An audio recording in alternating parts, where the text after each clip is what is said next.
and welcome. I'm Leigh Ann Gerrans and you're watching W News, broadcasting live from the Al Arabiya headquarters. We are continuing our special coverage of the escalating strikes between Iran and Israel. Tensions rose after Israel's surprise strike on Iran's military and nuclear facilities last Friday, a move aimed at halting Iran's nuclear ambitions. Iran hit back, launching missiles at Tel Aviv. What's fueling this escalation and how far could it actually go? Stay with us. A full analysis is coming up next.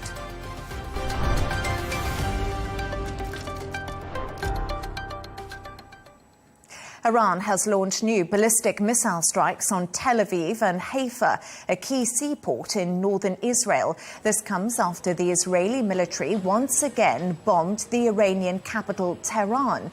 Israel says its air force has so far destroyed around one-third of Iran's missile launchers since the fighting began. Footage has emerged showing an Israeli military strike near the compound of Iran's state TV studio. Iranian anchor was delivering the news when the studio shook from the impact, prompting her to leave mid-broadcast. For more on this, I'm joined by freelance reporter Noga Tranopolsky. She's joining us live from Jerusalem. Noga, a pleasure to have you on the show. Fast-moving, developing situation, explosions and damage across Israel and Iran after the fresh airstrikes were launched. What is the situation on the ground in Israel currently? It's been fairly quiet in Israel for the last few hours after a morning in which there were basically nonstop sirens in different parts of the country. There were nationwide warnings of air raids, incoming missiles all through the night, and then through the morning, more specific, some from the north part of the country, more in the south. In Jerusalem now, it's been quiet for a few hours, although we are told not only by Iranian officials, but also warned by the Israeli military that we should expect an escalation of the Iranian retaliation against Israel at any moment. So, Noga, as you say, quiet now, but the number killed in Israel since Friday has risen to 24. Has there been a change of mood in Israel since retaliatory strikes from Iran? Well, it's a significant change of mood. Most Israelis support this operation as it was presented to them by the Prime Minister on Friday. In other words, as an operation to eliminate once and for all the nuclear threat from Iran. That's what was presented to them. But Israelis have gotten accustomed to being able to trust the Iron Dome system against the missiles and rockets launched by Hamas from Gaza. Those are much smaller and much less powerful projectiles than what Iran is launching. And Israelis have gotten used to being able to feel safe, relatively speaking, in their bomb shelters. And the last 2 or 3 days since this operation started has really shaken that faith, because the Iron Dome, while working, according to the military, at 95%, it does not provide a hermetic protection. And 5 sites in Israel were hit in the last 24 hours, despite the success of the anti-missile batteries. And one of the couples who were killed, who have not yet been identified, but a couple who was killed in the Tel Aviv satellite city of Petah Tikva, died in their safety room, in their bomb shelter, following instructions. But that shelter got a direct hit of one of these massive missiles. And, you see military spokesmen throughout the day who are resorting to just saying, listen, we can't provide 100% protection. So Israelis are very concerned and alarmed. And at the same time, I think at least some are responsive to the kind of punchy messages from Prime Minister Netanyahu, who looks like he's really gotten his bounce back in the last few days after months and months and months of being held responsible for the failures of the Gaza war, the failures to bring the hostages back. And he's generally been quite unpopular among Israelis. So am I reading the situation right, that Israelis are possibly backing Prime Minister Benjamin Netanyahu in this move against Iran, and they did feel, the Israeli people, that Iran was posing an imminent threat to the country? This did come to Israelis as a surprise. In part, let me add a detail. The son of the prime minister, Avner Netanyahu, was supposed to be getting married this evening, as you and I speak. And there was one assumption very prevalent in Israel, that the prime minister would do nothing that could possibly wreck such an important, happy event for his family. It was a real big thing here in Israel with 2,000 guests. In any event, Israelis were not expecting when it happened, and there's a bit of a confusion here, because on the one hand, Israelis know that Iran presented a clear and present threat, but they've known this for years. They've known it in part through statements by Prime Minister Netanyahu, and they've known it by statements from the Mossad and from other international agencies. On Thursday, we got the report from the UN nuclear watchdog that made it clear that Iran appeared to be aiming for nuclear weaponization. So Israelis are aware of that. But I don't think that they have gotten any explanation, persuasive explanation, about why it had to be precisely on Friday, about what were the circumstances that came together to make it opportune right now. And so there have been some questions about the political opportunism of this for the prime minister. But I do think that as a general matter, Israelis understand the threat that Iran posed. Now, on the other hand, they are living through that threat as a matter of daily life, hunkered down, locked into their homes, and I'm not sure how long of a leash they're going to be giving the government for this war without demanding that Israel turn towards negotiations. Noga, according to CBS News, Trump does not intend to sign a G7 statement on Israel and Iran. That coming out today as the G7 leaders meet. Is this good news for Israel? Is it a signal that Donald Trump will be on the side of Prime Minister Benjamin Netanyahu? We don't know. Donald Trump in general doesn't like to sign any group statements, certainly when he hasn't initiated them. And the relationship between Donald Trump and Netanyahu right now is a bit mysterious and, among other things, appears to be being carried out in, tweets and public statements. So we don't know. The United States is supporting Israel in terms of military support, and I would say kind of muted diplomatic support so far. But if Israel expands this operation significantly or moves away from its official war objectives and really hits hard at political leadership or at national infrastructure that doesn't appear to have any connection to the nuclear program, I'm not sure that will last, and I'm not sure that the Trump administration will view this as congruent with the American regional interests. Thank you so much for that. That was freelance reporter Noga Tranopolsky joining us live there from Jerusalem. A pleasure to have you on the show.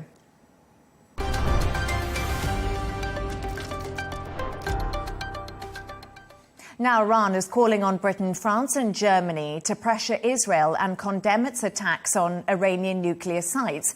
In response, EU chief Ursula von der Leyen said Iran must never obtain a nuclear weapon, adding that diplomacy remains the best solution. A message she also conveyed to Israeli Prime Minister Benjamin Netanyahu. For more on the EU's reaction on the latest strikes, I'm joined by Yuri Rosenthal, the former Foreign Secretary of the Netherlands and Iran Free Committee Chairman. Yuri, it's an absolute pleasure to have you on the show. How concerning are the escalating strikes between Israel and Iran for European allies? The Dutch government has issued a rare travel warning for the countries.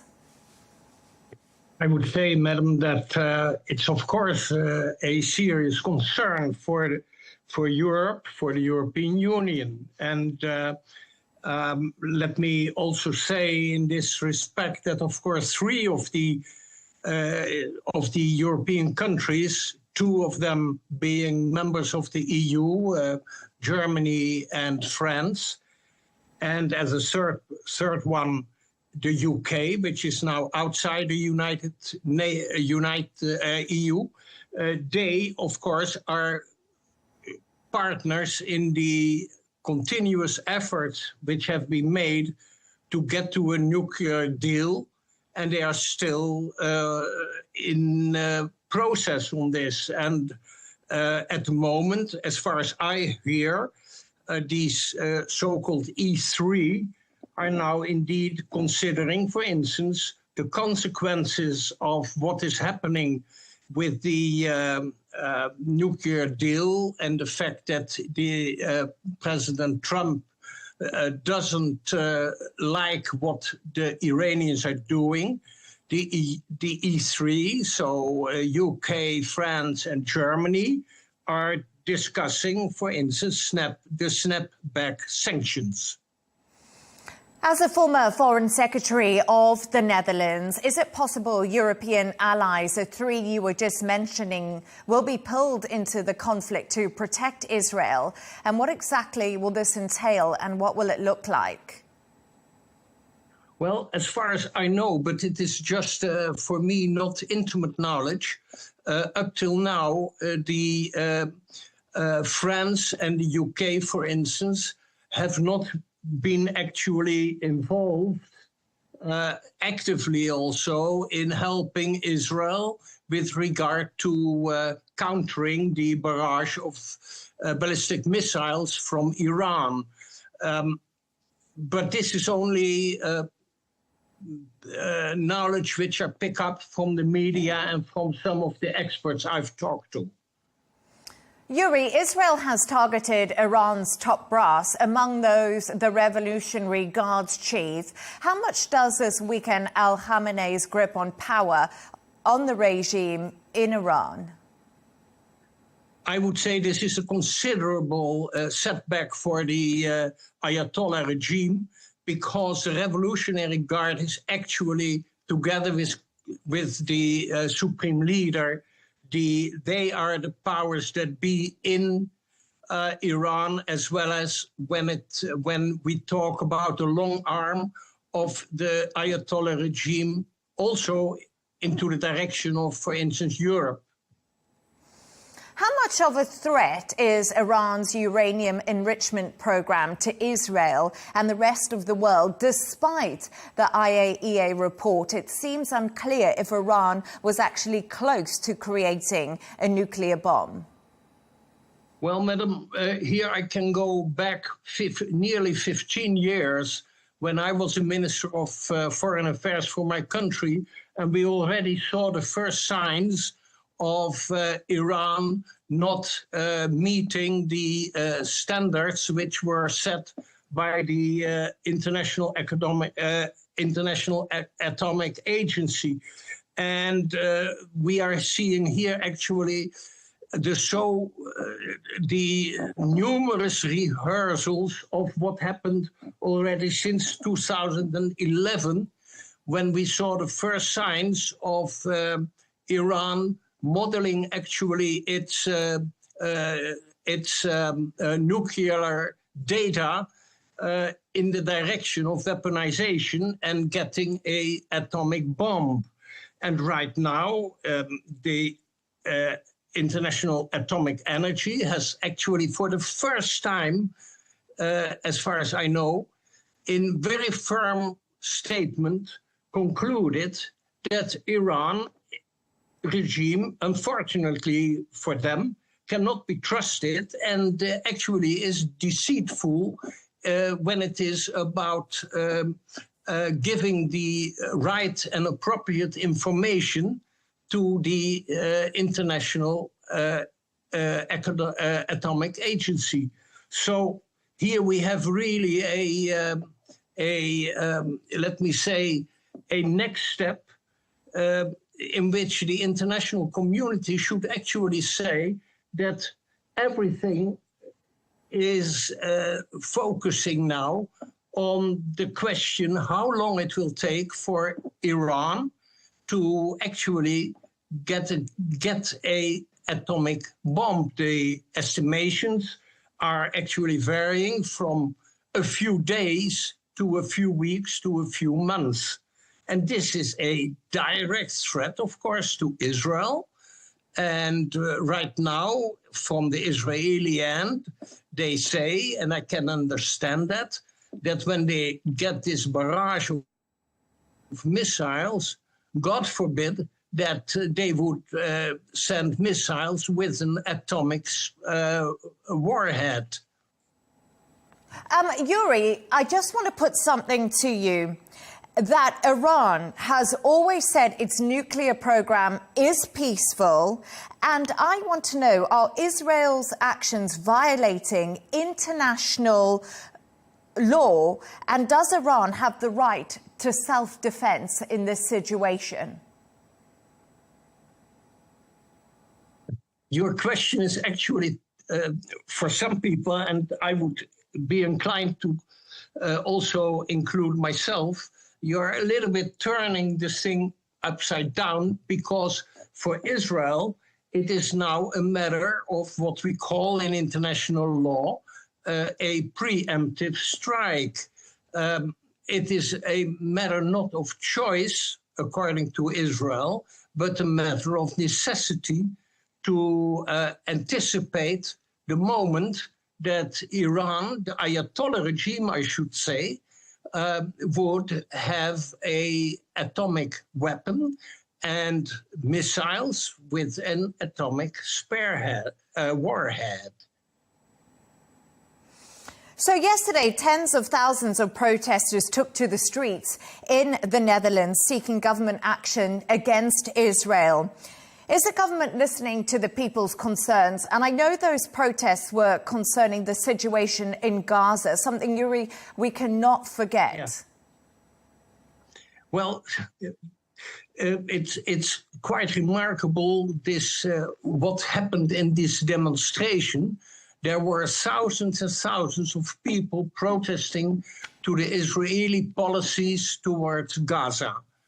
That's one. But what's quite remarkable is that among those protesters were also, I would call them Ayatollah Iranians, who were actually carrying banners of and glorifying the Revolutionary Guard and the nuclear scientists who have been killed by the Israelis.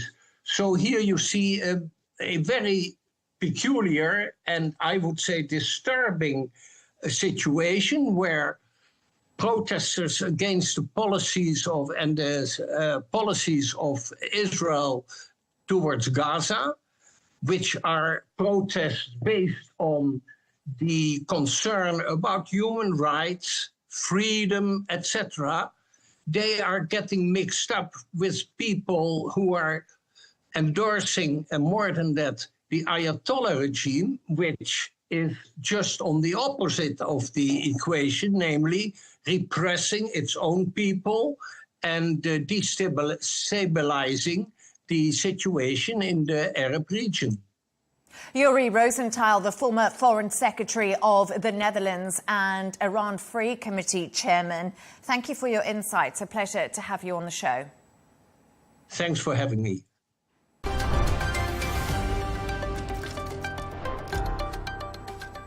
Now, a reminder about the situation so far. Iran has launched new ballistic missile strikes on Tel Aviv and Haifa, a key seaport in northern Israel. This comes after the Israeli military once again bombed the Iranian capital, Tehran. Israel says its air force has so far destroyed around one-third of Iran's missile launchers since the fighting did begin. Footage has also emerged showing an Israeli striking near the compound of Iran's state TV studio. The Iranian anchor was delivering the news when the studio shook from the impact, prompting her to leave mid-broadcast. Let's take a look at some of the other stories making the headlines today. Thousands of people took to the streets of Spain, Portugal and Italy on Sunday to protest against over-tourism. Activist groups say over-tourism increases the cost of living, causes traffic and makes it impossible for locals to find affordable housing. The World Travel and Tourism Council reports that travel spending in Europe is expected to rise by 11% to $838 billion this year, with France and Spain set to receive record numbers of tourists. Investigators have recovered the cockpit voice recorder from the crashed Air India flight. The recorder was in the aircraft's second black box, which authorities did find yesterday. The first, containing the flight data recorder, was located hours after the disaster on Thursday. Meanwhile, today, the same type of aircraft involved in last week's crash, an Air India Boeing 7878 Dreamliner, had to return to Hong Kong mid-flight after a suspected technical issue.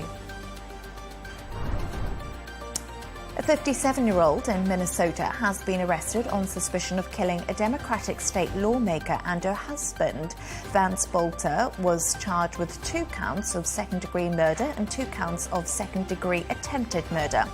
Bolter posed as a police officer when he shot dead Melissa and Mark Hortman in their home on Saturday. The suspect also allegedly shot and wounded another Democratic lawmaker and his wife at their home a few miles away. President Donald Trump has directed U.S. Immigration and Customs Enforcement to expand deportation efforts in cities run by Democrats, mainly Los Angeles, Chicago and New York. Daily quotas increased from 100 arrests per day to 3,000. Trump's border czar, Tom Homan, said in late May that they had deported around 200,000 people.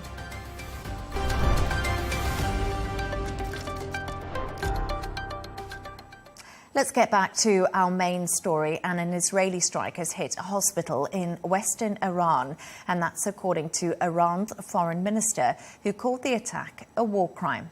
Israel's prime minister says that his country is on the path to victory, aiming to wipe out Tehran's nuclear and missile threats. Netanyahu is urging civilians to evacuate the Iranian capital. As the strikes do continue for the 4th day, the civilian death toll has increased on both sides. For more on this, I'm joined from Tehran by Hamid Reza Gholamzadeh, foreign affairs analyst and founder of Diplo House. It's a pleasure to have you on. Thank you so much for joining us. Iran's health ministry says Iran's health ministry says 224 people have been killed in Israeli attacks since Friday.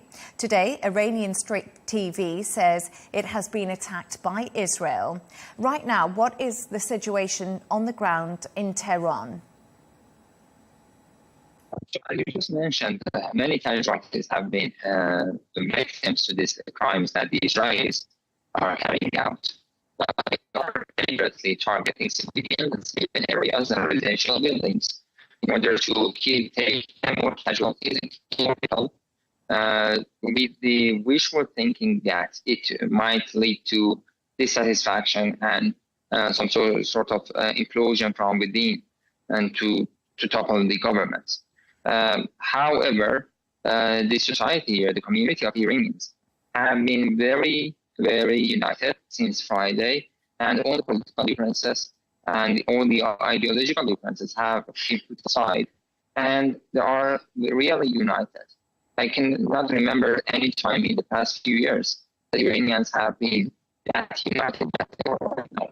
And they have one demand and requirement from the government to retaliate as harsh as possible and severely as possible, because they're killing children and civilians and women and children, just like what the crimes that they committed in Gaza.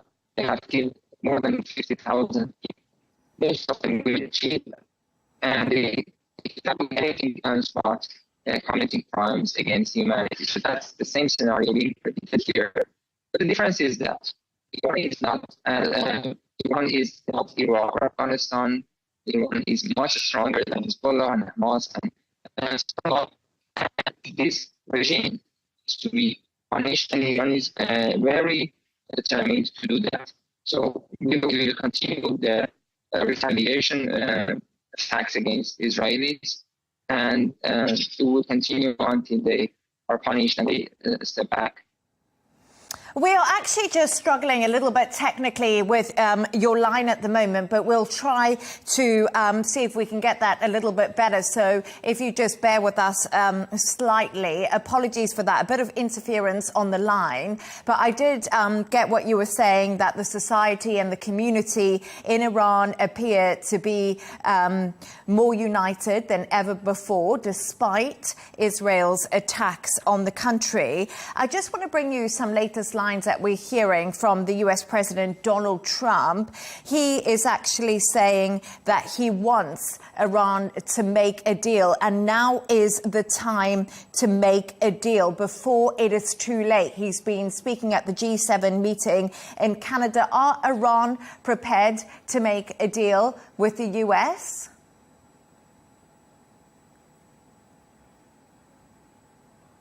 I do apologise. We appear to have lost the guests on this story, but hopefully we can get them back. We had some technical problems there. Hamdreza Gholamzadeh we had on there, the foreign affairs analyst and founder of Diplo House. We'll get him back if possible. Just some technical issues. Let's take a look at the top business news now. Renault CEO Luca De Meo is leaving the French car maker to pursue a role outside the auto industry. De Meo will become the new chief executive of luxury group Kering. As head of Renault, he's been key to the car maker's partnership with Nissan, which has been under tension over the past couple of years. Oil prices have risen this morning, up around 1% as the conflict between Israel and Iran enters the fourth day after a 7% surge on Friday. Brent crude is up another 0.5% and it's trading at around $74.60 a barrel. Turning to the sports news now, an American golfer, J.J. Spaun, has won the 2025 US Open Golf Championship. Spaun needed a par on the 18th to secure the victory, with Scotland's Robert McIntyre waiting in the wings. The 34-year-old clinched by far the biggest win of his career as the only player to finish below par in the third major of 2025.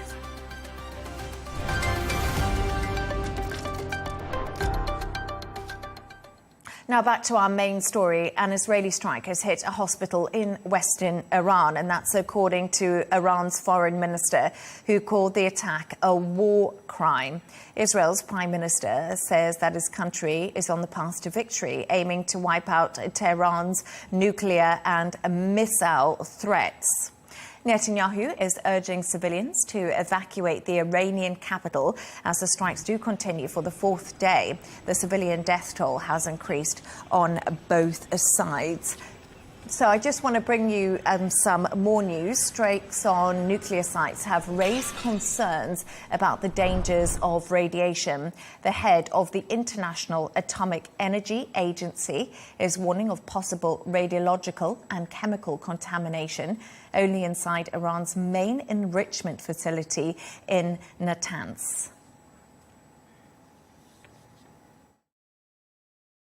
Considering the type of nuclear material at this facility, it is possible that uranium isotopes contained in uranium hexafluoride, uranyl fluoride, and hydrogen fluoride are dispersed inside the facility. The radiation, primarily consisting of alpha particles, poses a significant danger if uranium is inhaled or ingested.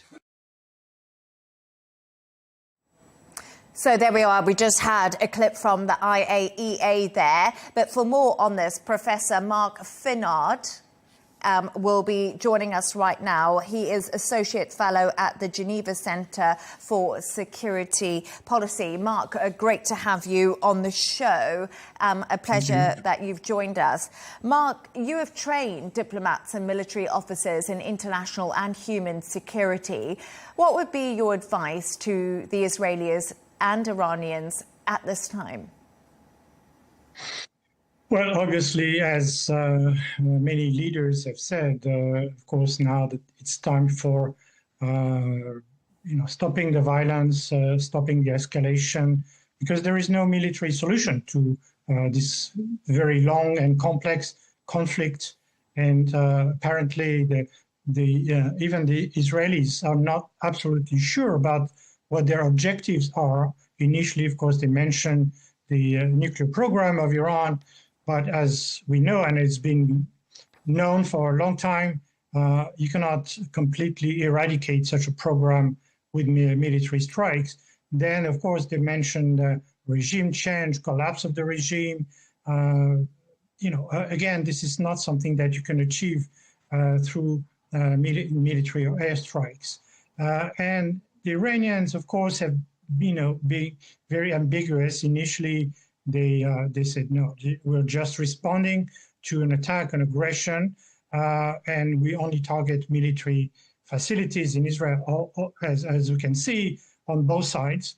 Again, as in most conflicts now, civilians pay the heaviest price because they are deliberately or inadvertently targeted, and therefore, it removes any rationale, any justification, any legitimacy for these military strikes on both sides.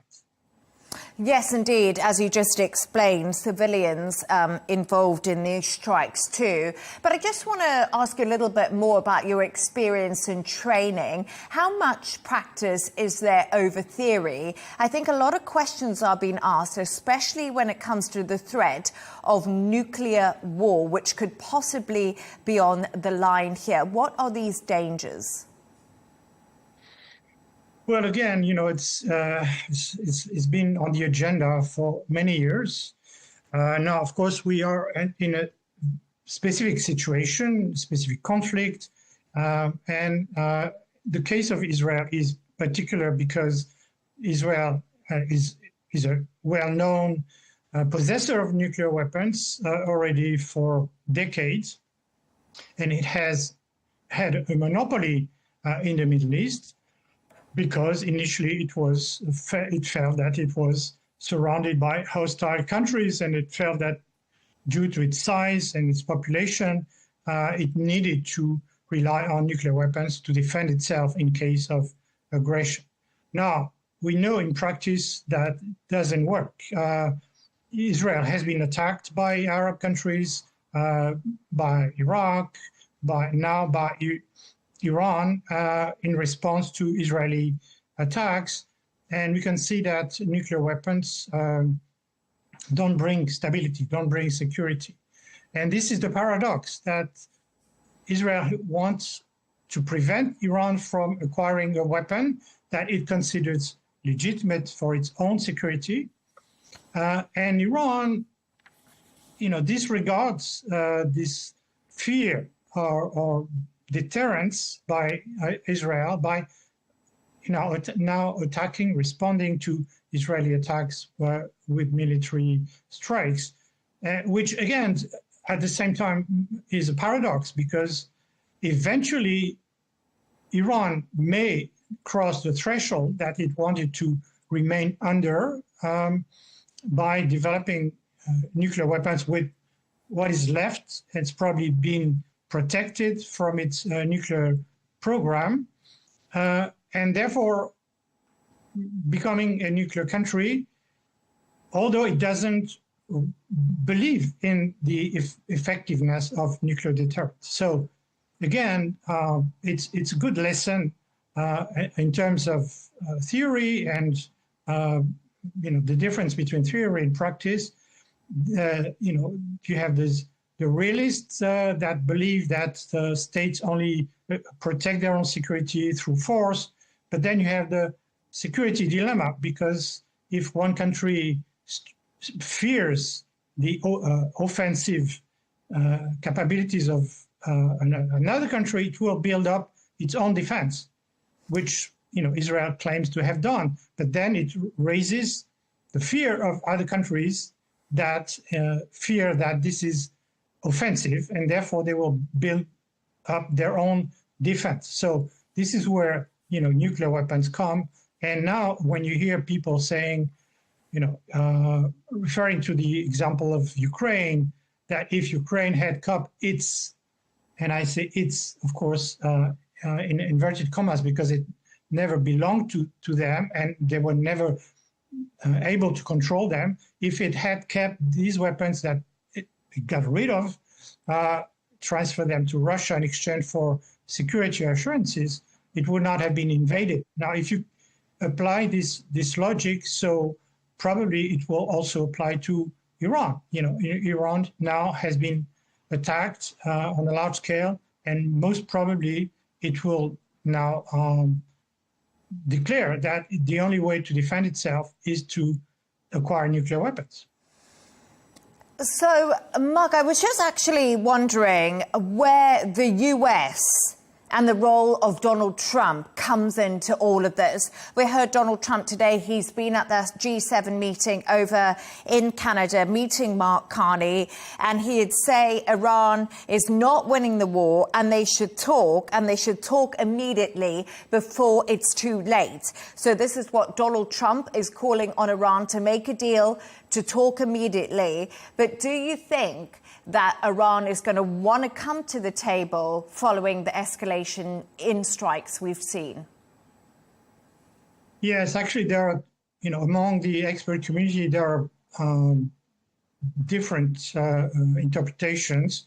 There is this one scenario that's, according to which Trump has been, in a sense, overtaken by events, bypassed, and Netanyahu sort of forced the U.S. into supporting Israel in this offensive, although Trump didn't really want to get involved in a new war in the Middle East.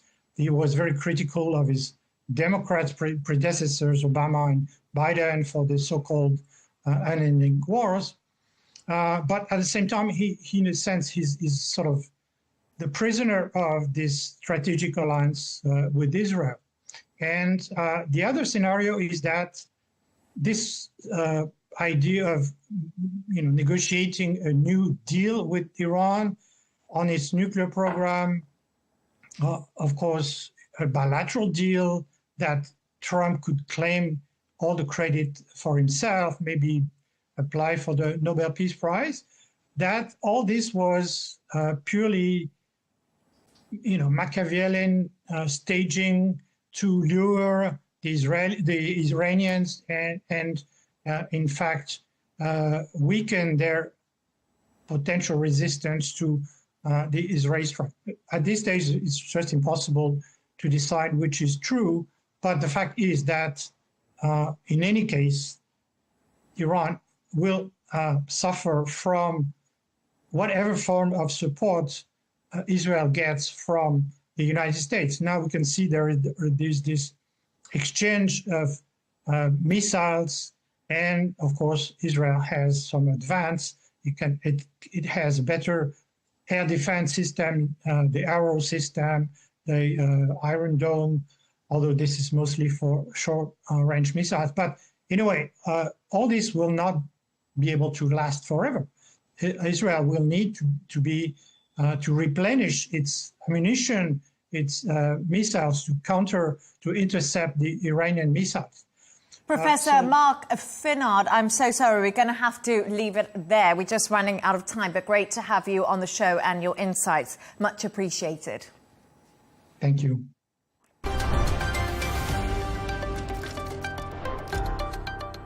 US President Donald Trump has met with Canada's Prime Minister Mark Carney ahead of his first G7 sessions. The meeting comes amid heightened trade tensions and Trump referring to Canada as the 51st US state. The two leaders previously held a cordial meeting at the White House in May.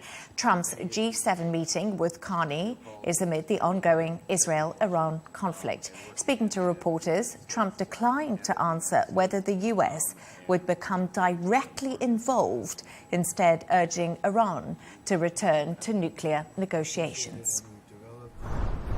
They should have done that before. I had 60 days and they had 60 days, and on the 61st day, I said, we don't have a deal. They have to make a deal. And It's painful for both parties, but I'd say Iran is not winning this war. And they should talk, and they should talk immediately before it's too late. For more on this, I'm joined by US and Middle East expert Akhil Abbas from Washington, D.C. Akhil, a pleasure to have you on the show. We just heard from Donald Trump there speaking at the G7 meeting, and we know the conflict between Israel and Iran will likely dominate the meeting of the leaders in Canada today. World leaders including Donald Trump. There's a lot to talk about, but they're calling for de-escalation in the Middle East. What do you think the G7 can realistically achieve in terms of relationship between Israel and Iran at the moment? Thank you very much for having me. I think the main player here is the U.S., and news reports emerged just recently, probably in the last 1 or 2 hours, that Iran has approached, the Gulf countries, Saudi Arabia, Qatar. Oman is probably drafting a proposal to end the hostilities between Iran and Israel and go, immediately, directly towards a speedy conclusion of, the nuclear deal based on, the proposal that the U.S. gave. This would work the best for Donald Trump. He has been adopting a wait-and-see approach until Iran, turns around and says, "I'm ready." I think he couldn't prevent Israel from beginning the attack, but he adjusted himself politically for the attack. Trying to gain as much as possible from it. Military pressure on Iran to push it to sign the deal. So I think the two sides, the U.S. and Iran, still have enough common ground to work on. It has to be fast. Now, can Donald Trump pressure Israel to end its military operation against Iran?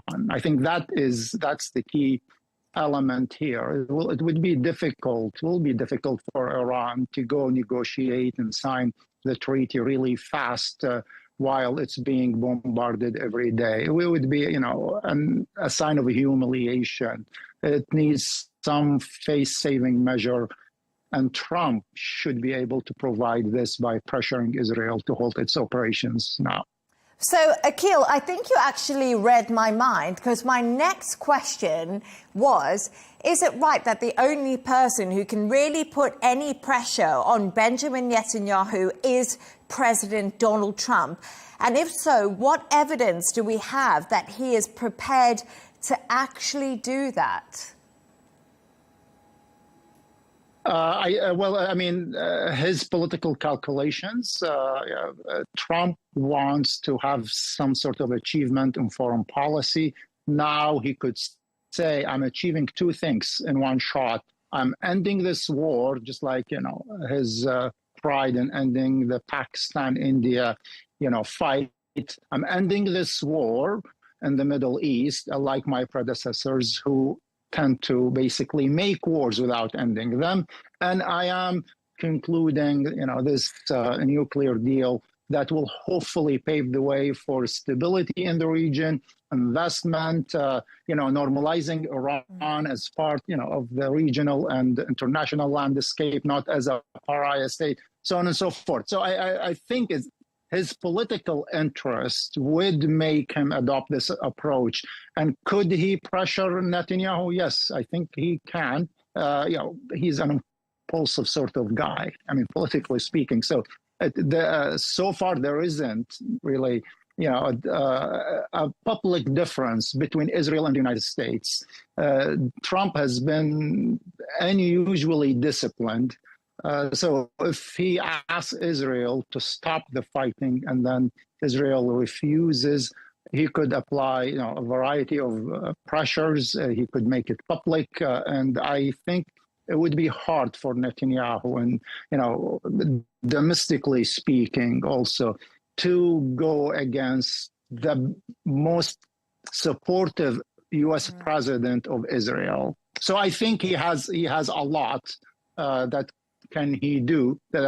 Trump can do, but I think he needs guarantees that Iran would not take the time to sign, the nuclear deal. Go fast, sign it immediately, probably a day, 2 days, whatever it is. Iranian face saving requires, but a deal is finished. He gives it to the Israelis, to the American public. I achieve these two things. So we could be close to, a final resolution of this conflict, but we all know the last hours are probably the most critical hours. Yes, absolutely. But as the strikes between Israel and Iran do continue, we are hearing Iranian missiles struck the city port of Haifa today, which is concerning, of course, investors and analysts over the oil situation in the Middle East. What have reactions been from the Arab world, and who are Iran's allies in the region? Iran really doesn't have allies in the region, like allies in the true sense of the word, like Israel has allies, not necessarily in the region, but, European and so on and so forth. So European and Western allies. The Arab world approach, I think, thoughtfully to this conflict has been cautious. There's this historical fatigue with, with Iran, the conflict with it, the larger part of the last 46 years since the Islamic Revolution, and just in a variety of ways. Iran has an expansionist, foreign policy. Arab countries worry from it. Iran has, non-state actors, so on and so forth, the usual story. But I think in this conflict, there are some lessons learned. We shouldn't antagonize Iran. Iran sent signals that it doesn't want, to get into a conflict with the Arab countries. Now the Arab countries are the ones who are basically acting as the middleman between the U.S. and Iran. And that is a very good sign. The Iranians, because they don't really have allies, now they have reached out to the Arab world, to the Gulf countries to help mediate this. There were also contacts before this, the phone conversation between the Iranian president and the Saudi crown prince. Oman has been, working on this, Qatar also. So I think, generally speaking, the Arab world decided not to get entangled in this conflict, although it has lots of stake in it. It's oil, it's investment, it's stability, so on and so forth, and all of these are basically endangered by an unstable Iran and the conflict with the United States. So if the Gulf countries help, pull this through, then I think it's a major achievement for Akil Abbas from Washington, D.C. there. We appear to be having some internet trouble on the line. I do apologize for that, some trouble on the line, but thank you for joining us and for your insights. That was U.S. and Middle East expert Akil Abbas, who was joining us from Washington, D.C.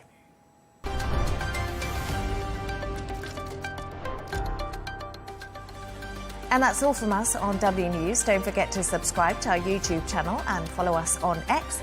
Counterpoints with Melinda Nucifora is coming up next. Goodbye and have a good evening.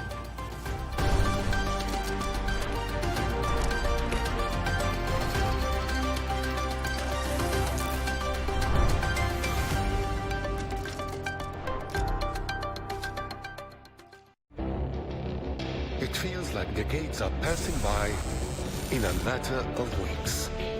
Seismic shifts in the world order. Never, ever will be part of America. With so much happening and so much noise. Whether it's political upheaval, Canada has been ripping us off for years. Economic shifts or social movements. And no one wins from tariffs. I think America can be more friendly to the rest of the world. for in-depth analysis and all the latest developments across the globe. To have an inclusive policy together. The meetings with Hamas gave me some hope. We're in another nuclear arms race. The most important development straight to your screen. Welcome to the dressing room. I'm on my own. I need backup. And an insightful look at the issues shaping our world today. It was not going to happen, that war, and it happened. Join us on Arabiya News, where the world talks. Iran's nuclear program is once again heating up tensions in the Middle East. 5 rounds of talks between Tehran and Washington have failed to calm the nerves. Ahead of round 6, there are reports that Israel isn't going to hold fire any longer. Are we closer than ever to a full-scale regional war? Stay with us for the debate on Counterpoints with me, Melinda Nucifora.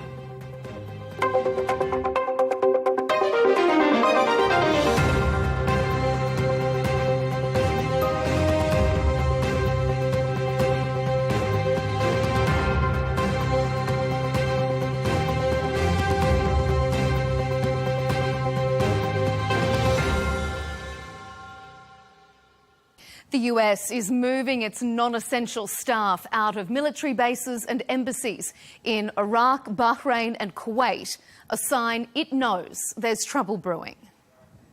Well, they are being moved out because it could be a dangerous place, and we'll see what happens. But they are we've given notice to move out, and we'll see what happens. Is there anything that can be done to dial the temperature down in the region? They can't have a nuclear weapon. Very simple. The US has been urging restraint from Israel during months of nuclear negotiations with Iran, but it seems Tel Aviv has run out of patience. There are reports it's ready to defy its #1 ally and launch a military operation against Iran. If it does, it's feared all bets are off. The tinderbox could explode. US-Iran nuclear talks have stalled over Tehran's enrichment program. It insists it's for civilian energy purposes and not weapons production. But for the first time in 20 years, the International Atomic Energy Agency has found Iran is not complying with its nuclear obligations. On this episode of Counterpoints, we'll debate if the region is closer than ever before to a broader war. Is Israel trying to drag the US into another conflict? And why shouldn't Iran be able to have nuclear weapons? To discuss rising tensions between Iran and Israel, the prospect of an all-out war and the upcoming nuclear talks, I'm joined by Anna Kasparian, journalist and host of The Young Turks, an independent American news outlet. Jasmine Al-Jamal is also joining us, a former Middle East advisor at the Pentagon, and Eylon Levy rounding out our panel, a former Israeli government spokesman. Thank you all for joining us here on Counterpoints. Tensions are on the rise again across the Middle East, and one small miscalculation risks plunging the whole region into chaos. There are various reports suggesting Israel is ready to strike Iran, and Iran has fired back and said it would respond forcefully if that was to happen. US President Donald Trump has also said something big could happen soon, and he's weighing his options of support, not to lead any Israeli strikes, but to perhaps assist in things including refueling. So, Eylon, let's start with you. Why do you think Israel is preparing to strike Iran at this point in time, when talks are about to take place? Why now? Well, nobody wants war with Iran because war is bad, but nobody can afford a nuclear Iran because a nuclear Iran is worse. Israel does not want a war with Iran. Right now, Israel is calling for urgent international action to stop the illegal Iranian nuclear weapons program. But Israel is, of course, preparing for the option that diplomacy will fail, because the United States is demanding Iran cannot enrich uranium at all, block its path to a nuclear bomb. The Iranians are insisting on continuing to enrich uranium. They've already made enough for 10 nuclear bombs. So Israel is preparing for the possibility that talks may collapse and military option may be the last resort. And Israel has twice in history saved the world from authoritarian regimes on the cusp of nuclear weapons. 1981, it took out Saddam Hussein's nuclear reactor. 2007, it took out Bashar al-Assad's nuclear reactor. And I think the whole world is grateful now that Saddam Hussein and Bashar al-Assad do not have nuclear weapons. Anna, let me ask you, I could see you smiling there as Elon was talking. Do you think that the prospect of a conflict with Iran is less concerning than a nuclear Iran? Well, first, I would like to ask whether you have any interest at all in fact-checking what your guest just said with a bald-faced lie about how Iran currently has enough enriched uranium to build 10 nuclear bombs. That is a lie. Enough 60% Literally no uranium. evidence of that. A short technical hop from 90%. Because I wanted to interrupt you and I didn't.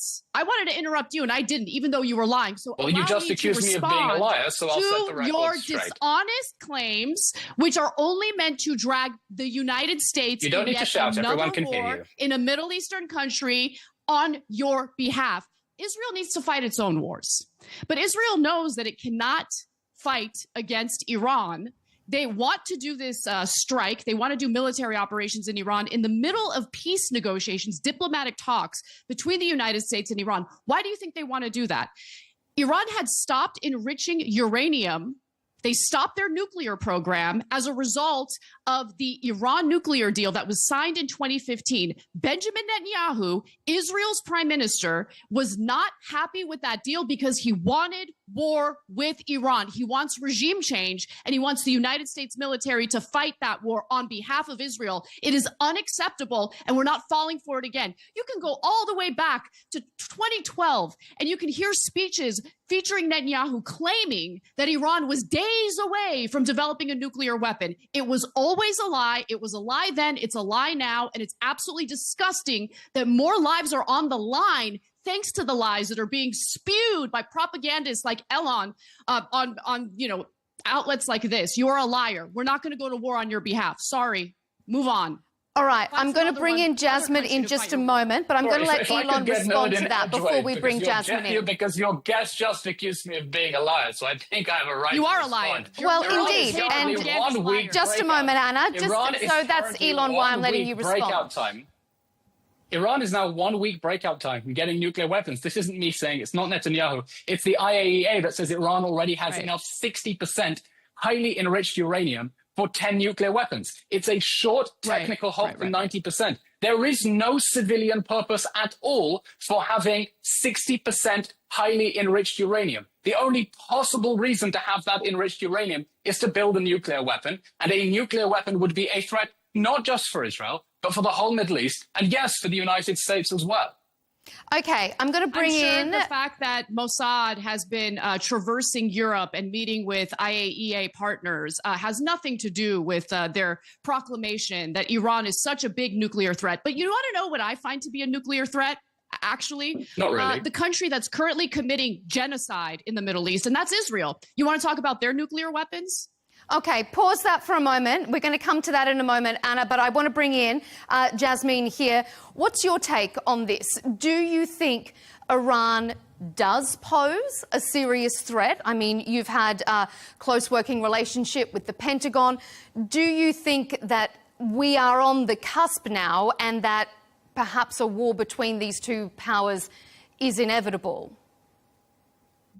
Well, look, no war is inevitable. Let me just start with that. I worked in the Obama administration, and I was in the Obama administration at the Pentagon when Obama negotiated the JCPOA, the Iran nuclear deal.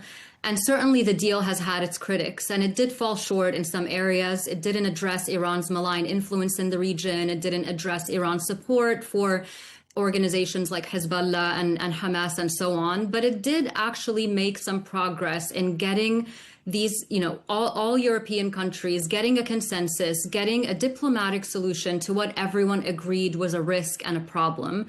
And so what I want to just bring here, I want us to just look at the strategic picture in the region, because I think what everyone agrees on this panel is that no one wants war. What we're disagreeing on, I imagine, is whether striking Iran is going to prevent a war or is going to bring us even closer to an all-out regional war.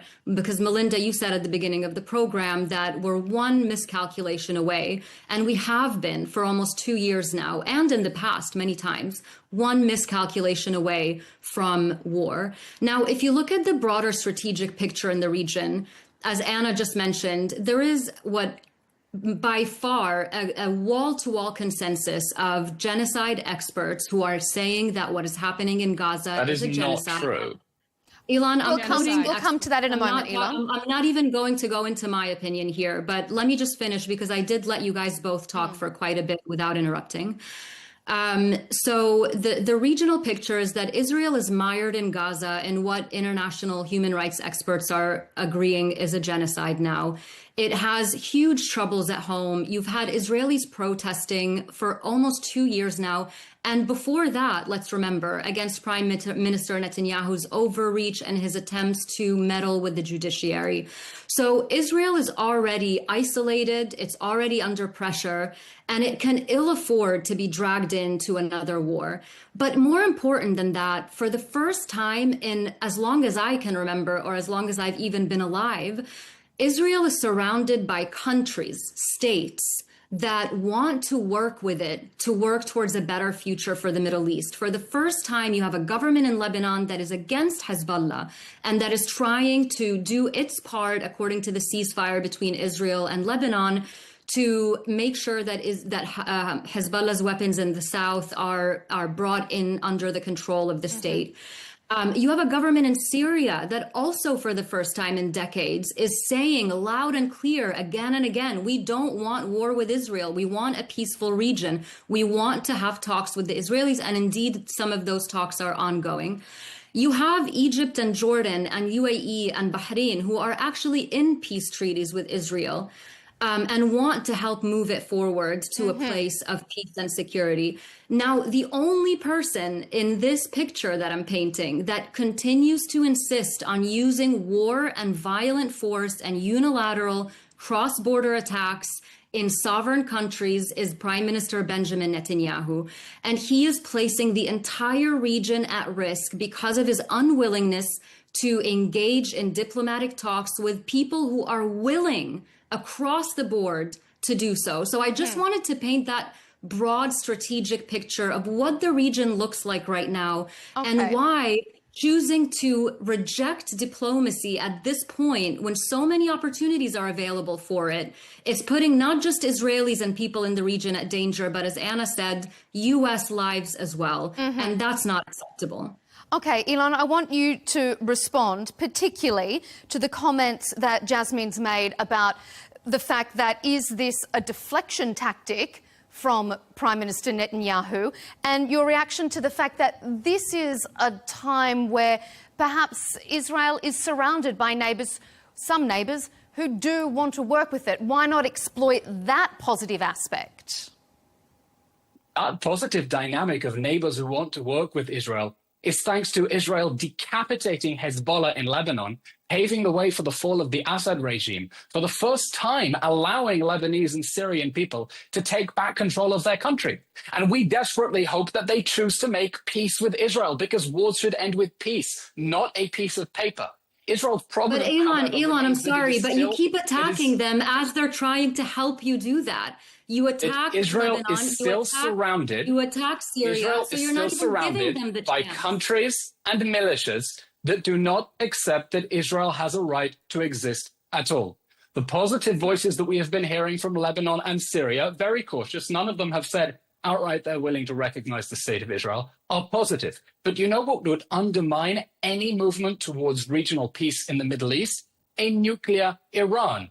Because if Tehran is able to build nuclear weapons, it will be able to bully the region, to rebuild Hezbollah, to reestablish an influence in Syria, to embolden the Houthi pirates in Yemen who have been firing ballistic missiles at Israel every single day, And smaller countries like Bahrain, like the UAE, instead of being able to move towards greater peace and integration, are going to be looking over their shoulder at the nuclear bully in Tehran. And that is why a nuclear Iran is a threat to Middle East peace. And if we want to see a future of regional integration, like I do, of peace with Lebanon and Syria, they have to be freed once and for all from the clutches of the Iranian regime. And if Iran gets nuclear weapons, it will keep them under its claws.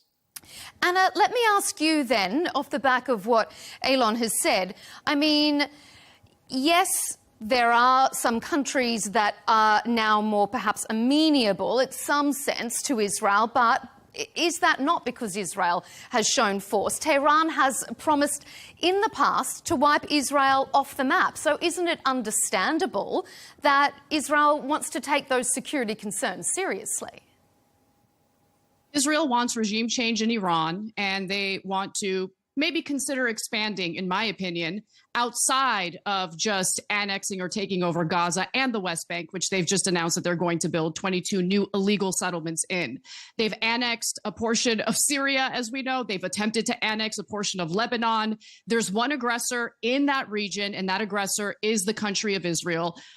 I mean, there's endless evidence of it. And quite frankly, it makes me sick to my stomach to consistently hear the same tired lies that we've heard over and over again from the mouths of people like Levy, who has absolutely no interest in peace in that region. They want to take over more land in that region. And I think it's pretty clear. It's abundantly clear. Elon, you were nodding your head when Anna started those comments. Does Israel want regime change in Tehran? Are they unwilling to work with the current leaders and they want to change from the top? Israel wants peace with Iran. Israelis look back fondly at a time when there were flights between Tel Aviv and Tehran. But Iran is now controlled by a radical Islamist regime that leads crowds in chants of death to America and death to Israel. And the lesson we've learned from history is that when people say they're coming to kill us, we believe them. And when they're trying to get the weapons to commit an actual genocide, to wipe us off the map, you have to stop them. So Israel wants to see a future in which the brave Iranian people who are standing up for democracy, standing up for human rights against the brutal oppressive regime, those people are able to govern their country. And the regime that is chanting death to America and death to Israel cannot bully the region, cannot fill it with proxy forces armed to the teeth with ballistic missiles anymore. So, if the Iranian regime wants to change its stripes tomorrow and embrace peace with Israel, we're all for it. But since that's not going to happen, of course Israel would rather see a peaceful and democratic Iran than the theocratic regime that's currently in power, choosing to undermine and subvert Middle Eastern countries, filling them with proxy armies like Hamas, like Hezbollah, like the Houthis. Jasmine, what do you think of those comments? Look, I mean, I think that Elon is predicating his entire argument on an assumption that is unproven, which is the fact that A, Iran wants a nuclear weapon, B, wants to use it to wipe Israel off the map. I mean, I think that those words came from Ahmadinejad, who I don't know if anyone else here has seen him. I certainly haven't seen a peep out of him in a really long time. He's not in government. The last time I checked, and he's not in charge of anything. So you're predicating your argument, in my opinion, on an assumption that is baseless. We don't have any reason to believe that what you're describing death to Israel. It's not a metaphor. They mean it. The fact is, Elon, I just want to keep coming back to the fact and the point that none of us want a nuclear war in the Middle East. The question is, how do we make sure that doesn't happen? Now, the issue is that the Trump administration came into office in January. We're now barely in June. So you're expecting negotiations over an issue that goes to the heart of Iran and the US and Israel, really complicated negotiations. You're not even giving them 6 months. You want to go in and just bomb your way out of this pickle that you think you're in. I did not say just let Yasmin finish, Elon, and then we'll move on. Israel wants You're diplomacy. advocating for a military because you're putting words in my mouth. You're putting Okay, words in my mouth. Israel wants appear- diplomacy to succeed. It's preparing for the possibility that it might fail. You want diplomacy to succeed, but you're not giving it a chance to succeed. And if you were giving it a chance to succeed, you wouldn't be rattling your saber every 5 minutes saying, we're going to strike, we're going to strike. The fact is that an Israeli strike against Iran, I cannot overstate how reckless and dangerous that would be if Iran decided to retaliate proportionally. You're putting the entire region, human beings' lives at risk. And I know that everybody on this panel cares about human lives. Iran doesn't just have the capability. Iran, I think you and I do for sure. But let me just, because I think this is important when we talk about the scale of the risk, Melinda. Iran doesn't only have the capability and these missiles, these ballistic missiles with more, with 2,000-pound bombs on them. It doesn't just have those capabilities to strike Israel directly. It also has the ability. I was living in DC. I remember when Iranian agents tried to assassinate the ambassador to Saudi Arabia. They have the ability to respond asymmetrically in the U.S., across Europe, across the Middle East. I mean, is this what we want to risk? Instead of giving diplomacy a chance to work. And last thing I'll say is, trust me, if the American government knew beyond a shadow of a doubt that Iran was on the verge of getting nuclear weapons, we wouldn't even be on this panel having this conversation right now. The US wouldn't wait for Israel to strike. They would do it. So that should tell you something also about where we actually are versus what people are saying we are. So that's an interesting point, because it brings us to our second segment about diplomacy, about talks. President Trump likes to portray himself as this ultimate peacemaker, and he says he has no interest in starting or perpetuating wars that have no America First benefits. But the US is unlikely to sit on the sidelines if a war does break out between Israel and Iran, something which Prime Minister Mr. Benjamin Netanyahu is very well aware of, and maybe he's utilising that as part of Israel's strategy. Elon, is Israel trying to force the US into this conflict? No, Israel doesn't want to force the US into a conflict, but I think there is a good cop, bad cop routine here.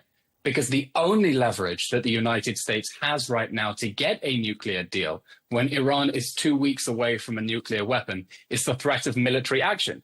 I was surprised to hear Jasmine saying that if Iran were really on the cusp of nuclear weapons, the US would absolutely go and use the military option. It's not clear to me that the US would do that. It's not clear to me that the US would prefer to attack Iran's nuclear facilities than to allow Iran to go nuclear. But for Israel, it is considered existential. It was existential when Saddam Hussein was on the brink of nuclear weapons. It was existential when the Assad regime was on the brink of nuclear weapons. And it would be existential if the regime that is chanting death to America, death to Israel, and has enough 60% enriched uranium for 10 nuclear bombs were able to weaponize that and turn that into nuclear weapons. So look, everyone wants diplomacy to succeed. Israel is saying we want the international community to take firm, urgent action against Iran's non-compliance right now.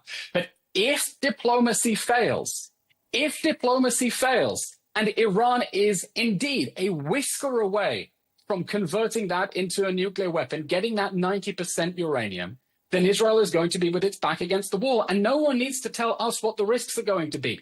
I had to run to a bomb shelter when the Iranian regime fired ballistic missiles at us last April and last October. Yes. Poor all Levy, of my neighbors and all my country friends had is to run carrying to out ballistic. the slaughter of innocent children in Gaza and the West Bank. I can't even hear you right now because I'm trying to talk. You are such a victim, Levy. You are such Israel a victim. Is, yes, I can't stomach okay, these you can lies. wait your turn. I really can't. I understand. Anna, just let Elon finish, and then we'll bring you in. I can't. You can it wait your literally turn. makes me sick. You can it wait your literally turn. makes me sick. The lies. Believe me, the sick. nausea is absolutely mutual. I'd never heard of you before, but the nausea is absolutely mutual.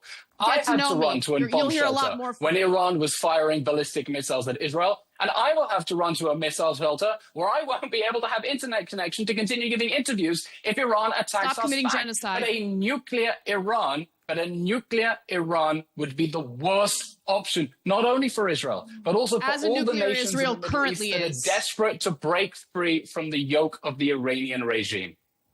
Okay, Anna, go ahead. Just full of lies. I mean, I can show you videos dating back to 1996 in which Benjamin Netanyahu is testifying before Congress to say that there are weapons of mass destruction in Iraq. They were lobbying for us to invade Iraq all the way back to 1996. So to the international community, to my fellow Americans, please do not fall for the same lies again. My heart breaks for all the innocent lives that will be lost. My heart breaks for the American soldiers who are going to risk their lives on behalf of this country that is obviously lying to us right now. It is going to be a complete and utter disaster. And if you think that beating Iran or doing regime change in Iran is going to be a cakewalk, consider the fact that it has far greater landmass than Iraq does. 90 million people, far more military capability than Iraq ever had. And we couldn't even defeat the Houthis in Yemen. You think we're going to be able to beat Iran? So many people are going to die. It's going to be a disaster. Don't fall for his lies, please. I'm begging you all to read into it and research it yourself. If you take what the Israelis are saying at face value, you're going to walk into complete death and destruction. Jasmine, what do you make of those two comments? Listen, I can tell you, I have been in Middle East policy, either in the region, in government, now outside the government for over 20 years. And I can tell you without exaggeration that every single time we have tried to solve a problem or a challenge in the Middle East with brute force and without diplomacy, without addressing the root causes of the issues, it has come back to bite us tenfold. The Iraq invasion that Anna was just talking about birthed ISIS, and it took years for that to do so. And we all know the impact that ISIS had on Europe, on the region, on the US. I mean, we're still fighting it today. And so I have never seen a problem or a challenge that was solved militarily that didn't create more problems that we also chose to solve militarily. It is a stupidity, it is insanity to do the same thing over and over again and to expect a different reaction. We are talking about human lives that are at risk right now because one person, Benjamin Netanyahu, refuses to let diplomacy have a chance. He is at every opportunity trying to meddle in other countries' affairs and trying to stop diplomacy from happening. This is not an attack against a country or a people. I say it every day on my social media, any chance I get. This is about a man who's in charge of a country who is maniacal, who absolutely wants to just shut down any opportunity for peace, any opportunity for diplomacy to survive politically. Benjamin Netanyahu depends on war to survive politically. Think about how cynical that is, to put other people's lives at risk, not only his own countrymen and women, in order to survive politically. It's so sinister. Hang on. Agreed. You just said that if Iran were on the brink of nuclear weapons, you believe that the United States would activate a military option itself. And then you said that actually a military option isn't going to work and you have to try diplomacy. You know, I'm old enough to remember when the Clinton administration tried to solve the North Korean nuclear crisis with diplomacy. They failed, and now North Korea is nuclear. Either a military option is viable as a last resort, so is Israel, or it is not. So you is seem Israel. to think that a Israel military has option nuclear would be weapons. viable. Why are you allowed to have? States, I mean, you seem to think that the United States would be able to activate a military option at a weapon of last resort if diplomacy fails, and then say that Israel shouldn't activate it if diplomacy fails. We're talking about a last resort if the talks collapse and Iran remains a nuclear threshold state. That is a dangerous future for a region that would prevent any possibility of peace and normalization with the countries that are currently just starting to break free from decades of Iranian oppression. They're trying to break free from decades of Iranian oppression, Elon, but they are unable to break free from continued Israeli oppression. So first of all, if you're so concerned about these Israel would countries in the Middle accept peace with Lebanon and Syria. Just let Yasmin finish there, Elon. Sorry, because the Lebanese armed forces time and again have said we are trying our best to abide by the ceasefire, to go in, to get Hezbollah's weapons. The last military strike that Israel did in southern Lebanon, the LAF went through the tripartite mechanism, asked to go see this place that the Israeli military said had Hezbollah weapons depots. The first time they checked it, they couldn't find anything. The second time they said, let us double check it before you strike. The Israelis wouldn't allow them to do so. But that's not what we're arguing about right now. We are saying that what you're saying is that if as a last resort, this military strike should happen by Israel. What do you define as last resort? 4 months of attempted diplomacy? How long did it take for the JCPOA to be negotiated? We are talking about months and months of important work that needs to be done, sensitive work that needs to be done, and it is being done. This is now the 6th round of talks that's going to happen between Iran and the US on Sunday. That is progress. Let it continue.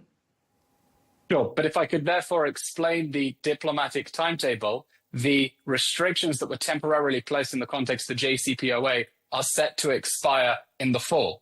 And that means that unless something dramatic happens and a new deal takes its place, the possibility for snapback sanctions is going to expire in just a few months. So if diplomacy fails just before the possibility for snapback sanctions also expires, while Iran remains a nuclear nuclear threshold state with enough highly enriched uranium for 10 nuclear weapons, then that is a last resort, definitely given the limited window of opportunity now before Iran is able to reestablish its stranglehold on the region, and while Lebanon and Syria are so bravely fighting off that Iranian oppression.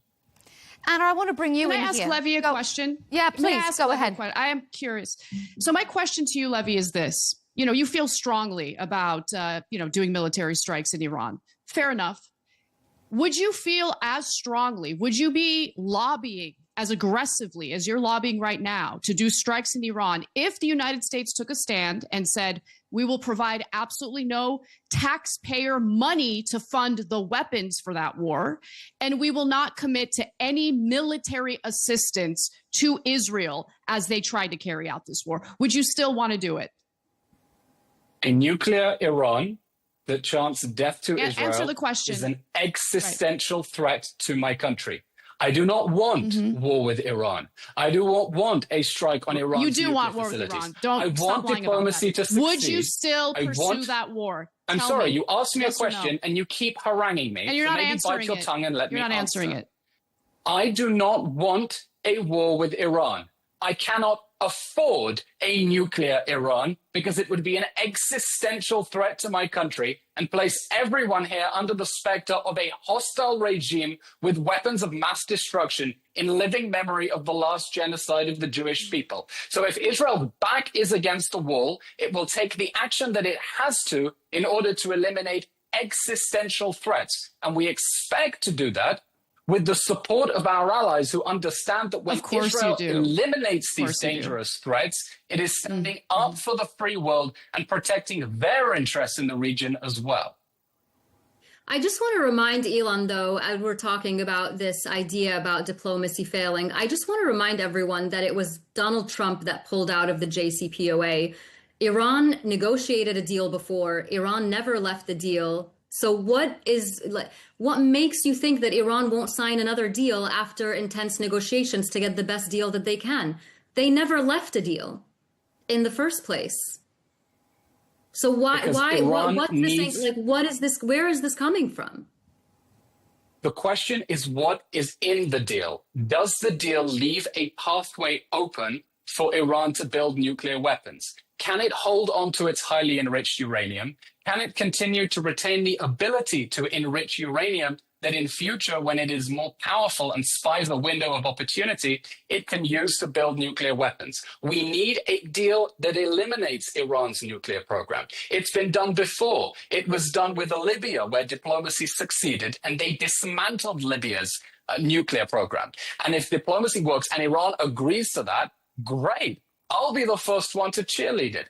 But at the moment, the US's red lines do not match Iran's red lines because Iran is demanding that it remain a nuclear threshold state that can enrich its own uranium when it has already enriched so much more at such high levels that have absolutely no civilian justification. The only possible reason to have so much 60% uranium is to build a nuclear bomb.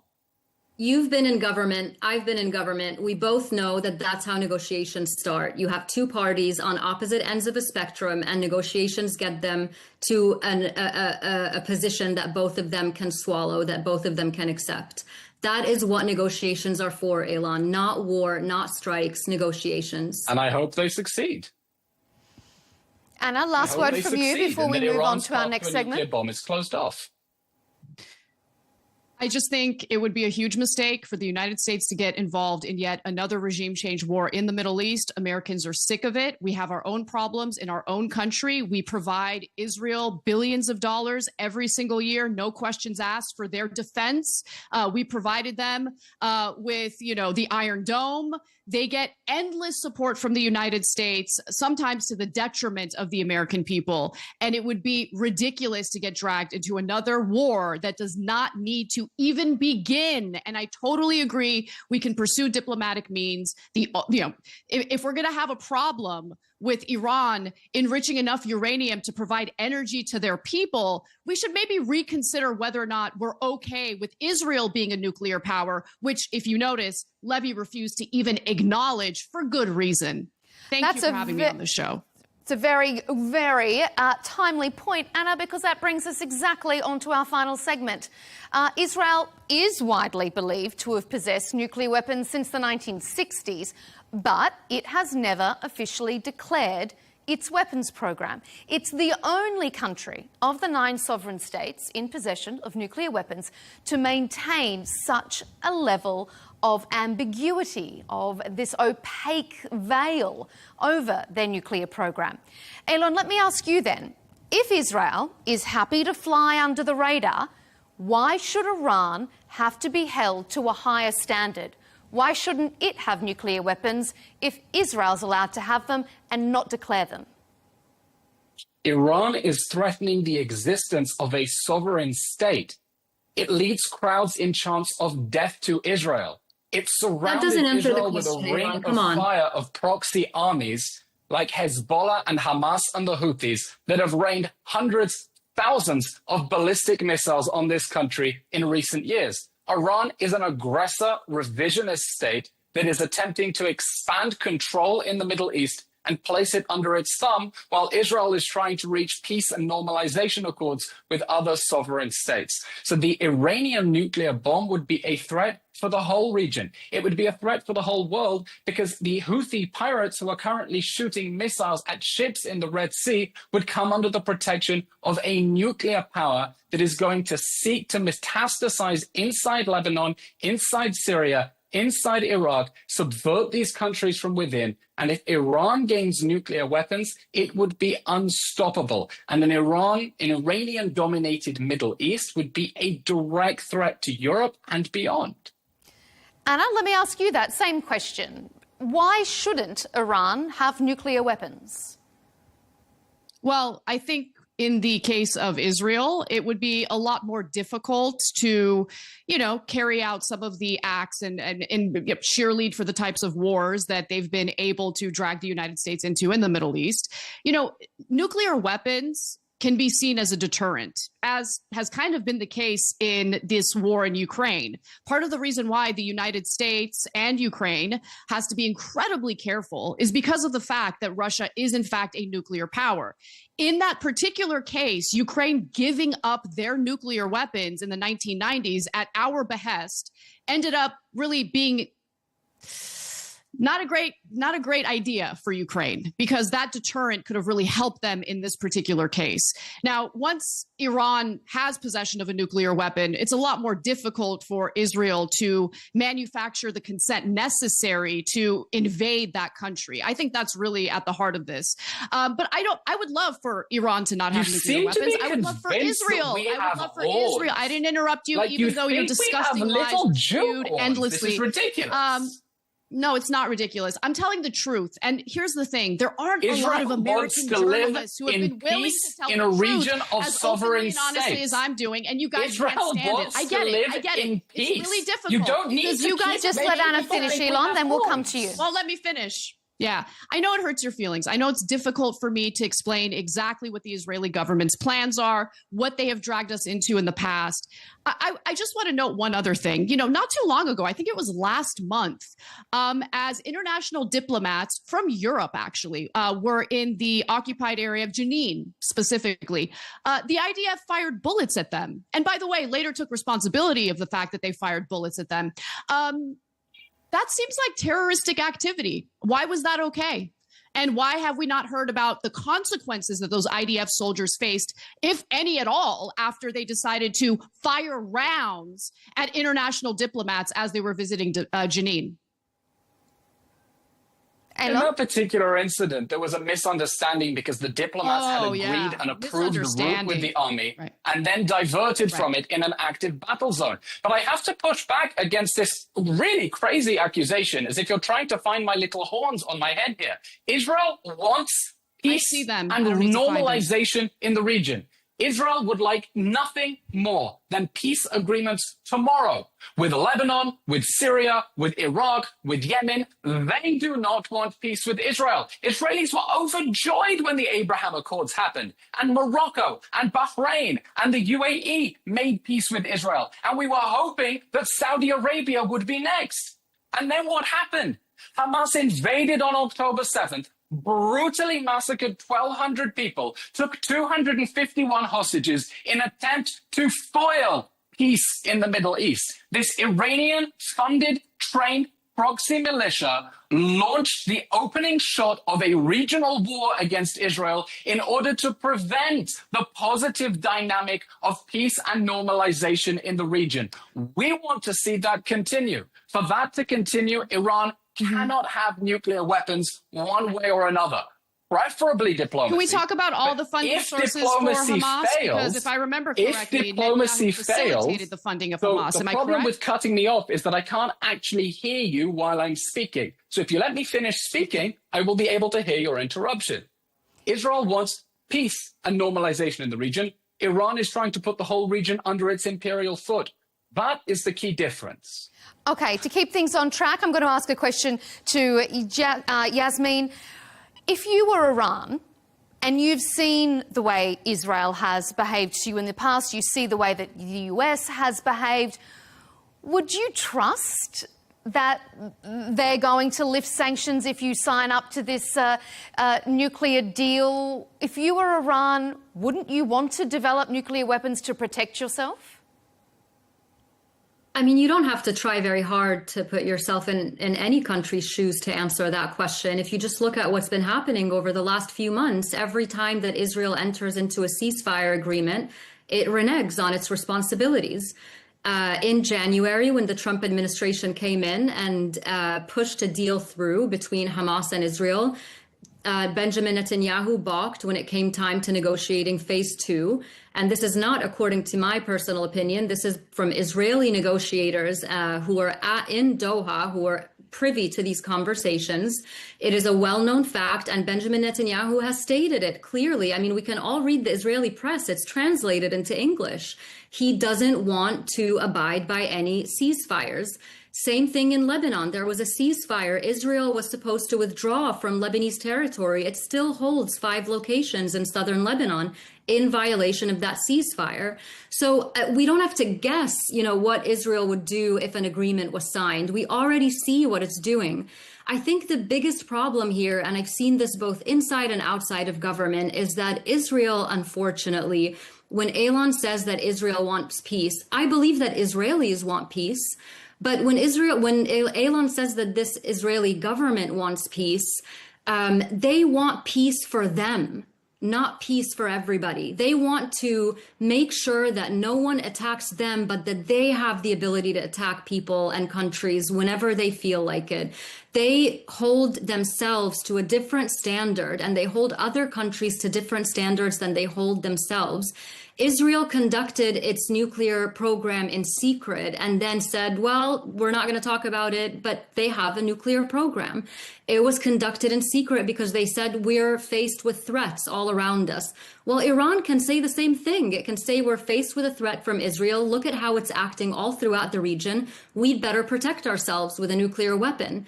But lastly, I want to say, and this is to me something that I think is really important and pervades the way that Israel and also Western countries deal with the Middle East. It's quite dehumanizing and it's quite racist to think that everybody around you is incapable of acting like rational human beings, when in fact you're the one who's acting irrationally, according to every person, every military strategy. Excuse me, I'm just saying, when it comes to Prime Minister Netanyahu, when it comes to this government's strategic plans and their implementation in Gaza, you have Israeli military generals, you have former U.S. secretaries of defense who are saying that this makes absolutely no strategic sense. You have an opportunity, just to come full circle to what I started with, a historic opportunity in the region where most of the countries in the region want to work together towards peace. And you're choosing the same old, tired, ineffective military solutions that are never actually solutions. Let's have peace. I think we can all agree on that, Elon. I think what we're seeing is that the Prime Minister of Israel is not interested in peace. And everyone is talking about Iran, Iran, Iran, but we're not talking about the fact that Israel has slapped every outstretched hand that has been stretched out in its direction for the last 2 years, ever since what... Look, you can't deny that. If you want to deny that, I want to hear what you have to say. Netanyahu is expecting... No, I'm sorry. Look, I don't speak for the government, okay?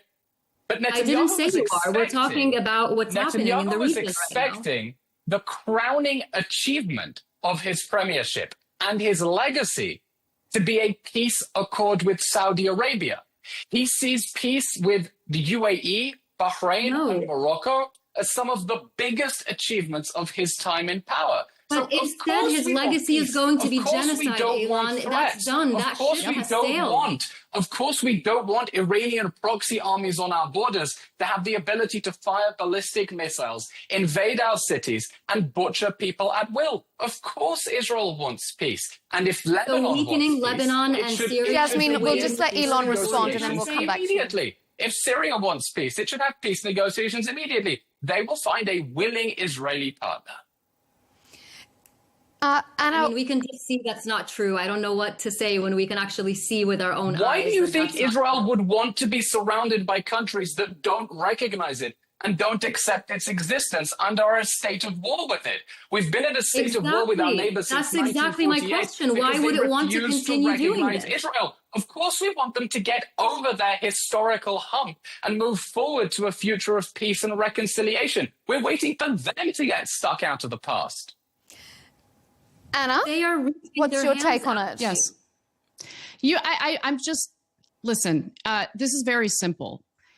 The country that is currently carrying out a genocide and the illegal annexation of the West Bank, you have to stop more illegal settlements.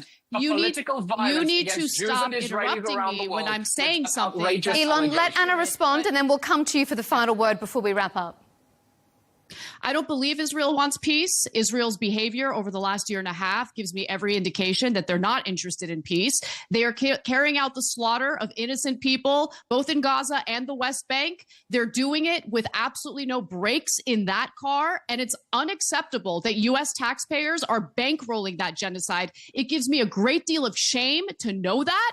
But unfortunately, our politicians here are bought. I do wonder what exactly our politicians would actually think if they weren't bought by lobbying groups like AIPAC, for instance. But alas, we have corruption baked into our political system. And as a result, the American people and civilians in the Middle East have to suffer on behalf of the Israeli government. Elon, final response from you, and then we'll wrap. Yeah. I mean, Anna, with this deranged conspiratorial thinking, is trying to manufacture consent for political violence against Jews and Israelis around the world by framing Israel as genocidal. We one-trick ponies, always the same argument. On October 7th with a brutal massacre in which people were mowed down at a music festival and children were burned alive in their homes. And in response, Israel is fighting a war in the most difficult urban battlefield possible, where Hamas has dug tunnels under schools and homes and even hospitals. Mohammed Sinwar was hiding under the emergency department of the European hospital in Gaza. So is that destruction? Yes, of course. It's because the government of Gaza placed its military bases under civilian areas. It should free the hostages. We can't get too bogged down in Israel, Gaza, because that's a whole other show.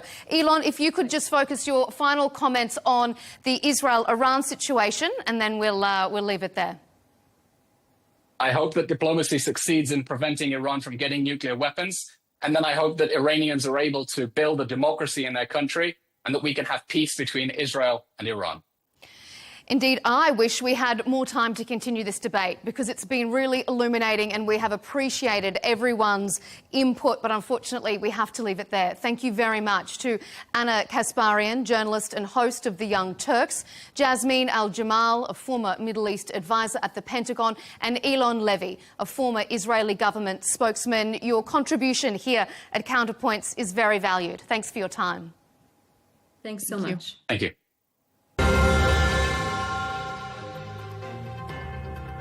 And as always, thanks to you at home for watching Counterpoints here on Al Arabiya English. To watch all the latest debates and interviews and avoid missing out, subscribe to Al Arabiya English on YouTube. You can follow us also on X and TikTok. Thanks for joining us.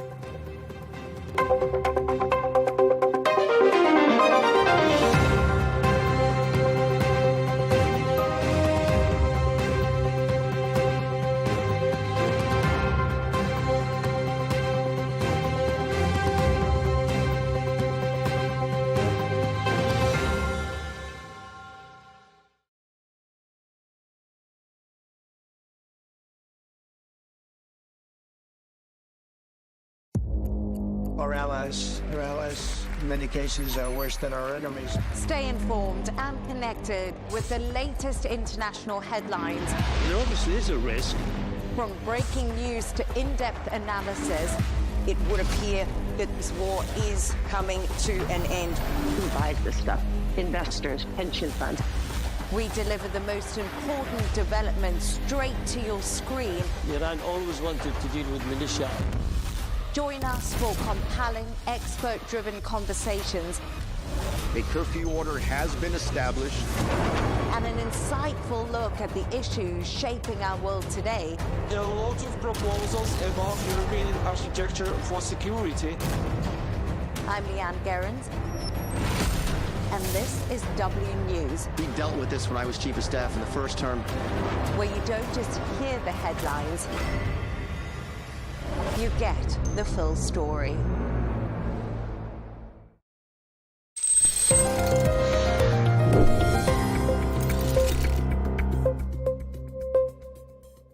Collecting aid in Gaza has become a deadly mission. In just 3 days, at least 27 Gazans were reportedly killed by Israeli fire while trying to access food and essential supplies, according to eyewitnesses and local authorities. Large crowds had gathered near a humanitarian aid distribution site in the southern city of Rafah. What was supposed to be an aid mission quickly turned into a bloodbath. Let's hear it directly from the people of Gaza. It's not humane. This is a bloodbath with bits of food soaked in it. We go there to die. They fire bullets and use quadcopters to target us. Death is everywhere.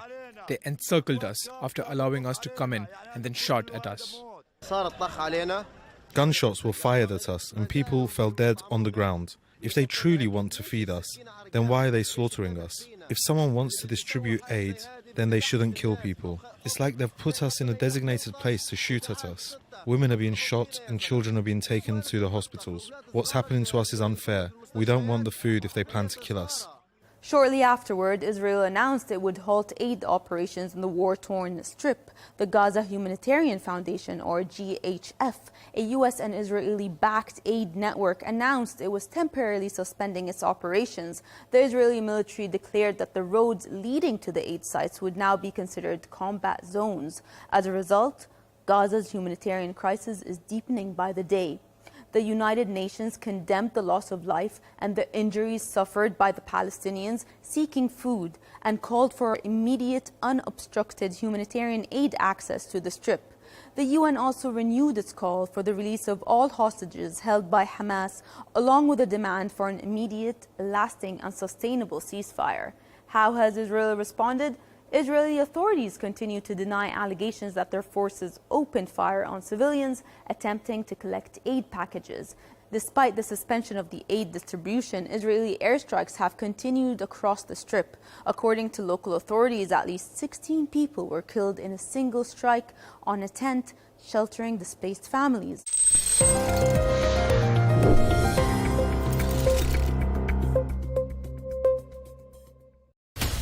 From the White House to Gaza, Kiev to Beijing, elections, economics and the environment compete with conflicts and other complex issues for our attention.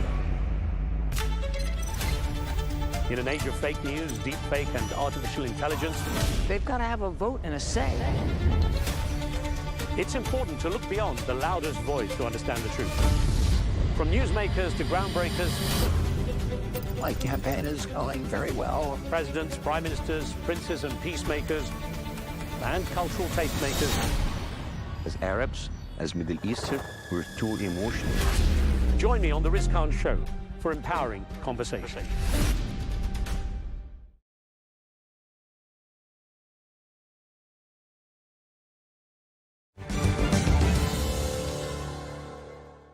I felt that I had done my job. Of 200 plus ambassadors in Washington, there is one that was heard in the Oval Office. There is one that stung in the White House. There is one that moved a Secretary of State to issue a persona non grata declaration. I think I did live up to my standing for humanity, my standing against inhumanity, and for calling it out, whether it was the humanity of the Palestinians or whether it was even the humanity of those who are on the other side of supremacist instincts.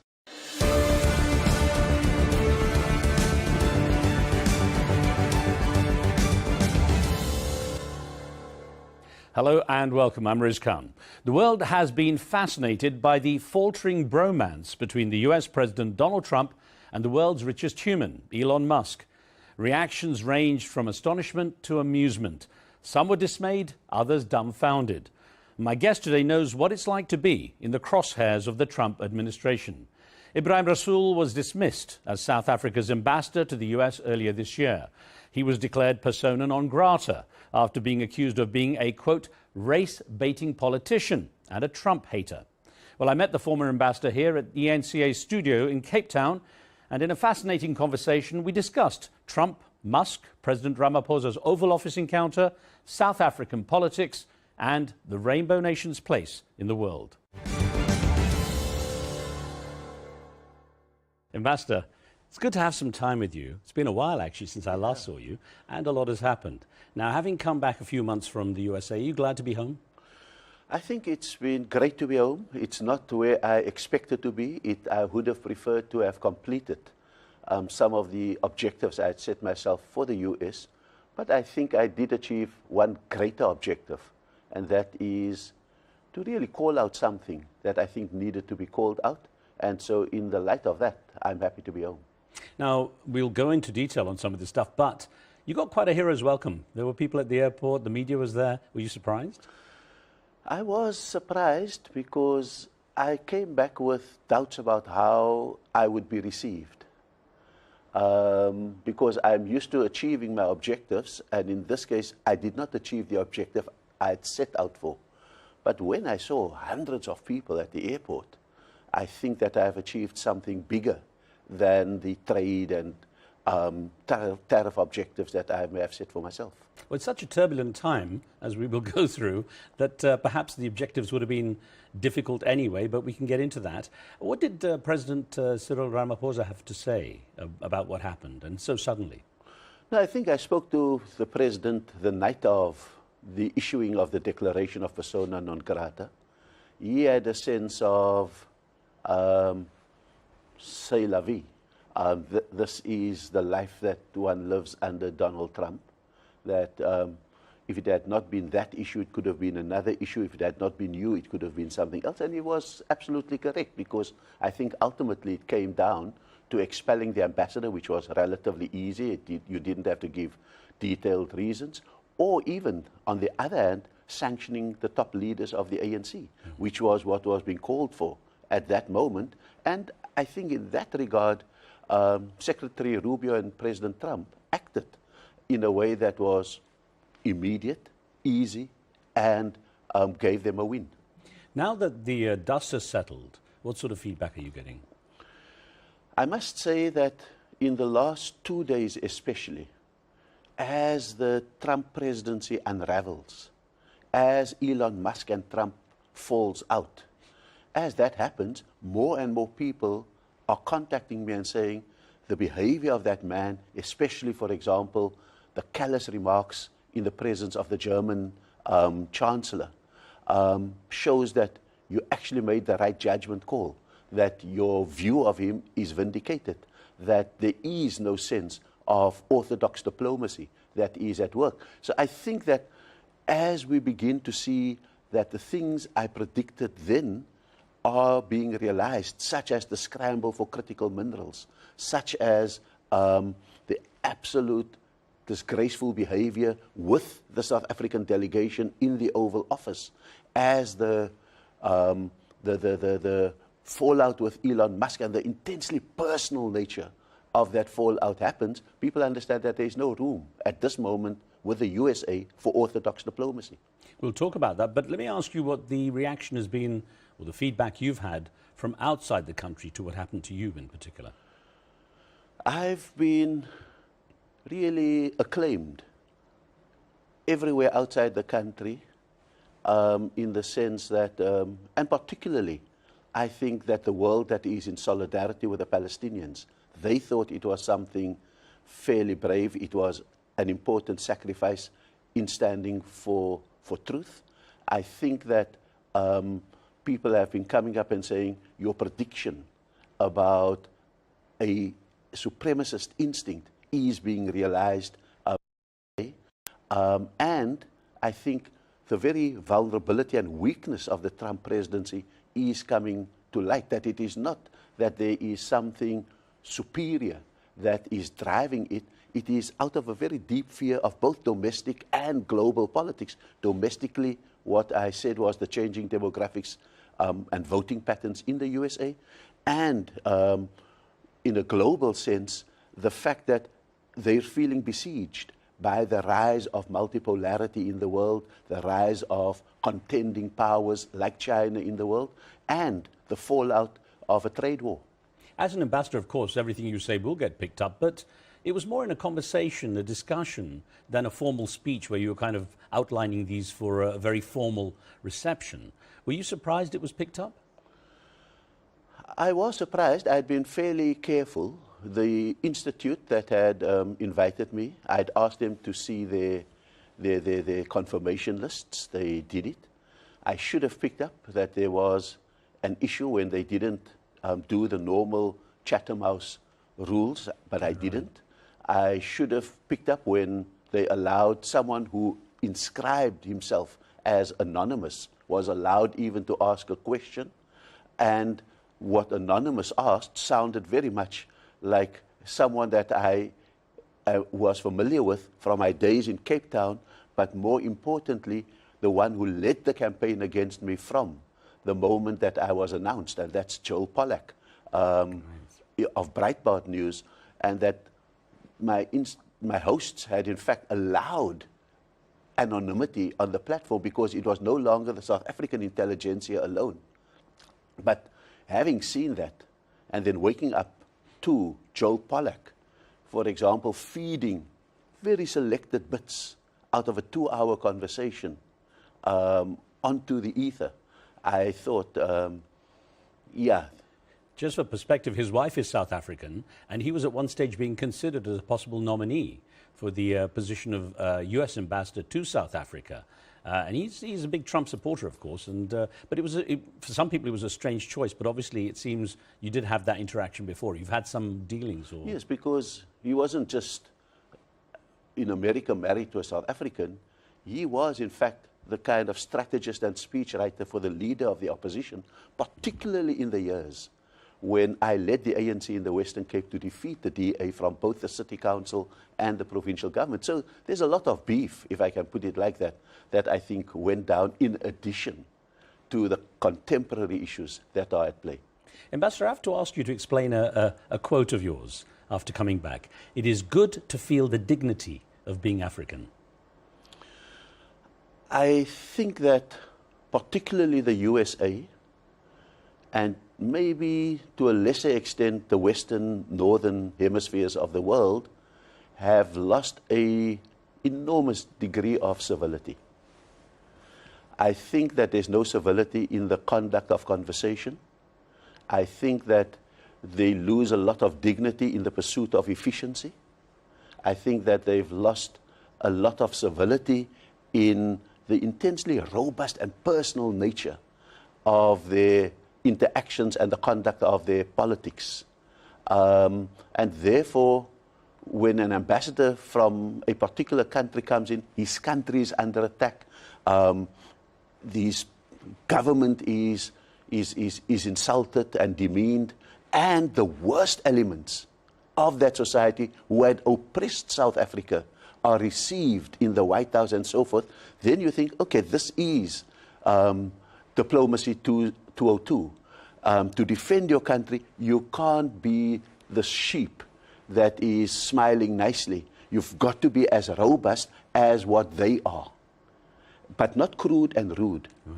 And I think that it's in that regard that it was really great to come back, that to feel this African dignity, because we grow up with a sense of Ubuntu, the interconnectedness of our humanity. We use that dignity and Ubuntu to settle with our former oppressors and reconcile with them despite the anger and the rage that may be beating in our hearts. We impose discipline upon ourselves in our conduct.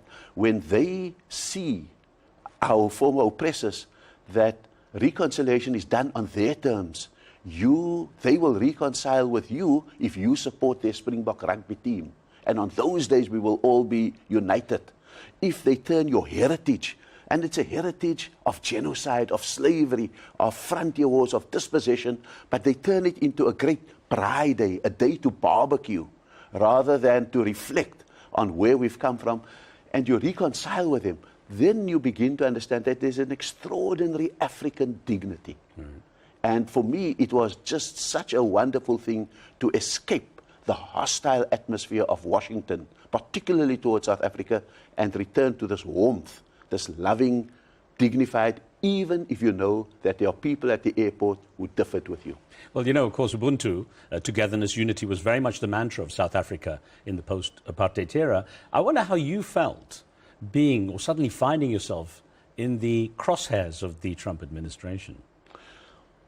I think that it demonstrates, therefore, that there is a hard edge to Ubuntu, that you don't sacrifice humanity in order to be humane. You don't turn a blind eye to inhumanity in order to be humane. And therefore, I felt that I had done my job. Of 200 plus ambassadors in Washington, there is one that was heard in the Oval Office. There is one that stung in the White House. There is one that moved a Secretary of State to issue a persona non grata declaration. I think I did live up to my standing for humanity, my standing against inhumanity, and for calling it out, whether it was the humanity of the Palestinians or whether it was even the humanity of those who are on the other side of supremacist instincts. So presumably when you were having that discussion and those words were picked up, that was your intention, I guess, to highlight what you felt very strongly about? I think it was an intention to prepare South Africa for the fact that the rules have all been eroded, that there is a different animal in the White House that do not operate by the normal diplomatic conventions, by normal trade negotiations. It is a warning that when you prepare your position on trade, brace yourself for the assault on your humanity. It was one to explain to them that on the basis of rumors of a genocide against white South Africans and the removal of their land from them, that already 8 billion rands worth of aid, particularly for HIV, AIDS, and other diseases, had been cut, not on the basis of fact-based interventions, but on the basis of receiving a delegation who alleged certain things, and on the basis of those allegations, a White House issued an executive order that suddenly meant 20,000 health workers out of work, 200 health clinics and facilities closed, that possible 1 million new infections with HIV. That is the dastardly nature of it. We'll get into it, but I wonder, you did say you wish you'd been able to complete your time and achieve certain things that you'd hoped to while in DC. At any point, have you felt it was perhaps a misjudgment to put yourself in that position? I think that I didn't feel it at the time, and certainly looking back, I don't feel it, because I felt that the mentality of the Trump administration is that they relent after they have a win. And so if the win for them was that they had my blood, and that opened the door to the president leading a delegation into the White House, then it would be a worthwhile thing. The other win that they may have thought that they wanted was to say, if you want to come in, you don't bring the new envoy along, as is the rumor mill in Washington, because this new envoy said even more blunt things about President Trump. And so I think that it's the mentality. If you can force Zelensky to say thank you for all the aid, if you can force Zelensky to sign a paper signing over all Ukraine's critical minerals, then we may consider what you need after you give us the win that we want. Well, the White House rhetoric under Donald Trump has been quite sharp, as most people have discovered. But Marco Rubio, the Secretary of State who declared you persona non grata, called you a race-baiting politician and a Trump hater. Would you say that's a fair claim? Hatred doesn't come easily to a South African. If we were taught not to hate, even those. I served in the Western Cape as a minister in a coalition government led by the last apartheid police minister, security minister. Now, hatred does not come easily to me. And so it's not about those kind of emotions. And certainly if race baiting is to regurgitate a fact that is at the center of Republican politics, that the white voting electorate is 48%, that there is the possibility, if all others were to denounce voting for that, then there would be effectively be a majority of minorities. And that's analysis by me. It's not race baiting. Is that the argument you'd use to convince those, perhaps even supporters of Donald Trump, that your intention was not to appear as a race baiting politician and Trump hater? I owe them no explanation. Okay. And so I wouldn't go out of my way. If anything, my interactions with the US after that would be what I would call the forces for change. Even if I disagree deeply with Democrats about how they conducted themselves regarding Palestine, the blindness with which they look at the expansion of NATO. I could disagree with all of them, but I see a modicum of touch points with them because I can appeal to them on human rights. I can have a conversation with them. There is a civility with them that, despite the disagreements, I can conduct. So my job is not to deal with the MAGA forces to convince them. My engagements have been far more to say, how do we return the US to a rational entity that we can talk to again? Well, that makes me wonder, your first stint as ambassador was from 2010 to 2015, just before Donald Trump came in, under President Barack Obama, the US's first black president. Describe to me how different that time was for you. So, in the Obama era,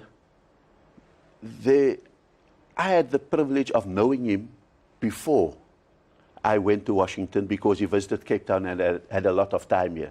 So we got to know each other somewhat, and it's partially the reason that I was asked to go to Washington. And that was the time of the great upheaval in the Muslim world, particularly the Arab world. President Obama was willing to do what the establishment wanted him to do and to shut down the Arab Spring, but there was a rational conversation in which I could say to the president, in 2009 you went to Cairo and called the Arab masses to their finest, when you called them to rise for human rights and freedom and democracy and all of, and they've answered you in 2011.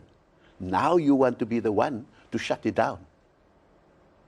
And so that was the kind of hard, fundamental conversations. Without retribution. Without retribution. If anything, they seem, and I'm not taking credit for it, but there was a way in which Obama allowed the Tunisian elections, allowed the, didn't enforce his red lines in Syria, allowed the Egyptian, he then had to relent to the establishment when the counter-revolutions happened. But what I'm describing is a robust, very dangerous moment in the geopolitical history of the world. And a South African ambassador, given our own history, coming from the land of Nelson Mandela, could at least be listened to and not dismissed out of hand. And so South Africans often have to act like the canary in the mine. When the oxygen is depleted, the canaries raise the alarm. Because our attuneness to the infractions on human rights, on democracy, on freedom and so forth are such that we can act like the canary in the mine. On that note, it wasn't that long ago the canaries in the mine were starting to choke when your president, Cyril Ramaphosa, found himself in the crosshairs. So what was your reaction when you saw what a lot of people called an ambush in the Oval Office? You know, it was the biggest trending word on social media for a while. No, I think that no amount of writing in a report that orthodox diplomacy has been eroded, prepare for a very robust thing, get all the trade and tariff negotiations done before you go to the White House, because the White House, Trump will exact another win from you there. He has to assert himself over you in the White House, but get the trade and tariff deals done before. So I'm hoping that all of those things are in place prior, so that the absorption of the punishment, the ambush in the White House becomes worthwhile. Not dignified, not great, but worthwhile at least. And so I think we understood that we're dealing with a different temperament. It was rather how much would we be able to bite our tongue in order to preserve that which was negotiated in the days leading to the Oval Office meeting. Well, your quote at the time was, who was the adult in the room? No, absolutely. And that was so important for South Africans to see and for the world to see, that here the adult in the room was the one who retained dignity, kept a smile on his face, smiled through the lies, the sham TV show, the white papers branded about and so forth. And the adult in the room knowing that every one of those so-called evidences were absolute lies. The adult in the room maintained dignity because the adult in the room understood the greater picture was the trade and tariff things that would hurt South Africa, and the smaller picture was the assault on the dignity. How did you rate the team, having people like Ernie Els, the golfer, go there, knowing that Trump is a big golfing fan and so on? How did you rate the kind of team that went with the president? It's not an ideal team, because we all had to wince and smile through the tone deafness of Retief Goosen, who said, you helped us in Angola, through the absolute throwing under the bus by saying what a violent country we are, etc. But the way I've explained it is that if you go as a president to China, you take your own translators along. If you go to the land of supremacism, you take your own translators along. Because those translators, the two golfers and the billionaire, acted like the translators from a rational black English, put it into a language that is palatable to a irrational white supremacist, and acted as the media. And so when our president says, we don't have a genocide, we're not confiscating land, one of those translators said, yes, it's true, President Trump, this is really not happening. You've got an exaggerated opinion, and translates it for President Trump. So that is the necessary, I almost called it evil, but that's the necessary compromise we needed to make in that White House. That's interesting, going in with the psychology. Do you think President Ramaphosa learned a lot from the Zelensky visit? Do you think there was some idea that, look, this is a chance that might happen to us as well? So when I was still in place, I told President, this is not the time for you to visit too early. We must get our ducks in a row, because what we are trying to do is to prevent a Zelensky moment. Because there is nothing more pleasurable to a Donald Trump than to lord it over a black president. And because he's white? There's no other reason. Okay. Or he's just a bully by temperament. But the fact is that his MAGA movement expects him to prevail over a black president. And so the MAGA movement is fed this thing about Africa having S-hole countries, about, oh, we don't even know where Lesotho is, etc., etc. That's the kind of way in which it's red meat to that crowd. But the fact of the matter is that I think our president understood what he was going in for, conducted himself absolutely according to script. We bit and held our noses, bit our tongues and held our noses through that encounter. And hopefully the result is that South Africa comes out not good, but fairly okay. Well, let's talk a little bit about Elon Musk, one of yours technically, who was in the room as well. And obviously things have changed a lot since that moment. How do you regard what's going on now between him and Donald Trump? I think that Nelson Mandela always had the sense that sometimes a kraal is too small for two bulls. And I think it was bound to happen. Those two bulls needed each other. If Musk did not put in his billions or millions and did not put in his X into that,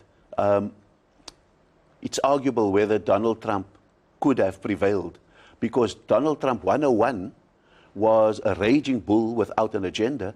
Donald Trump 202 had 200 executive orders prescribed for him, had a Doge in place, had everything. So clearly that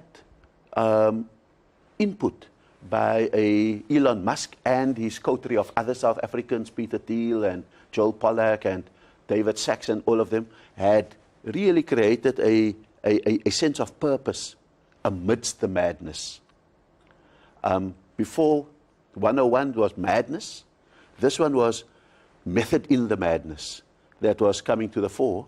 And I think that you can hold it for 2, 3, 4 months. Maybe you can patch it up again and go on for another year.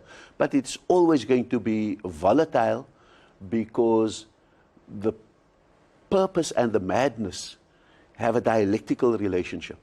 Sometimes the madness overwhelms the purpose and hides the purpose, as is the case now, that the madness leads to a thing that could bankrupt the USA, the big beautiful bill. Or the purpose is just so compelling that it tempers the madness. And I don't think they found the formula between madness and purpose. Well, they're both pretty unique characters. That obviously is part of it, isn't it? No, that's exactly it. I think, and I say this with all respect, when you're on that kind of spectrum, the thing that could put your behavior on steroids is absolute power. Lots of people who do carry those quirks are usually confined and disciplined by the infrastructure around them. Imagine the infrastructure isn't there, and you've got two quirky characters running this massive machine. I mean, that's what we are seeing today. How do South Africans regard Elon Musk now? What perspective do you think they have?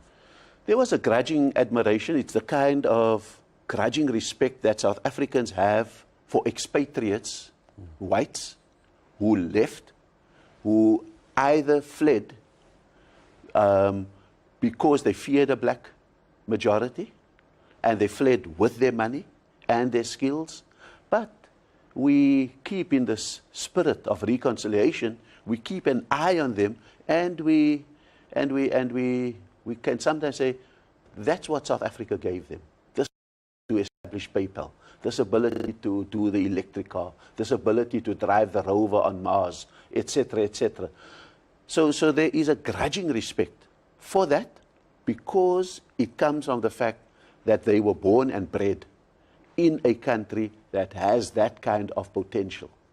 So to touch on something that's very much in the news since I've been here, does South Africa want or need Elon Musk's Starlink satellite system? We don't need it. We may not want it, but we may have to get it. Because, and that will depend a lot on how much distance there is between the Trump administration and Elon Musk. Because up till that moment, the Washington Post, for example, had this expose on how a country like Bangladesh was railroaded into accepting Starlink as a precondition for tariff relief and trade reciprocation. And Lesotho was derided in Trump's State of the Union address. Lesotho is in the good books because Lesotho has Starlink now. Zimbabwe was absolutely pilloried, the pariah of the world. Zimbabwe is coming to the mainstream. It has Starlink now. There's a pattern.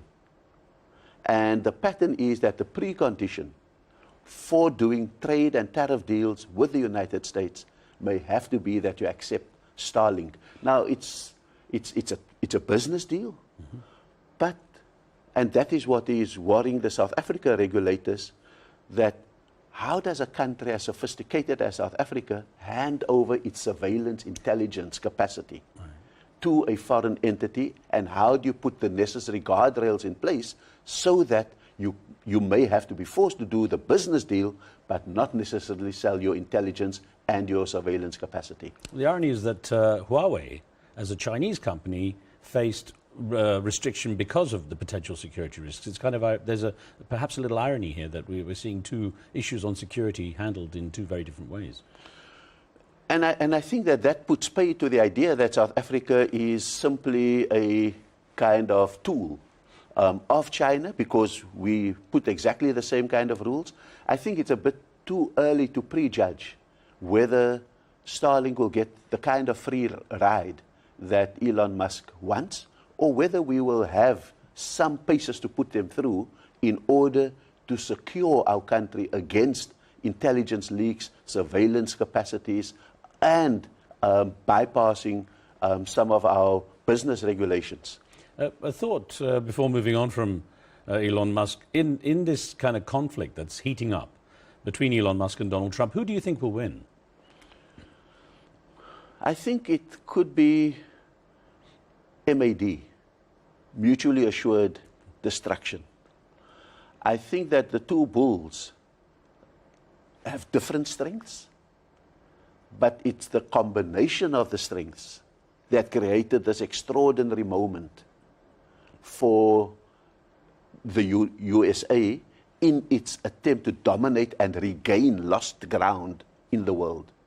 And so, but if Elon Musk wins, it could be because they have a candidate who's waiting in the wings, recruited by the PayPal mafia and trained by the PayPal mafia and installed first in the Senate and now in the vice presidency. And that may be the win that the Musk crowd may have. And so it's no accident that when it was said, let's impeach Donald Trump and let the vice president take over. And I'm going to be very naughty based on my watching movies. Was that the moment that a Manchurian candidate steps in? I leave that question hanging. Okay. Maybe we'll get back to you at some point and just see what happens, because I'd love to be able to discuss that further. Let's dig in a bit into the whole the farmer issue and the farmers going to the US as refugees, the land debate. How is that heating up here in South Africa? When I came back from Washington, I took my car, went to the garage, and unlike the US where you throw in your own petrol, here you have garage attendants. And when they recognized me, they all came running up to me and said, "Hey, Comrade Rasool, you were really, really brave. Thank you very much for standing up for us." And the white guy who thought that his car was being neglected by his attendant running to me, didn't know the pump was on automatic, he said, "Why are you doing?" And these guys, the petrol attendants told me, "You know what? We're already being punished for taking his land. Why don't we just take their land?" So the point that I'm making is that the very things that we are being punished for and haven't done, the backlash may mean that there is a demand for South Africa to do those kind of things. If we have been slow on land reform, but we are now being punished for land confiscation, why don't we accelerate?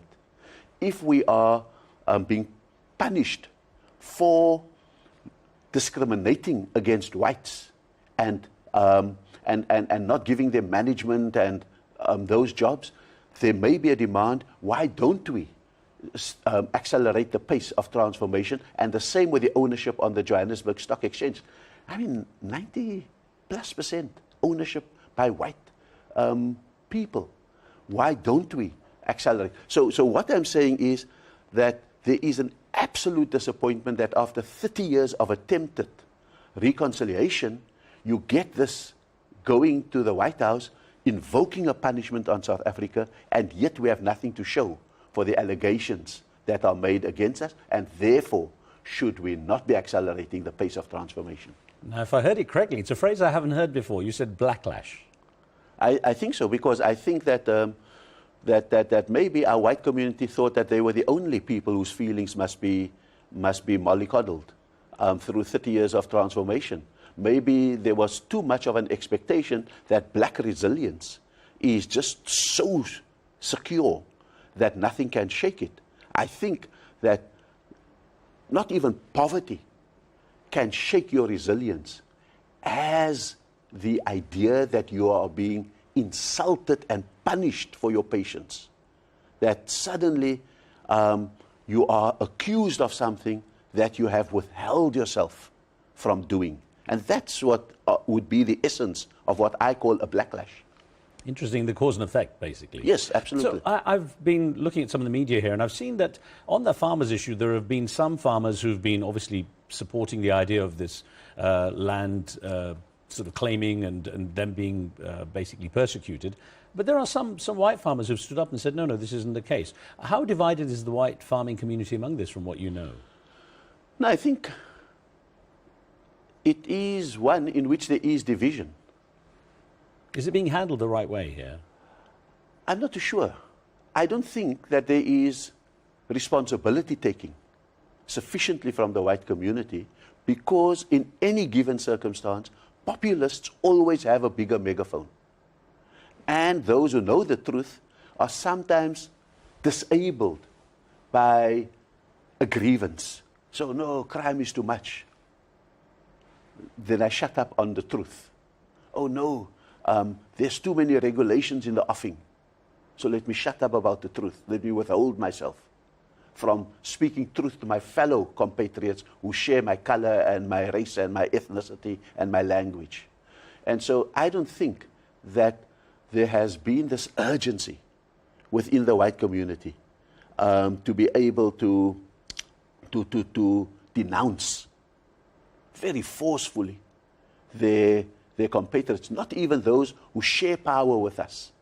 It's always a no but. No, there is no genocide, but there is all these farm murders. And the farm murders over the last 10 years. I'm not, it's horrific that anyone should be murdered. But 630 farm murders over the last 10 years. And when I say farm murders, not murders of whites, but also murders of black farm workers at the hands of those who now queue up for refugee status. I mean, I'm not speaking about in the apartheid years, but last year, 2 women picking up dairy products that are expired, shot, cut up, and fed to the pigs. Now, if you, as a white community, can't recoil from that and hold that up as, that's not us, not in my name, then I think you have a passion gap for your country, and you have a passion gap for the truth. So I've seen these stories here in the South African media. And the twist is that Donald Trump, holding up those bits of paper and so on, described it as large-scale killing of white farmers. So in your eyes, is that misinformation, disinformation, propaganda? How is it being pushed? Because people outside hadn't really heard the story that much before. Populism doesn't work on truth. It works on narration. The narrative must win. The truth is incidental. So that's true. That's black populists and that's white populists, or any Muslim populists, Zionist populism. And so in a very important way, truth is the casualty. But the fact of the matter is that when Donald Trump invokes all of that, there's no way that you can intervene in it with counterfacts. But the narrative is important, and the narrative of a genocide against whites, I think, has two functions. The one is that it gives white supremacism globally a victim that they needed.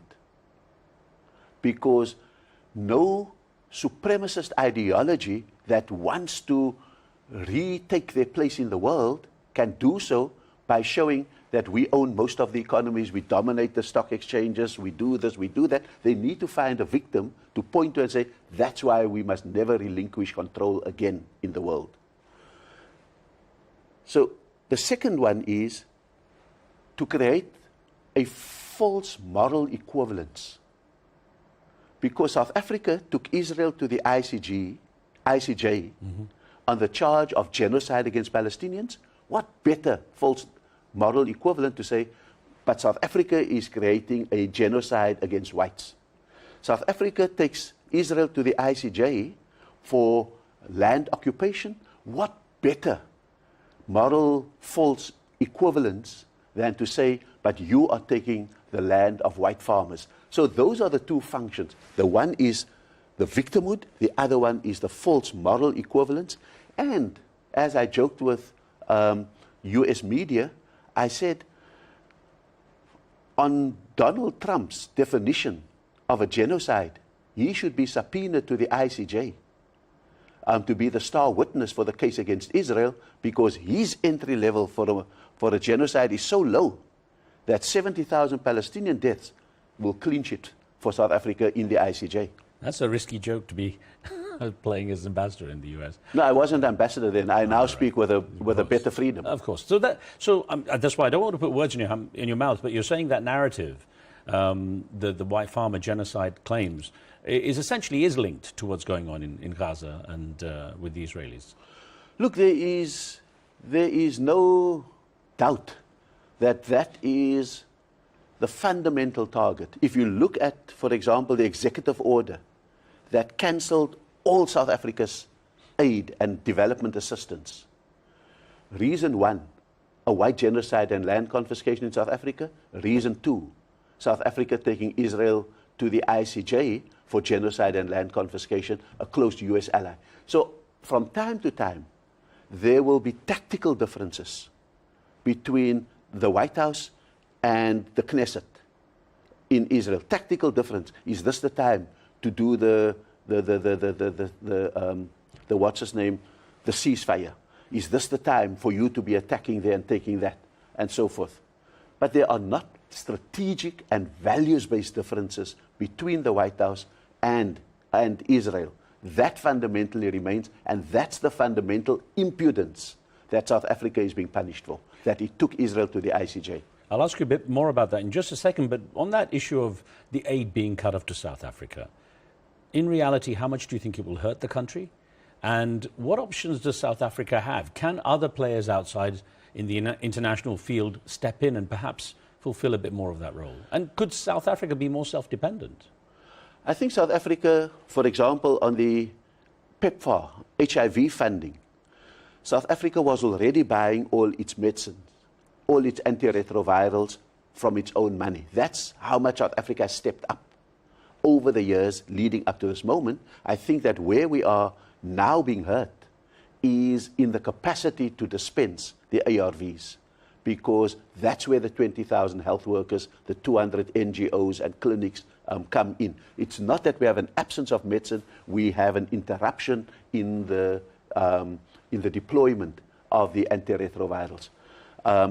On the other hand, we have a situation in which all the just energy transition funding has been stopped from the USA, and in that regard, for example, Europe sees South Africa's sacrifice, sitting on a mountain of coal but choosing renewable energy, sees that as a very critical sacrifice to be making that lets Europe a little bit off the hook for cleaning up their act, and therefore steps in to help South Africa with just energy transition funds. I've been to a conference in Istanbul where the Muslim philanthropy world and investment world gathered, and the rallying cry was there: if you want to support Palestine, support South Africa, because South Africa is being punished for supporting Palestine.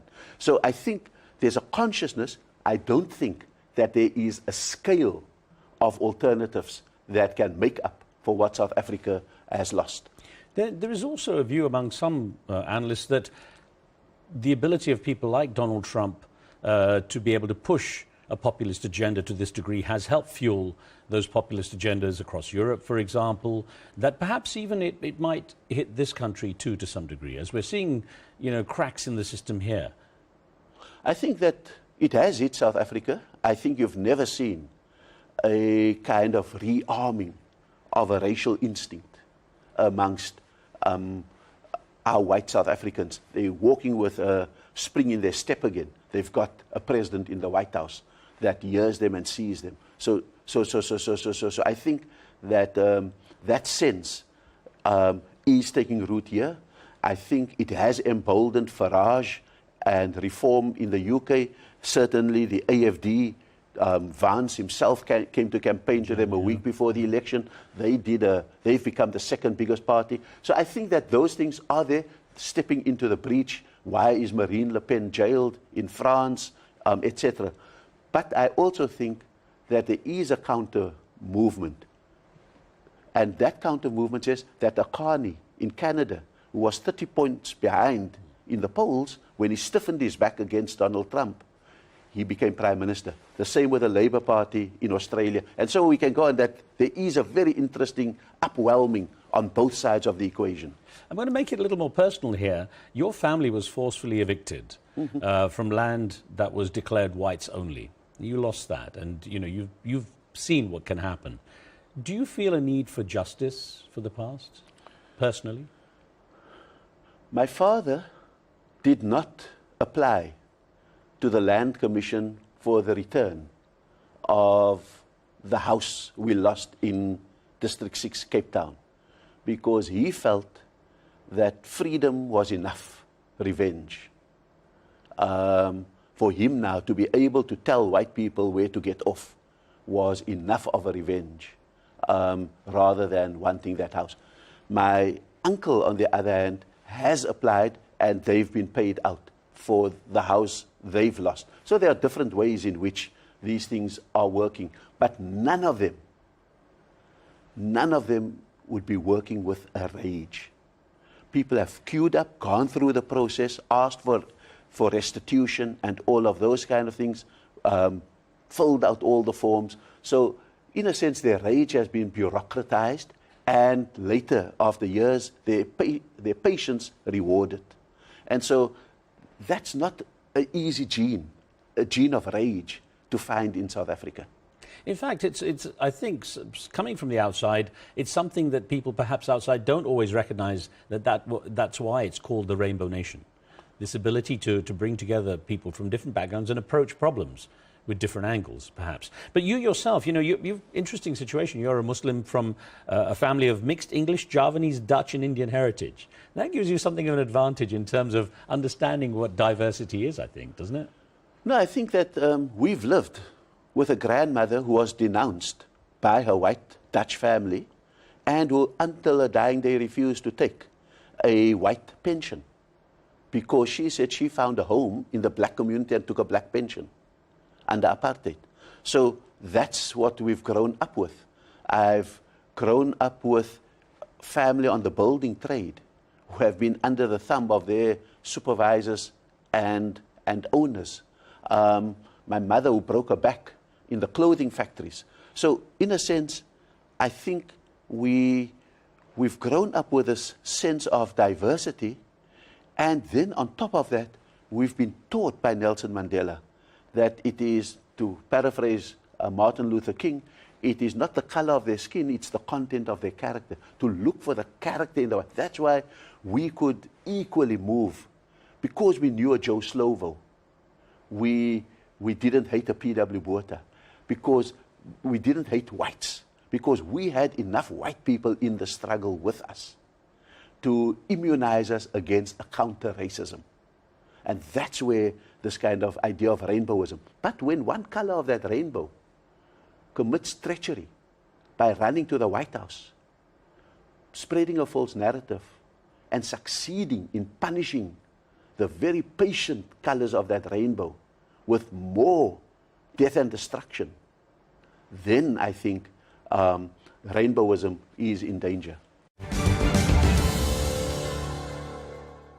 Well, in part two, Ambassador Ibrahim Rasool talks about why he thinks South Africa has become a moral superpower for its stand against Israel at the ICJ. That stirred the conscience, not just of the campuses in the US and the streets in the US and all over the world, but even young Jewish people who may not any longer have a grandmother or a grandfather who was physically in Auschwitz. And they could now think with their conscience and say, I'm Jewish, I enjoy being Jewish, I want to be Jewish, I may even love Israel, but I will not give a blank check to Netanyahu to achieve the end game that he has in mind. He reveals what President Nelson Mandela told him on Islamophobia, and also why Donald Trump might be driven by vanity to come to the G20 meeting in South Africa.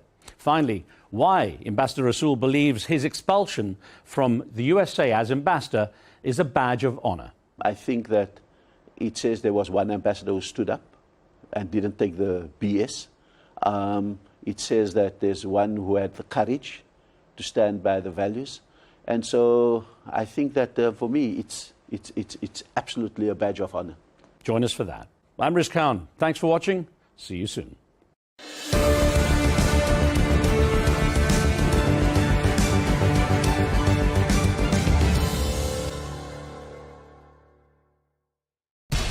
We have to take care of our people, and we're going to take care of our people first. For in-depth analysis and all the latest developments across the globe, make sure you join us every weekday. President Trump is trying to negotiate a ceasefire. With so much happening, so much information, and so much noise, international law will have no part in his administration. It can be hard to keep track. Tariffs will just fuel inflation. We're going to fight these tariffs.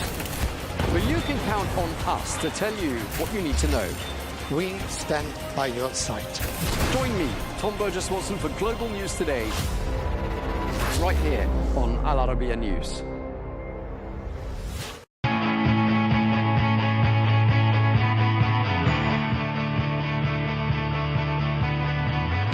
Welcome to the metropolis, the big city. This is where tech, trends, and culture meet. Meet the people. See the sights. Walk the city streets. And experience the lifestyle.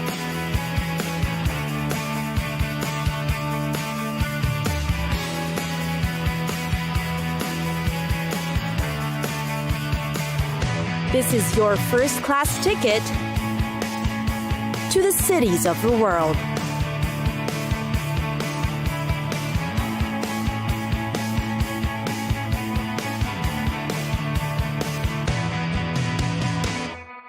London. Oh, London. It is known as the world's financial capital along with New York, and is also Europe's cultural hub.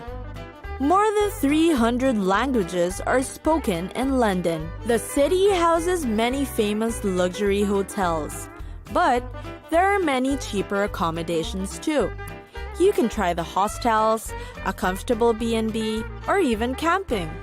London is home to the most amazing attractions in the world, and there are many ways to view it. See the city from above and get a panoramic view of the iconic skyline via the London Eye or view from the Shard. The Thames also makes for a stunning backdrop to the city's known attractions. You can take the river bus services or river tours to beat the traffic and see wonderful sights at the same time. Schedule trips to London's canals, including Regent's Canal and Little Venice. Have a look at the world's most precious treasures at the British Museum. Bump into a famous celebrity at Madame Tussauds, or meet the dinosaurs at the Natural History Museum. Many of London's best museums and galleries are actually free. You can spend time browsing through the British Museum, Natural History Museum, or the Science Museum at no cost. For clean and green spaces, London boasts of 8 royal parks, including Hyde Park and Richmond Park. London also houses one of the best theater scenes in the world. You can catch one of the long-running musicals, classic plays, or brand new works making their West End debuts. Expect to see famous faces on the London stage. Meanwhile, you can also take a culinary journey around the world with London's diverse restaurants. Choose from the Michelin-starred restaurants, the gastropubs, the traditional British restaurants, and places for afternoon tea. London is famous for its bar scene, with rooftop bars, riverside pubs, and champagne bars to offer. On a shopping spree, places to visit are the flagship stores on Oxford Street and the gifts and bric-a-brac at London's markets. The city also hosts the best sporting events in the world. Home to English football is the Wembley Stadium. See a match at Lord's Cricket Ground or Wimbledon Lawn Tennis Museum.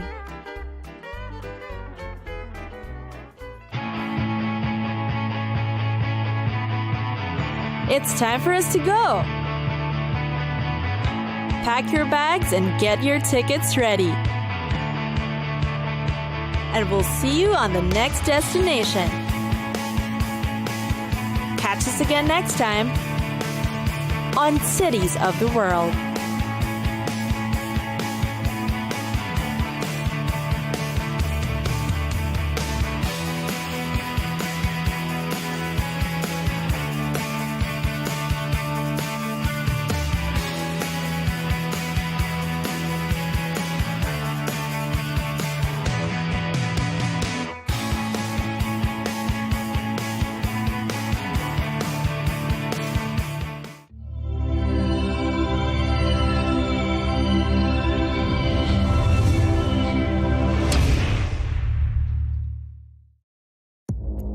Our allies, in many cases, are worse than our enemies. Stay informed and connected with the latest international headlines. There obviously is a risk. From breaking news to in-depth analysis, it would appear that this war is coming to an end. Who buys this stuff? Investors, pension funds. We deliver the most important developments straight to your screen. Iran always wanted to deal with militia. Join us for compelling, expert-driven conversations. A curfew order has been established. And an insightful look at the issues shaping our world today. There are lots of proposals about European architecture for security. I'm Leigh Ann Gerrans, and this is W News. We dealt with this when I was Chief of Staff in the first term. Where you don't just hear the headlines, you get the full story.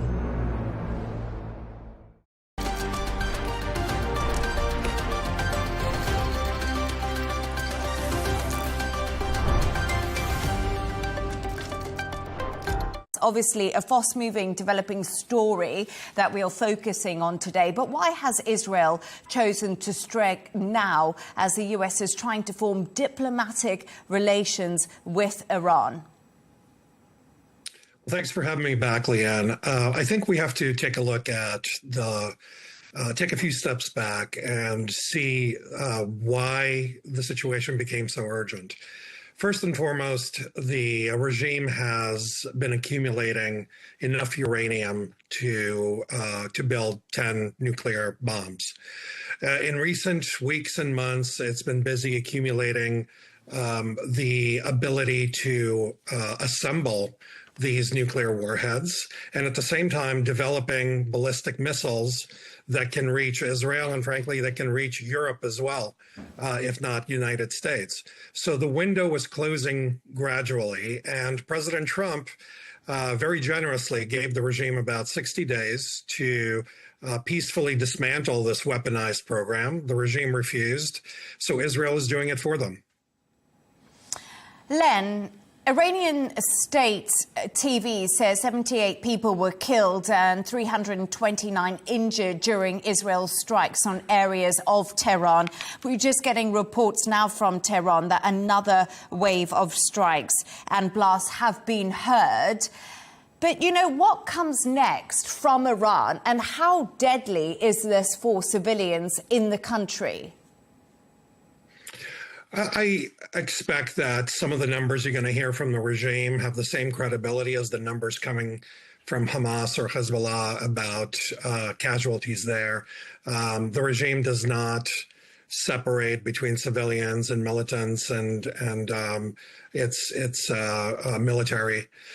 So I think we should be cautious in terms of taking their numbers as is and use an enormous grain of salt for those numbers. In terms of what danger exists, well, I think the regime, again, hasn't hesitated in 46 years of being in power of putting its citizens in danger. This game of brinksmanship that the regime has played since the revolution has only been used to create its empire of proxies. It has filled the pockets of the regime officials, starting with IRGC, that controls the economy in Iran.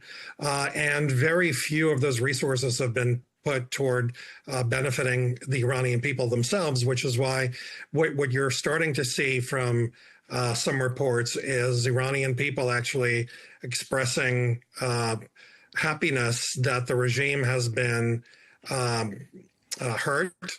And, you know, they're just a matter of time before there are whispers of regime change on the ground. You know, it's been a constant source of internal pressure for the regime that the people have recognized that this government has no legitimacy and it only exists to perpetuate its own power. And it's just a matter of time before you see the people take advantage of the obvious vulnerability that the regime is experiencing. After all, Israel's decimated its proxies, Hamas, Hezbollah. It's decimated its air defenses. It has pinpointed, you know, as Riyadh has mentioned, it has decapitated its military leadership. So the regime is in the weakest point since 1979. It's just a matter of time before the frustrations of the population explode. So what you're explaining to me there is frustrations of the population, Len, exploding. Happiness, the regime has been hurt is also what you've said to me. So what can we expect from the Iranian people? And also, what can we expect for the future of Iran if there is a regime change in the country? And is that likely to take years to actually happen? Because we know right now things are pretty established. Well, when you say things are established, that was before Iran's work over the last 46 years of establishing its regional power projection, establishing this ring of fire of its proxies, has been gradually decimated. Not to mention the Syrian Bashar al-Assad regime that's been overthrown. So the regime is extremely vulnerable. Now, no one outside of Iran can tell for sure what's going to happen next. But we've seen pangs of frustration from the population with every incremental step. And certainly over the last year and a half since October 7th, you've seen, signs of support inside of Iran for Israel. You've seen Iranian flags and Israeli flags displayed. You've seen people, to the extent that they can, post videos of support for anyone, including Israel, that is able to damage their oppressor. So, we can't definitively say what's going to happen next hour, tomorrow, or next year, but we do know the trajectory is in the direction of the people taking back their country. And, eventually, whether it's next week or next year or 5 years from now, the regime is destined for the ash heap of history. It's been proven over and over again with much bigger authoritarian regimes, like the Soviet Union, for example, of crumbling. And I think it's inevitable for this regime. And Len, just before I let you go, Donald Trump has actually warned Iran today worse is coming if it didn't make a deal with the US. So despite this, Donald Trump still negotiating. We know he wants to get a deal. We know he's the man who wants to be seen to be the deal maker. But what does this actually mean? Is there any way the US and Iran can now strike a deal following the Israeli attacks, or is that now completely redundant?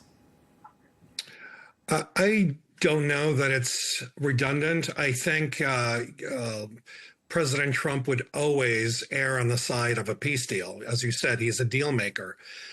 He was extremely patient with the regime for the last couple of months, giving it an opportunity to negotiate directly, to take steps to dismantle its weaponized nuclear program. Remember, the regime's weaponization of uranium up to 60% is just, there's no credible reason to do that if your intention is to use it for peaceful purposes. For civilian use, you only need to enrich uranium between 3 and 5%. Countries like France have nuclear programs that are for peaceful purposes, and they certainly don't enrich the 60%. So, what we've seen over the last few years is factual progression of the regime toward a military weapons-grade nuclear program. And President Trump has been saying from the beginning that that is not acceptable, and he's not willing to live with that. So the regime had that choice over the last couple of months to take those steps back, but it chose to be obstinate and overplay its cards. And I think all things being equal, I think President Trump will want to walk this back somehow and resolve it peacefully. But over the decades, the regime has proven that A, it can't be trusted. It's going to cheat when it comes to the nuclear program. And it just can't help itself because, after all, the Islamic Republic of Iran is more of a cause than a country. Its reason for existence is to project its dominance over its neighbors, and it has an extremist strain of its DNA that's created it from the beginning. So would I bet on the regime all of a sudden changing its nature? I would not. Thank you so much, Len. Khodorkovsky, who is the former senior advisor to the US envoy for Iran and former deputy assistant secretary of state. It's always a pleasure to have you on the show. I really appreciate your insights. Riyad Kawaji, you're back with me in the studio. There we are, the conversation I just had with Len there. He is adamant that the regime in Iran is basically now on its last legs in some respects. He doesn't think that it can withstand what it's going to face. Would you agree with that analysis and that sentiment? Is the regime in Iran now in real deep trouble of survival? There are observers out there who argue that the actual objective of the Israeli operation now is regime change more than just destroying nuclear sites. The decapitation strike, it is a strike that's aimed at causing an imbalance to shake the foundation of the regime and to try to spread some sort of a chaos.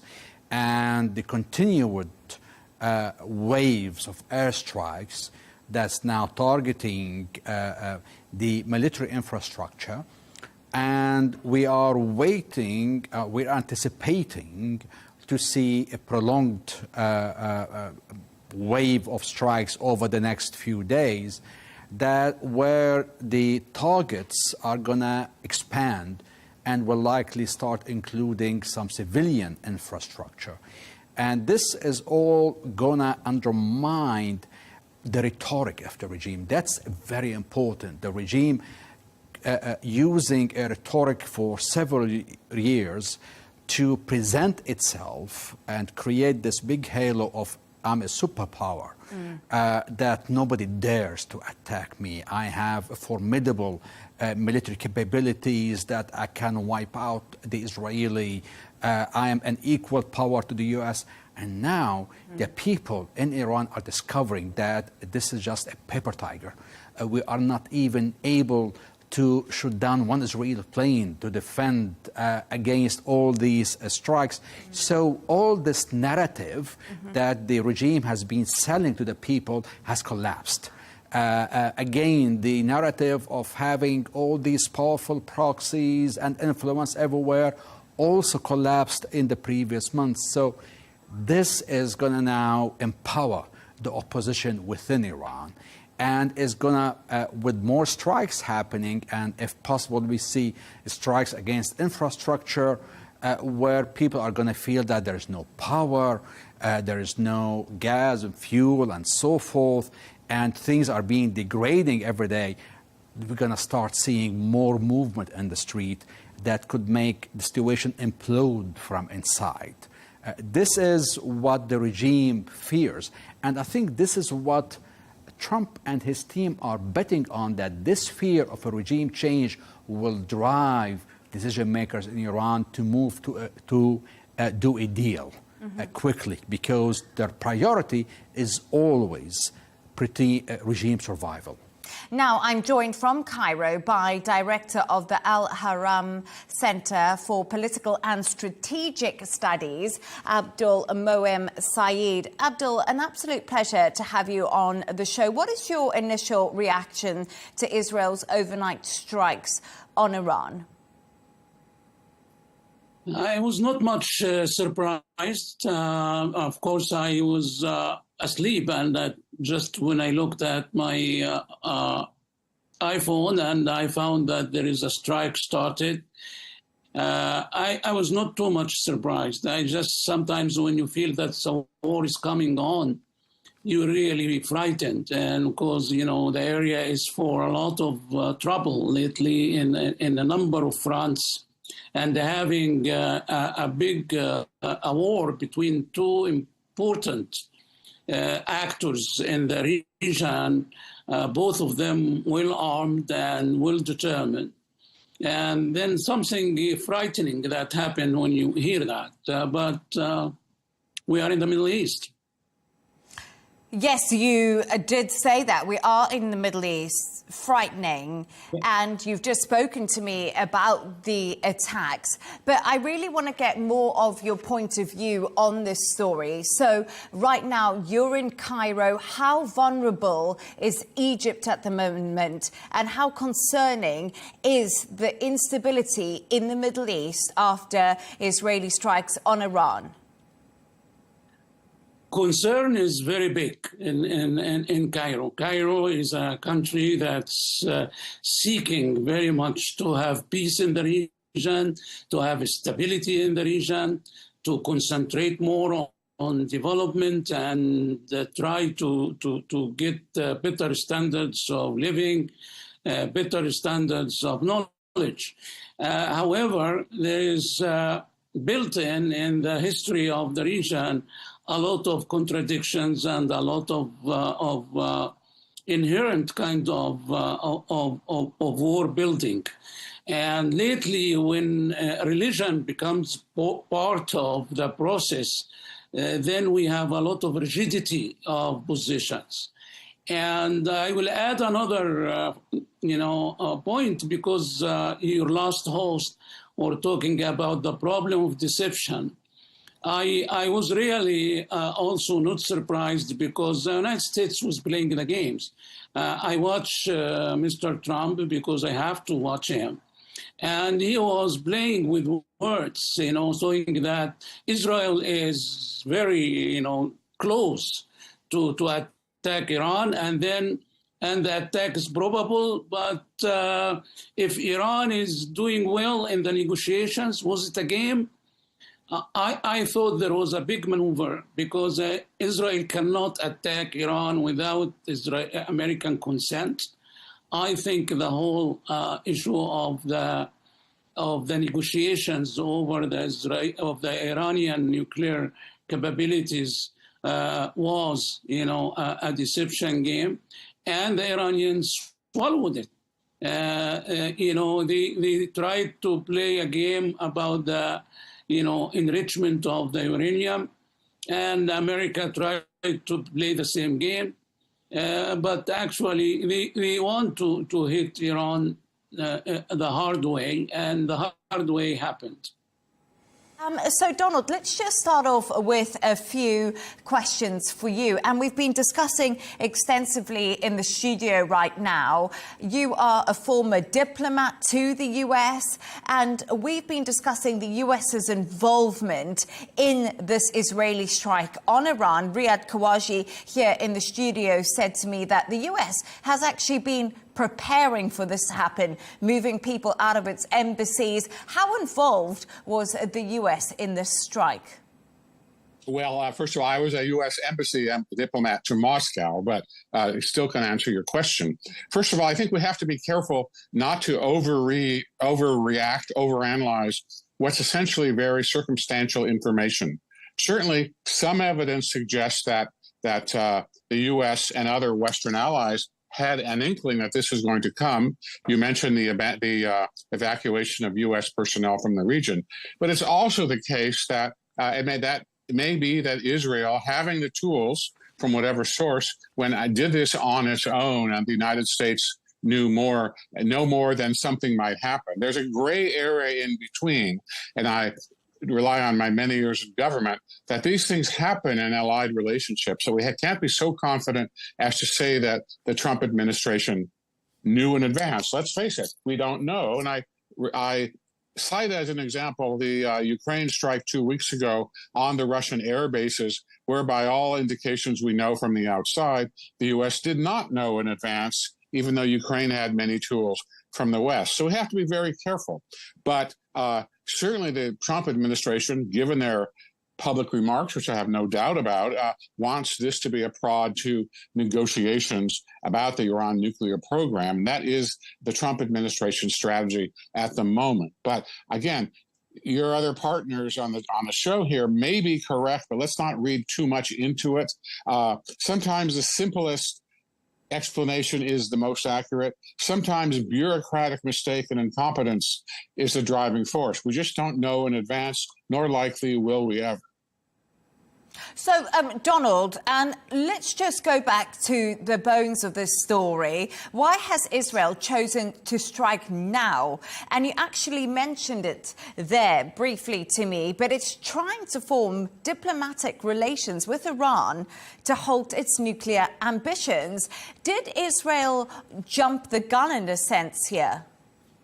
Well, from what I can read, again, from the outside in my own contacts in the region, Israel was concerned that the next step up in the Iranian development of their nuclear forces was imminent. And the question was, do you let this happen without negotiations with an apparent goal in sight or end in sight, or do you strike now? The Israelis struck preemptively, as your previous commentator said. This may inflame relationships in the region, but it also may bring given the strength of this decapitation, which was quite serious and quite widespread, it may prompt Tehran at last to go seriously to the negotiating table. They are a terrorist state, of course. They are a force of destabilization in the region. And this may be a chance, despite all the violence we've seen in the last 2 days, this may be a chance to turn the page.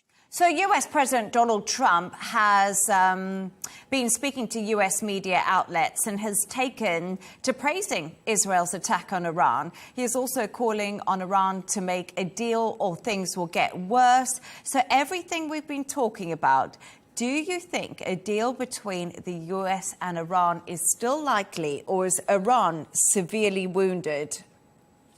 I think maybe some pro forma talks over the short term are likely to happen. Will it bring success? I doubt it.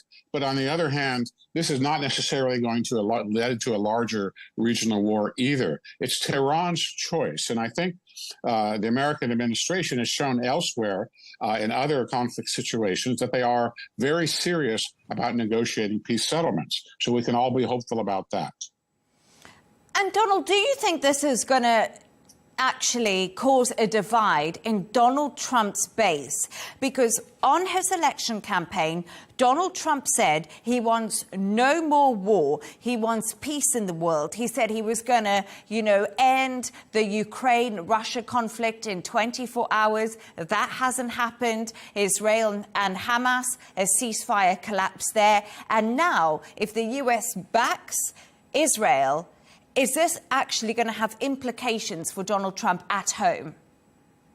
I don't think the implications at home will be very large at all. Americans largely are supportive of Israel, and about half of America supports Trump's policy in the Middle East and foreign policy in general. I do think, however, if I might add an observation about something I've written about, and I was a negotiator with the Soviets as well, I think we have to keep in mind that the other side, certainly Moscow, but also Tehran, view negotiations in a very different way than diplomats in the West do. We think in terms of win-win, in terms of compromise, but clearly Moscow, and I think also Tehran, look at negotiations as a way to advance their foreign policy and security interests. So we have to be very sober about how we go into these talks, whether it's the Trump administration or NATO or any other people who want to engage either Tehran or Moscow on such important questions. Yeah, absolutely. But, I just wonder right now, Trump has also confirmed to the Wall Street Journal that he was informed about Israel's plans ahead of time. But he did call for Israel to not carry out the strikes days before. Why do you think we're seeing a change in position from the White House? Well, I'm not really sure that's a change in position. That sounded to me when I read it earlier this morning like Israel let the Americans know what they were going to do. Likely, as Trump said, he counseled them perhaps not to. So again, informing the Americans or informing the Ukrainians or whatever it might be, that's very different than actually planning the time, place, weaponry, strategy, and how an operation is being carried out. Those are quite different things. And the challenge for all sides here now is to take this incident, this episode, and now to convert it to a more constructive outcome on the negotiating table. And that's what I earnestly hope will happen now, both in Israel and Iran, and with the supporting of the United States and the West. Donald Jensen there joining me. Thank you so much for your insights and all your knowledge. Pleasure to have you on the show on this updating story. A pleasure once again. Thank you.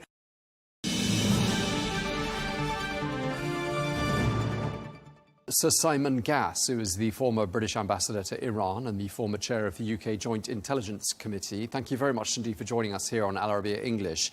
Let me just start by asking you this. Why do you think Israel decided to carry out these attacks on Iran at this particular moment? Well, I think there were probably three main components to the answer, Tom. The first is that Israel, I think, has been itching to take military action against Iran for some time, judging that Iran is probably today in a weaker position than it has been for many years, because effectively its proxy Lebanese Hezbollah in Lebanon has been decapitated last year by Israeli action. Secondly, Iran has lost its key regional allies in the Assad regime in Syria. And thirdly, because previous Israeli strikes last October went quite a long way to damaging sections of Iran's air defence and therefore left it more vulnerable, and that was a vulnerability that could close. I think the second reason is that Iran's nuclear program has been forging ahead in some important ways. It's worth remembering that the US intelligence community has been briefing out to people that it doesn't think that Iran has a program to develop a nuclear weapon at present, but nevertheless, a number of the capabilities which you would need if you wanted to do that have been moving ahead quite fast. And thirdly, I think that Israel was content, rather reluctantly perhaps, to give a chance to US-Iranian negotiations on the nuclear deal, of which we've already had 5 rounds, but has probably judged, and the US may also have judged, we don't know, that those negotiations were unlikely to be successful. So I think for all of those reasons, Israel chose this moment to strike.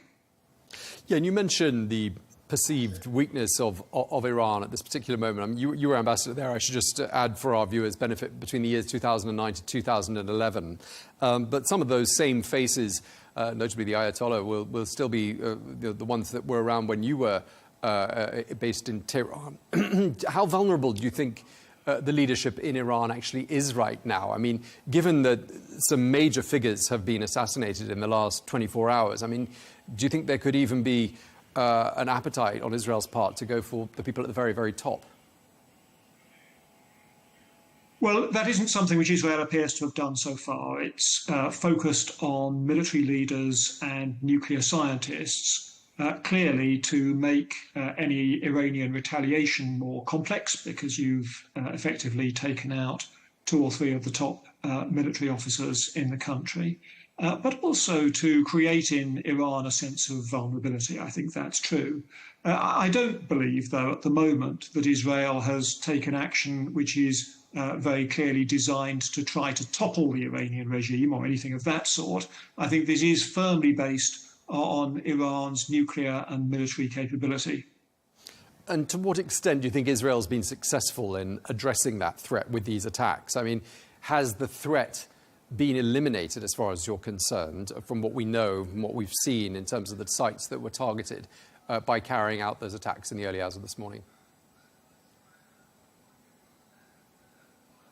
Tom, I think it's probably too early for us to tell for sure how successful Israel has been in the attacks that it launched. I'm in little doubt that Israel will not want to end its campaign against Iran until it's achieved success in its military goals, which are likely to be a substantial degradation, both in Iran's nuclear capability, but also in its long-range strike capacity and therefore its ability to hit back at Israel.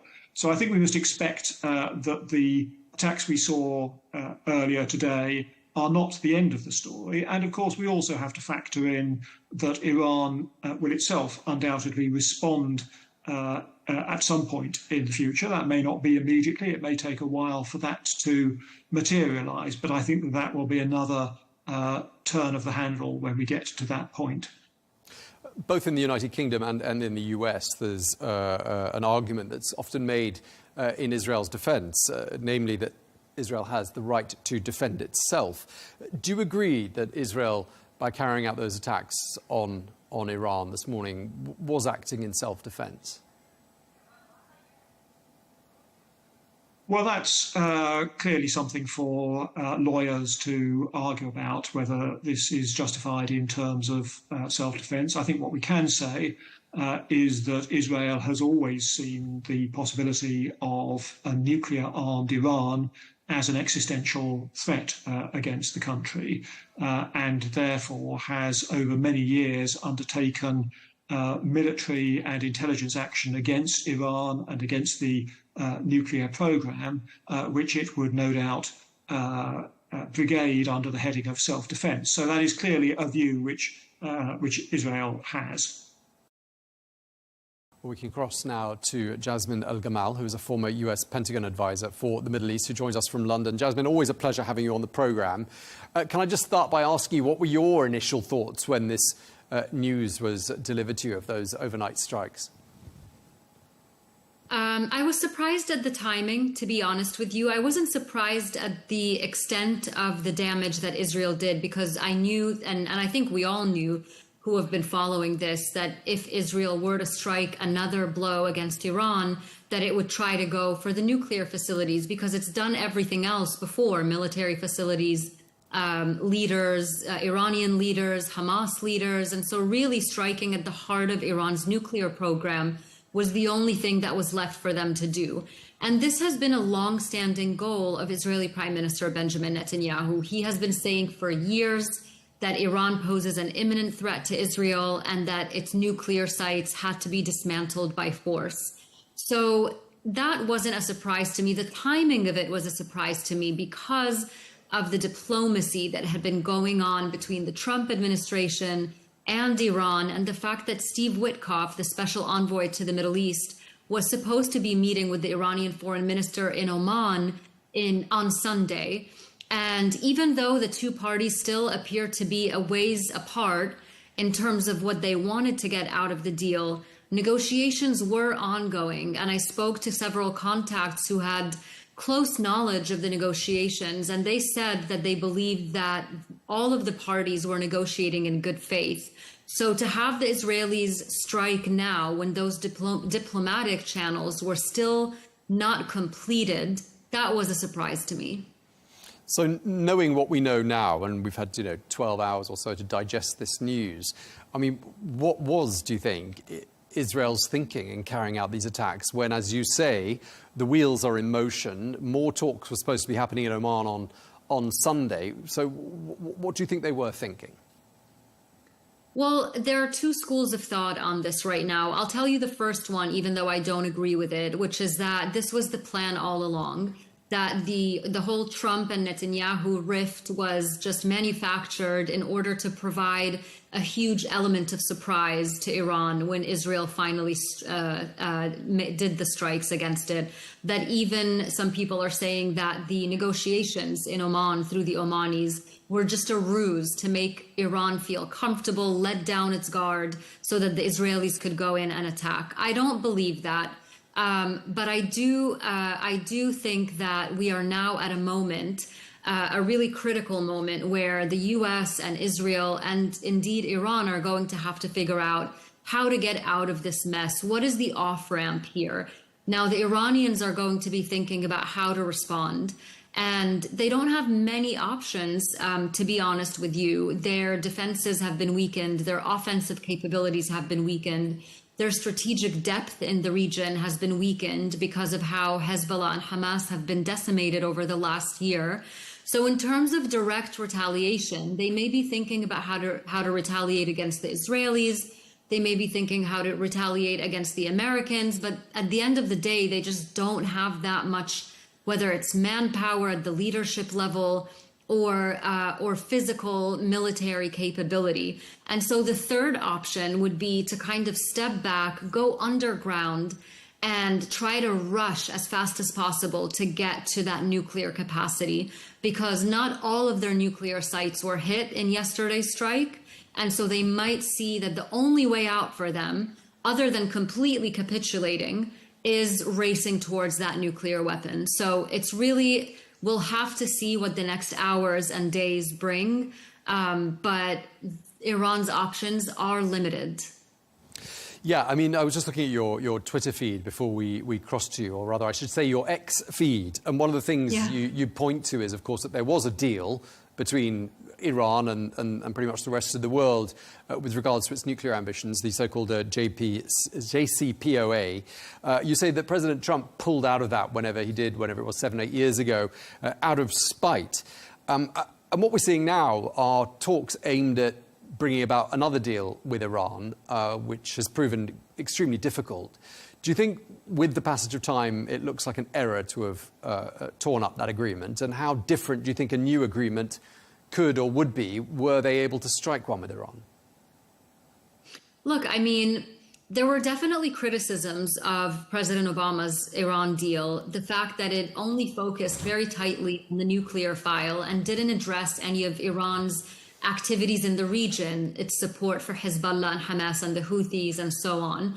And I think that's very fair criticism. But the fact is, if you focus on the nuclear issue, it was a deal that actually got Iran to come into the fold and be more transparent than it had been previously. And when Trump came in and tore up the deal, Iran went back to being more opaque, to starting to violate some of those agreements. And that made Israel very uncomfortable. But the fact is, Iran wasn't the one to leave that deal. It remained in the deal. And Trump was the one who left. And now that he was trying to get back to a deal, and this is why I don't quite believe this conspiracy theory that this was all planned and that the whole Trump-Netanyahu rift has been a ruse. I do believe that the Trump administration was trying to reach a deal with Iran on their own terms. Trump wanted to be the one to get that deal. He wanted to be the one to say, I got a better deal than Obama. We know that that's how he operates. So I do believe that he was his intention was to get a deal.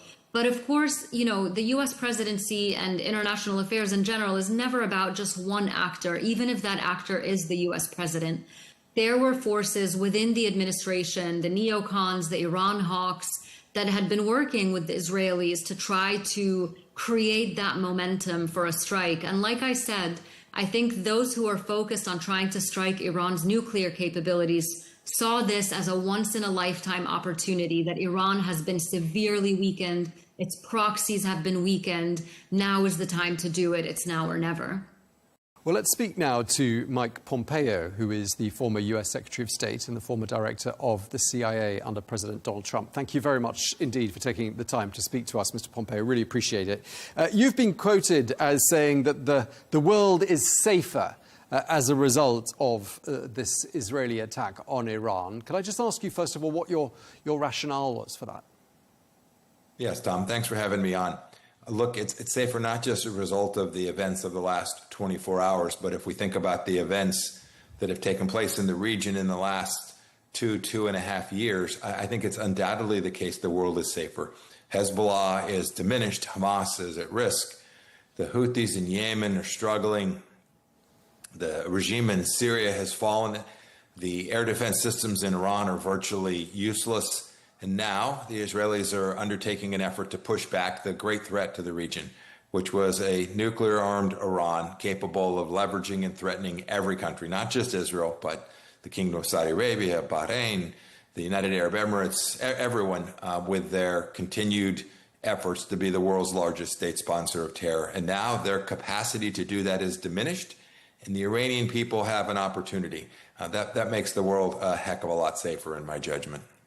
And what was your reaction when you first heard the news, presumably late last night, US time, or in the early hours of this morning? What were your initial thoughts, and what did you read into the timing?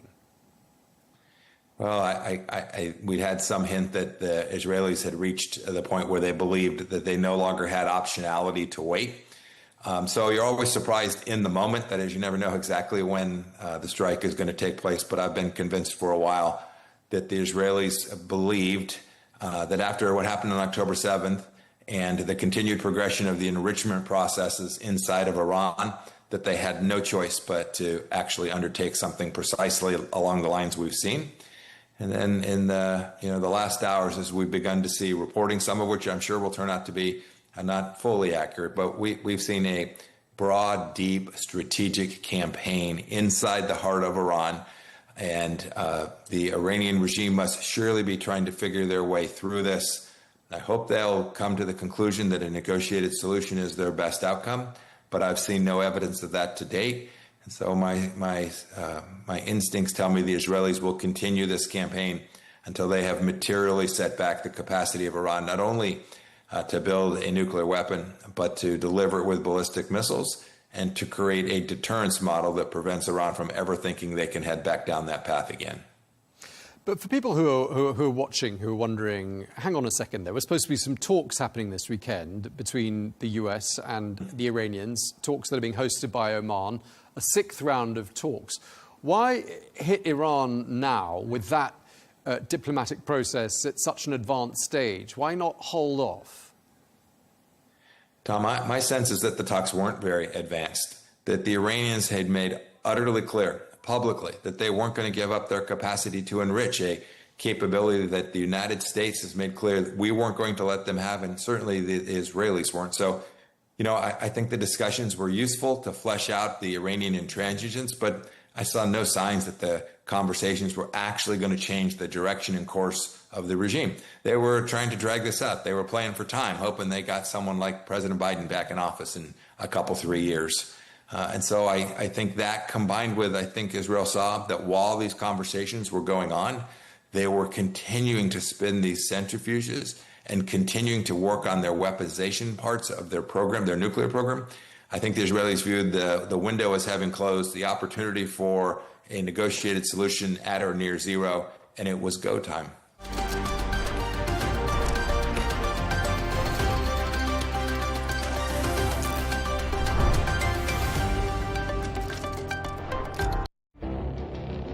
It feels like decades are passing by in a matter of weeks. Seismic shifts in the world order. Never, ever will be part of America. With so much happening and so much noise. Whether it's political upheaval, Canada has been ripping us off for years. Economic shifts or social movements. And no one wins from tariffs. I think America can be more friendly to the rest of the world. For in-depth analysis and all the latest developments across the globe. To have an inclusive policy together. The meetings with Hamas gave me some hope. We're in another nuclear arms race. The most important developments straight to your screen. Welcome to the dressing room. I'm on my own. I need backup. And an insightful look at the issues shaping our world today. It was not going to happen, that war, and it happened. Join us on Arabiya News, where the world talks. We have to take care of our people, and we're going to take care of our people first. For in-depth analysis and all the latest developments across the globe, make sure you join us every weekday. President Trump is trying to negotiate a ceasefire. With so much happening, so much information, and so much noise. International law will have no part in his administration. It can be hard to keep track. Tariffs will just fuel inflation. We're going to fight these tariffs. But you can count on us to tell you what you need to know. We stand by your side. Join me, Tom Burges Watson, for Global News Today, right here on Al Arabiya News.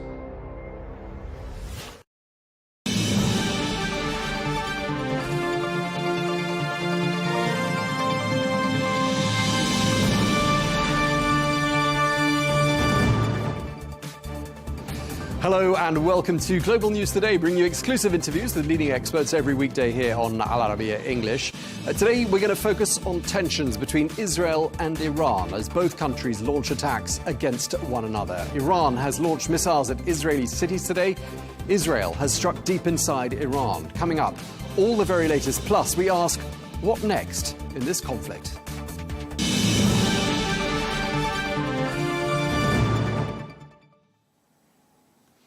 Hello and welcome. We take you straight to the latest on what's been a fourth day of deadly exchanges between Israel and Iran. Well, the health ministry in Tehran says that at least 224 people have been killed in the hostilities so far and that more than 1,200 others have been injured.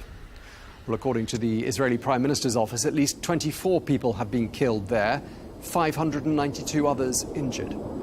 This as both sides continue to exchange fire with barrages of missiles and drones hitting Israeli cities and towns. Whilst in Iran, a number of top military commanders and atomic scientists are reported to have been killed. Well, Israel says it took action on Friday in a bid to put a stop to Iran's nuclear and missile threats.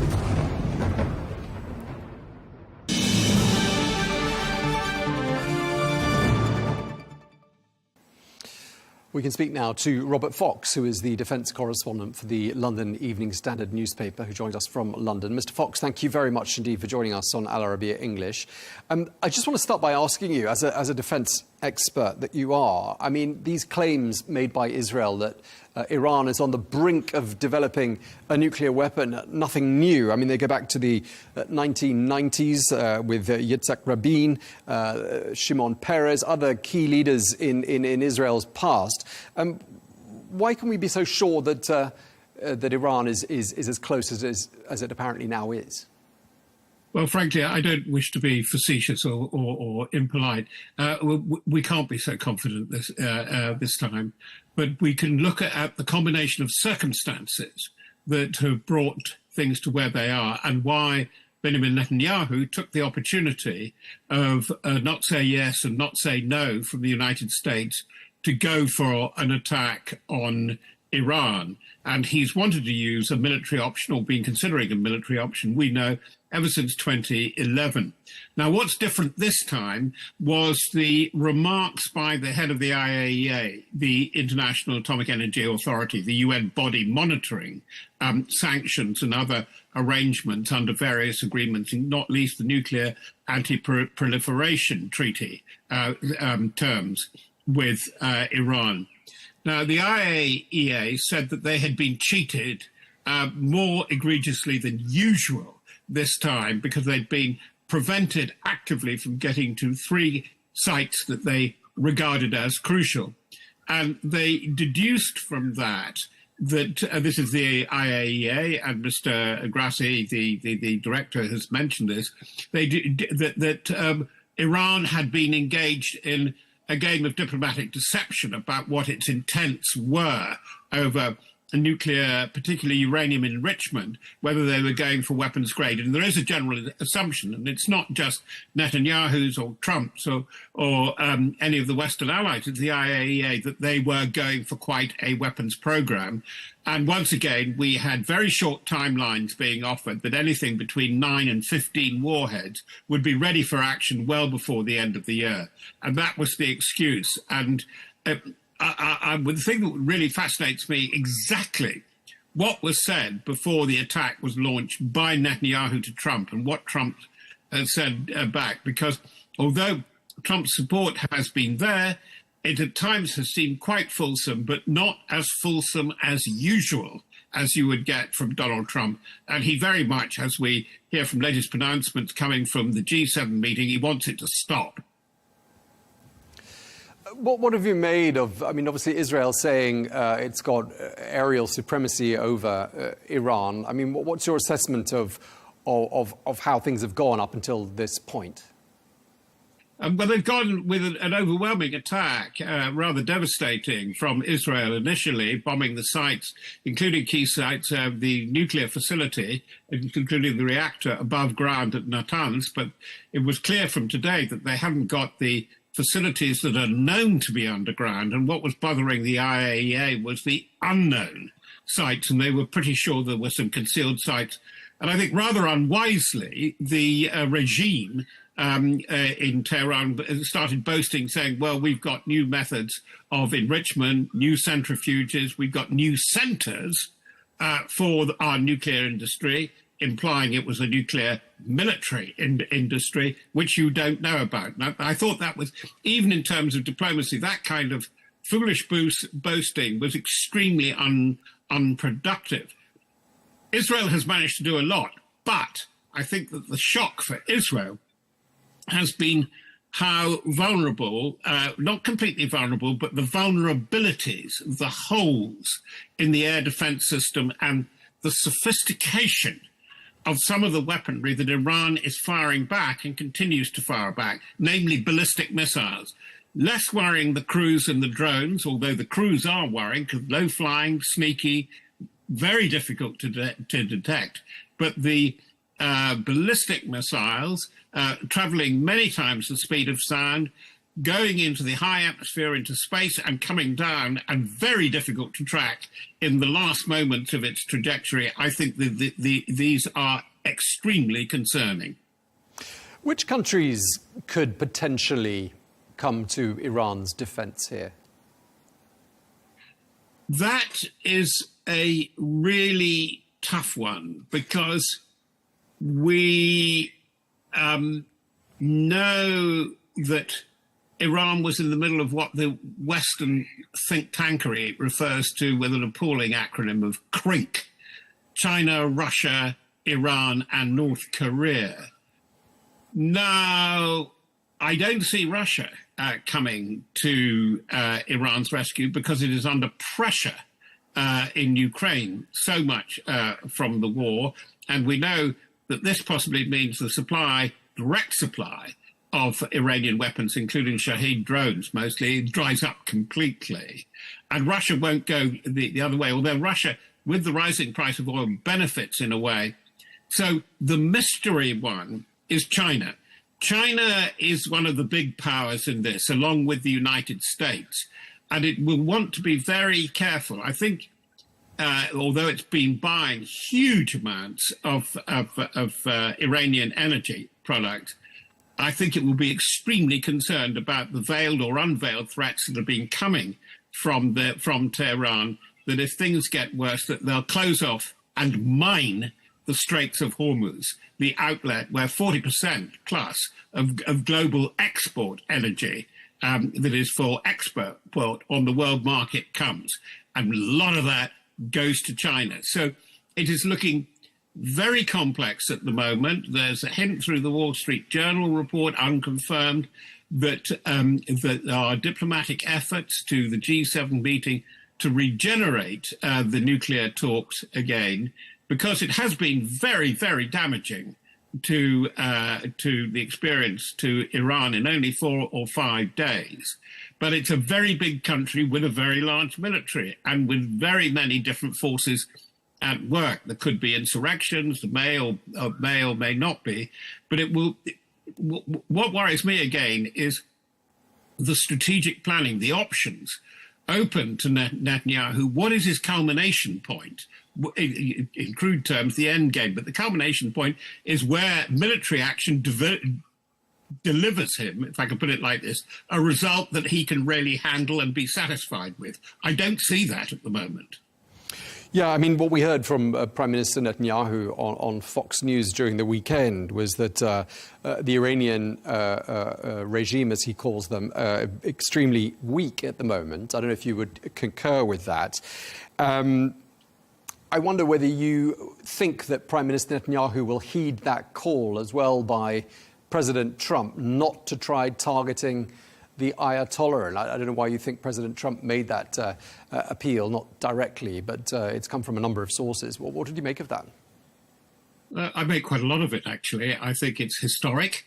I think that this goes with history, and it goes back to the early Middle Ages, that where you had arguments going from St. Thomas Aquinas right through to the Jesuits, and I'm being really serious, about the value, the efficacy and the ethics of murdering a head of state or head of an enemy or antagonistic power.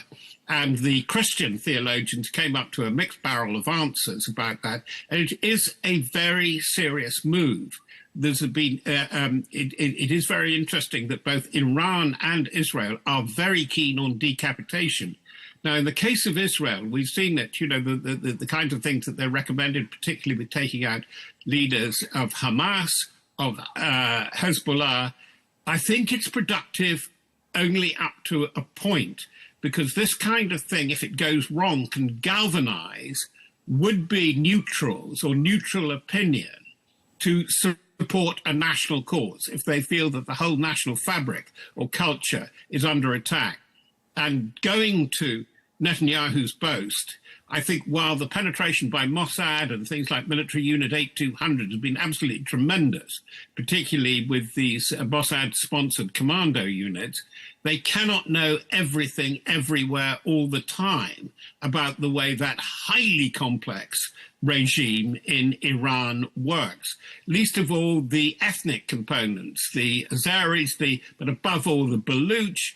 What can they manage? And it's the same thing that Russia actually faces in Ukraine, although it's much more straightforward. Can Russia really fully occupy a conquered Ukraine? Could Israel, with about 8 million population, really hope to dominate the whole territory of a very big country with 90 million population?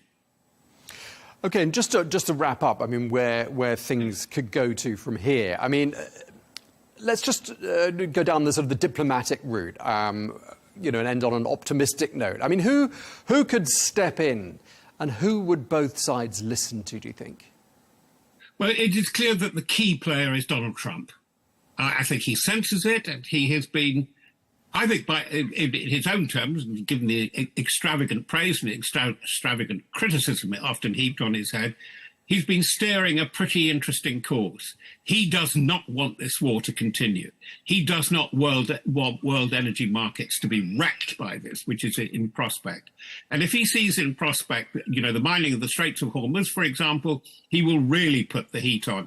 And I think he really can put the heat on Netanyahu, because those air defense systems, much vaunted, the complex, and it's a complex, remember, of Iron Dome, Arrow, and so on. It needs a lot of replenishment. It's very expensive, and the money, the armaments, the wherewithal can only come from America.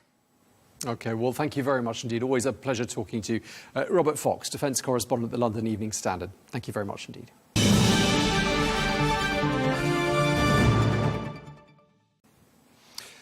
Well, let's bring into the conversation Fleur Hassan-Nahum, who is a special envoy for the Israeli Foreign Ministry and a former deputy mayor of Jerusalem. Fleur, thank you very much for taking the time to speak to us as ever. We are, of course, on day 4 of hostilities between Israel and Iran. Before we talk about that, I want to ask about something you've put out on Twitter about planes taking off from Tehran headed to Moscow. I don't know what your source was for that report. And I wanted to ask you who you think was on board those planes and where you see things heading to.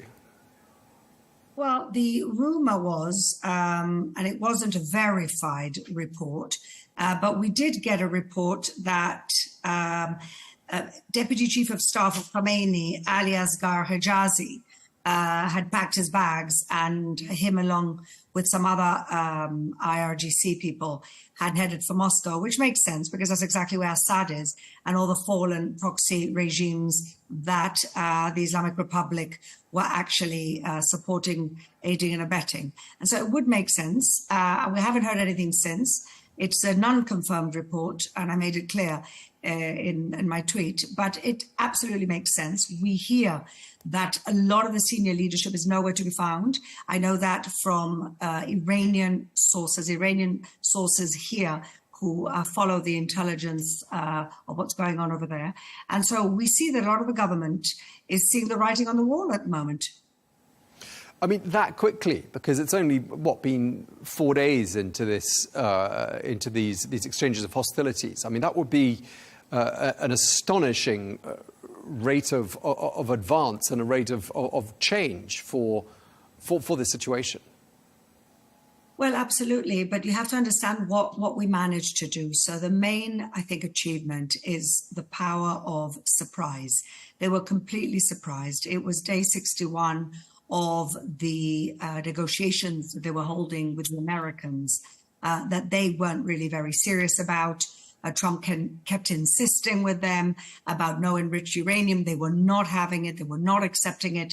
And we really got them by surprise. On top of that, the Mossad pulled off something which I think people will be writing books about and doing movies about in the future, and that is how they managed to create a assembly factory of drones within Tehran, literally in their backyard. And those drones were what destroyed 25% of the missile launching capabilities of Iran on the first night. And so you have a lot of different events that occurred on the first night that basically cut their legs off. And then everything since has been a chaotic reaction. And so, again, if you want to look at the success of this, and I don't want to call it success because we've lost lives here in Israel. We're under fire. I've been in shelters along with the whole country twice in the last 24 hours. And so there's no success until we manage to neutralize the nuclear threat against the state of Israel. Just from what you're saying, I'm kind of curious. I don't know if you'll be able to answer my question or whether you'll want to answer my question, but I'm wondering whether, as part of the element of surprise that you talked about, on the one hand, and on the other hand, there's been a lot of speculation in the last 4 to 5 weeks about a sort of a rift between Prime Minister Netanyahu and President Trump. And I'm wondering to myself whether perhaps this rift has been somewhat artificially manufactured. What would be your thoughts on that theory? That's a good question. And I actually was in an interview before the whole thing kicked off with Iran. And they asked me exactly about this rift. And I said to them what I'll say to you.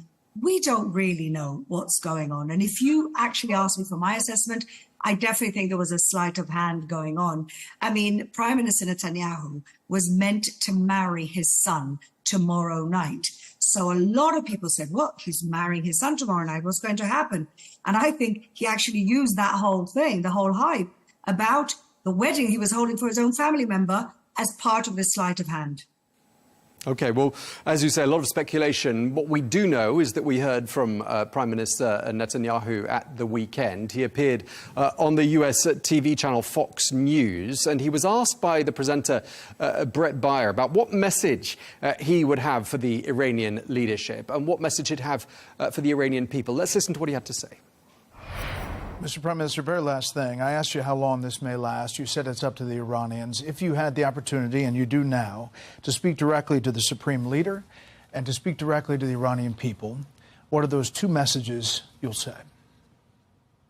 Well, the Iranian dictator, really, he's a dictator.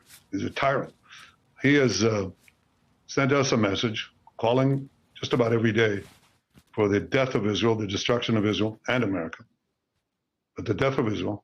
So my answer to him is with action, not with words. But to the people of Iran, I say you're great people. You're people of great talent and genius. You have been usurped by this tyranny that has robbed you of hope, has robbed you of a good life. You know, I speak to the Iranian people directly. I don't know if you know this, Brett. I do these videos. I get millions and millions of responses. And they say, Viva Israel, bravo Israel, free us from this tyranny. And I say to them, your hour of freedom is near. Rise up, be free. OK, so a couple of things to pick up on from what the Prime Minister says there. But let me put a theory to you. I mean, we understand that 224 Iranian people have been killed during the course of these last 4 days of hostilities. I mean, there is an argument, isn't it, that by carrying out strikes that end up in the deaths of dozens of civilians, which these have done, in fact, what the Israeli leadership is doing is galvanizing support for the Iranian leadership. What do you make of that theory?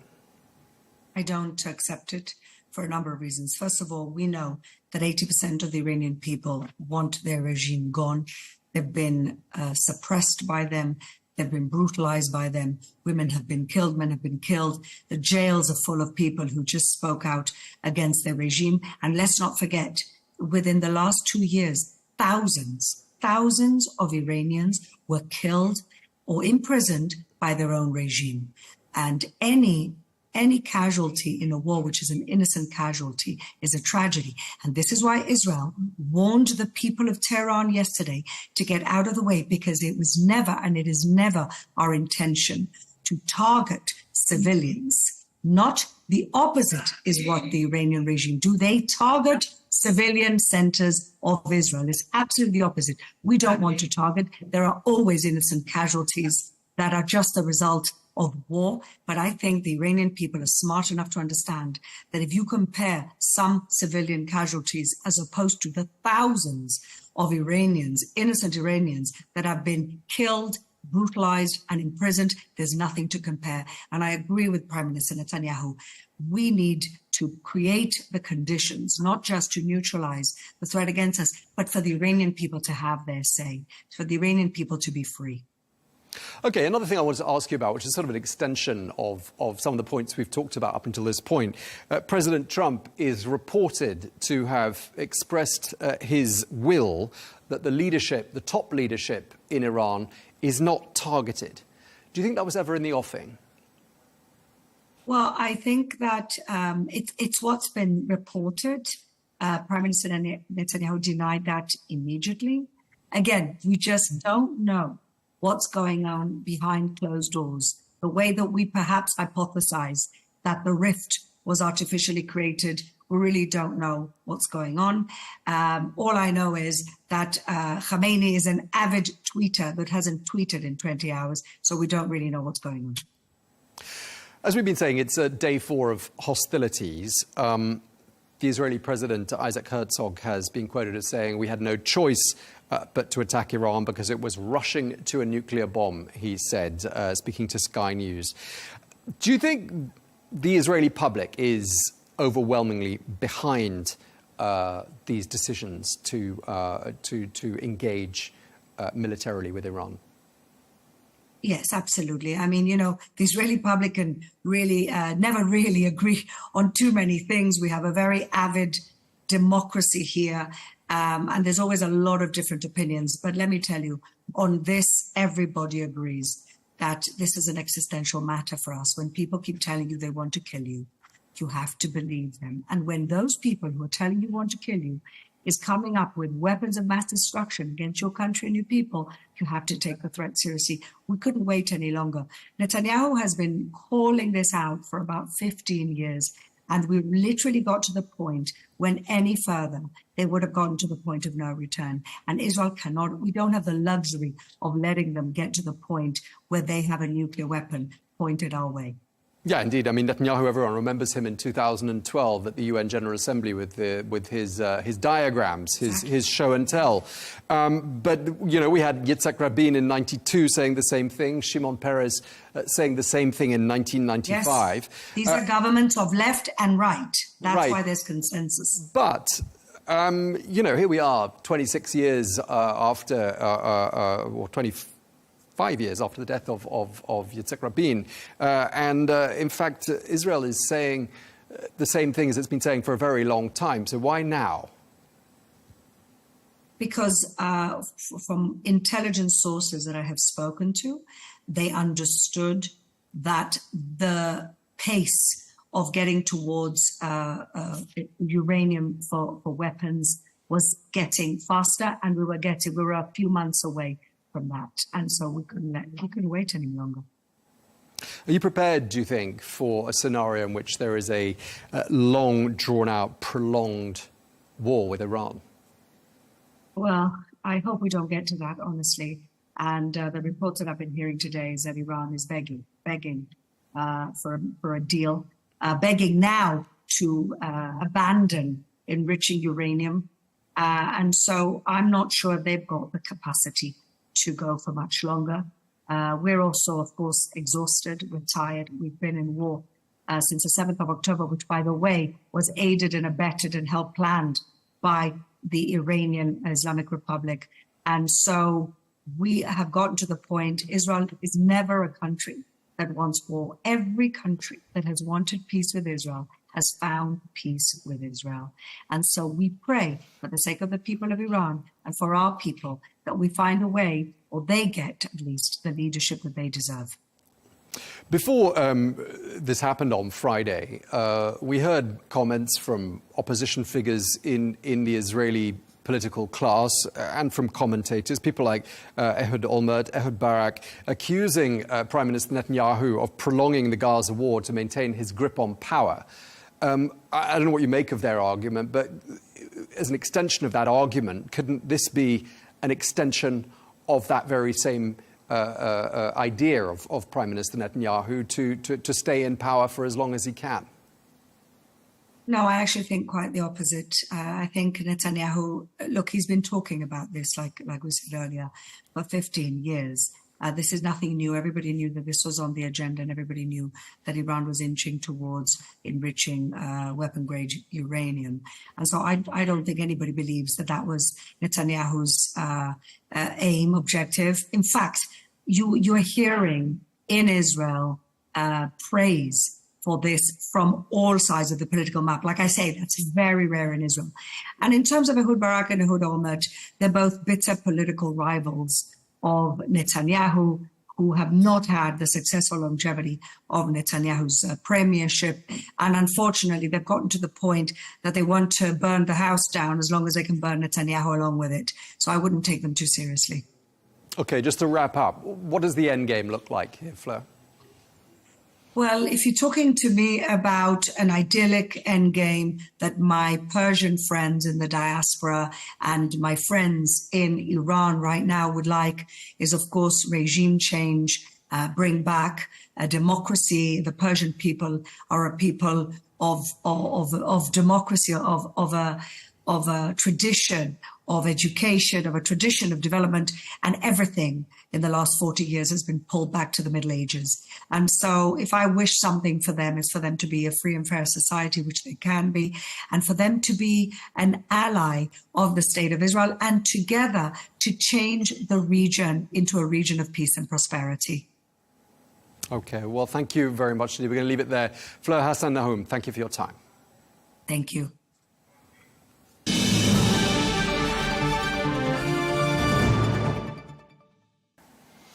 Well, let's bring Mick Mulroy into the conversation. He is the former United States Deputy Assistant Secretary of Defense for the Middle East. He joins us from Abu Dhabi. Thank you very much indeed for being with us, as ever, here on Arabiya English.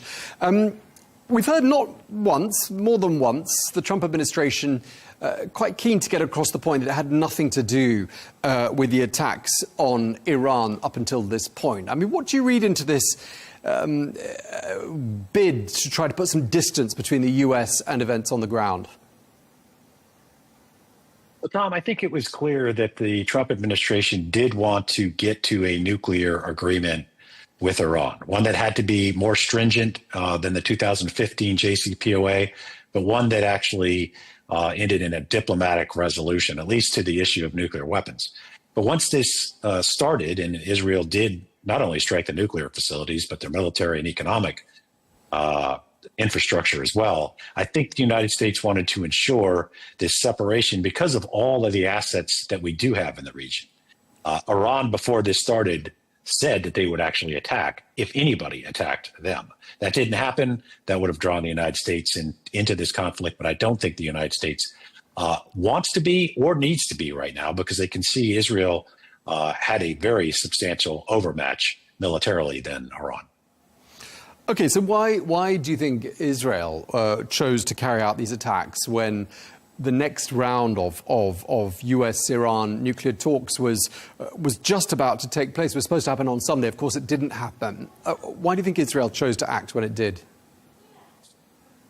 Well, speculation, of course, on my part, but there's many who believed that Israel did not want to see another nuclear agreement between Iran and the United States. They were opposed to the 2015 agreement. This was looking to be very similar. The only question that they couldn't resolve was whether Iran would be allowed to enrich uranium in Iran. The United States didn't want them to. There was an allowance for that in the original agreement, but only to the level that would be needed for civilian energy. The U.S., of course, pushed for this multinational consortium where you can bring in enriched uranium that's already been enriched somewhere else. Iran wasn't going for that. So it might have been that Israel was concerned that Iran would fold on that, if you will, and get to an agreement that they didn't like.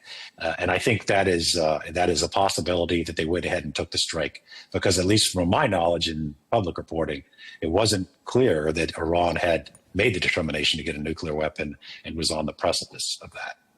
But if that assumption is correct, I mean, is that the way to treat an ally? I mean, I can't imagine that sitting very well with the Trump administration, who, you know, President Trump calling for diplomacy, saying give diplomacy a little more time, and Israel deciding to, as you say, possibly, I know it's only speculation, but torpedo that diplomatic effort. I mean, how do you think that would have gone down in Washington?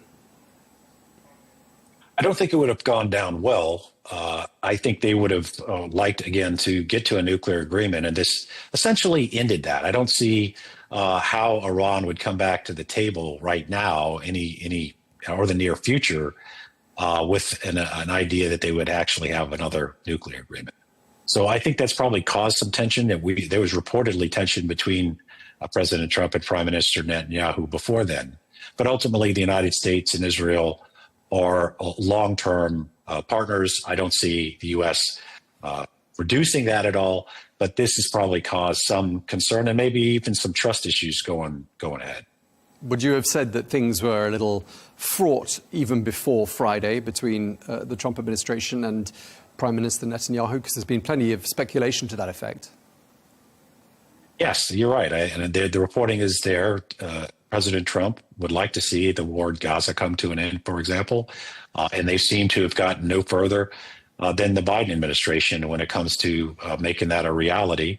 It was clear that they wanted a nuclear agreement. This, whether it was intended to do that or not, it certainly did essentially in that as well. So there's probably some issues going between the White House and Tel Aviv. But I can imagine that this is something that will linger, but ultimately the relationship between the two countries will endure. Okay, two things we've heard specifically come from President Trump in the last couple of days, or reported to have come directly from the president, I should say. First of all, he said, if we are attacked in any way, shape or form by Iran, the full strength and might of the US armed forces will come down like levels never seen before. I think he's referring to, for example, if a US base gets targeted by Iran, this is what the United States will do. I mean, do you see that as being a high-risk scenario? Do you think that's something that's likely to happen? And do you see the US somehow or other eventually being dragged into this? Well, Tom, so before Israel struck Iran made it clear in statements that they would, even if it was just Israel that attacked them, that they would strike military facilities in the region. They didn't elect to do that.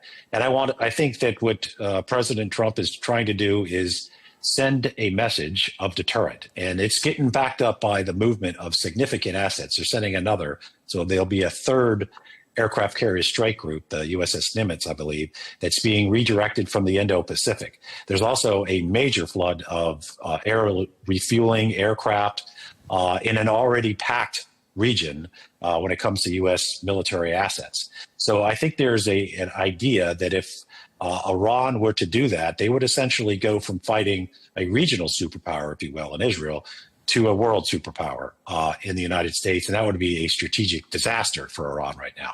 And so I don't think the U.S. wants to be drug in. I don't think they believe they need to be drug in. Israel's already established aerial dominance over Iran, did so in about 48 hours. They're hitting targets essentially at will right now. They don't need the U.S.'s assistance. The only thing that they would need the U.S. assistance for, I believe, would be to really get these massive ordnance penetrators, which are the type of munitions that, to my knowledge, only the United States have. They can actually reach down a considerable distance into the ground before they detonate, and that's how they would get these facilities like in Fordow, where it's up to 80 meters deep. I don't think Israel has the munitions. They can destroy the entry points, but they can't really get down that deep. I don't know that the United States would provide that to Israel, but that's one thing. If Iran attacks the United States, I imagine that would be on the table in retaliation. One of the other things we've heard President Trump reported to have said in the last couple of days is that he is opposed to any plans to target Iran's supreme leader, the Ayatollah Ali Khamenei. That's according to a CBS news source, also cited by AFP news agency. I don't know if you think that's credible or not as a report.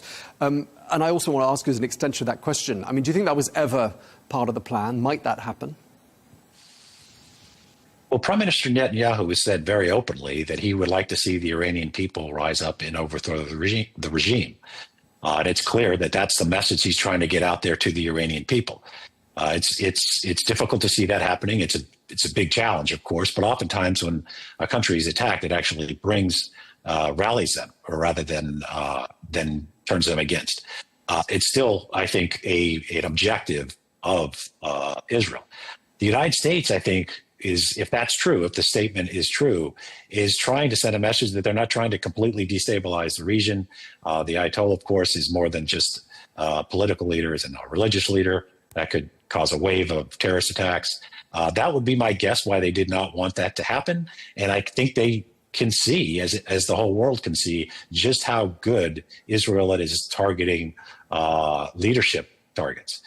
They've essentially eradicated the entire general staff of the Iranian military, the IRGC leadership, all of the nuclear scientists that are working on these programs. They're very effective at that. And they probably assumed that they had a good idea of where the supreme leader was. And they didn't want to see that happen. They certainly didn't want to see that get tagged to the United States. On Fox News, we heard the Israeli Prime Minister Benjamin Netanyahu saying the Iranian regime, as he called it, is very weak. And we hear that, there have been numerous arrests in Iran. Alleged saboteurs and spies have been rounded up. I mean, do you think that, Iran has been, clearly it's been massively compromised, but do you agree with Prime Minister Netanyahu's assessment that the leadership is, quote, very weak? Yes, in part. I think that's correct. They were not, of course, popular before this happened. The economic situation has gotten significantly worse in Iran, and now it's going to get even worse because they are targeting, again, not just military targets. They are going after their economic infrastructure to include their capacity to make energy and export it. That's going to be even worse for the people of Iran. They've also shown that they've had the ability to take many of them out. So they're not only weak, many of them aren't here anymore. And I think this is really showing the Iranian people that a lot of the regime's tough talk had nothing to back it up. They've essentially eradicated any capacity other than the ballistic missiles, which are eventually going to run out because they've targeted ballistic missile manufacturing facilities, and that will leave Iran essentially completely defenseless against Israel. Okay, just to sort of wrap up this conversation, we heard President Trump at the weekend saying he was optimistic that peace would come soon. He cited the fact that he had managed to persuade India and Pakistan to come to the negotiating table and to cease hostilities. Do you think President Trump is right to be similarly optimistic in this case? Well, in the case of India and Pakistan, they were both nuclear powers, or they are both nuclear powers. So I believe that they wanted to see a quick ending to that conflict because neither would want to be responsible for or have the fallout, literally, of an exchange of nuclear weapons. In this case, obviously not the case. That's one of the reasons why Prime Minister Netanyahu said he launched this attack to prevent them from being a nuclear weapon held country. So that I think, of course, we'd all like to see this end peacefully soon. It has caused major disruption in the region, and it's loss of innocent civilians being killed, likely on both sides. So hopefully his optimism is correct, but ultimately it's going to be a decision from Prime Minister Netanyahu, who has said this is going to be weeks, not days, which means this could go on much, much longer. Okay, well, thank you very much indeed for your time. Always a pleasure talking to you. Mick Mulroy, thank you very much indeed. Thanks, Tom.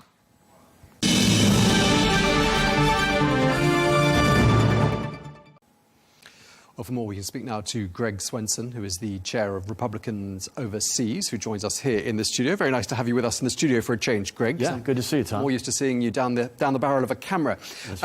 Let us start by talking about, what you perceive the Trump administration's desired outcome being here. We've heard President Trump saying he wants the two sides to strike a deal. He also told reporters at the weekend the two sides need to perhaps fight it out first. Which one is it, do you think? Yeah, it's probably a little bit of both because, this is an anti-war president. He wants peace. He doesn't want to start new wars. But the mullahs, the regime, is not exactly cooperating with that. And by developing nuclear weapons, it was probably going to lead to more war, not less war. So in this case, the best outcome for the president is no war, but no nuclear weapons for the regime either. And those things are very consistent. But do you think President Trump buys the Israeli narrative, which isn't new, that Iran is on the cusp of developing a nuclear weapon? I mean, they've been saying the same thing since the early 1990s, haven't they? Yes, but I guess it all depends on what's your definition of cusp. And it looks like there has been a lot more progress made, and that's why the regime has done everything they can to keep from having any credible inspections and keeping from being candid or honest about it. So I think it just seems to be that the general conclusion is that this had to be done. And this is not, Netanyahu or Israel trying to start another war. There's a reason that Iran has been, fired 400 missiles at Israel over the last year. And, this is not a proactive war. This is actually a defensive war. It's not preemptive on Israel's part, arguably. It's defensive because they've been fighting this war in some respect for 40 years, but definitely for the last year and a half since October 7th. I've detected the Trump administration trying to put a bit of distance between it and what's been happening in Iran and between Iran and Israel, saying we've had nothing to do with it, it wasn't us, we don't want to get involved, but if you touch us, we will. What's the thinking here, do you think? Is the plan to sort of perhaps come in at a later stage if that's required, or do you think there really is this perception that he's not the president of war, he doesn't want to get engaged in overseas war? I think it's the former. I think, look, the president has a fine line here. He doesn't want to be seen as attacking Iran. He wants Israel to do that. He's probably very thankful that Israel is doing that because he wants to avoid greater conflict or bigger conflict. But it's clear that the U.S., and he admitted this much, that was assisting with some defensive mechanisms on Saturday and Sunday when Iran started firing missiles at Israeli civilians. So you saw U.S. weapons and U.S. intelligence assets being used by the Israelis. So look, there's cooperation. He's trying to ride the fine line. I think he's doing a great job of it. We're getting closer to an outcome. We just saw reports in the last few hours, as you know, that now Israel wants to get back to the negotiating table. It's interesting what a couple of successful airstrikes will do to someone's negotiating position. I think you're seeing that already from the regime. Which do you think the Trump administration would prefer? A deal with a regime that it doesn't like, or a whole new regime? Well, I think that's impossible to predict right now, but I would argue he would prefer a different government in there. Nobody seems to like the regime. 80% of the Iranian people don't like the regime. So, I think there's a lot of support for that. But we're not in the regime change business anymore. I think it's really important to stress that because it doesn't always work. Look at Libya with Gaddafi. There's so many examples of where regime change only really helps the people who like using weapons and getting the Americans involved in these things without having a real clear message on the outcome. And so in this case, I think we'd all love to see regime change. And again, the Iranian people, especially the diaspora around the world, would love regime change. But that has to come organically. It has to come naturally. If we can help the Israelis defend themselves, great. If we can help defend American interests in this region, great. But regime change is probably not in the cards for us. Let's hope it happens naturally. Okay, and in terms of the health of the relationship between President Trump and Prime Minister Benjamin Netanyahu, I mean, you could probably write books about this, even based on, anecdotes from the last 4 or 5 weeks. The fact that President Trump didn't visit Israel during his regional visit in May. I mean, what do you read into it? I think I would actually suspect that he did that to make sure he didn't rock the boat too much in the region. you saw he was clearly reaching out to the Saudis, the Emiratis, of course, but I do think it's an unspoken bond between the U.S. and Israel. Many times it is spoken. It's quite obvious. There's no secret there. So I don't think he had to go to Israel. If that led some people to think that Israel might not get unconditional support from Trump, well, good, because that was great for the surprise element for the attack over the weekend. So, look, I think there's a lot of gray area here, but it's pretty clear. The president supports Israel and Netanyahu. You did not get that unconditional feeling from the Biden administration. The Biden administration kept holding back, or holding Netanyahu back, holding the IDF back, saying, don't cross this line, don't use these kind of bombs, don't use the 500-pound bombs. And that actually extended the war. It surely extended the war in Gaza. And so I think it's really important for, sometimes the best way to end a war is win. And the best, it's too late for preventing a war by preparing for war, peace through strength. That is something the president really believes in. But it might be a bit late for that in this case. So now it's just, let's win.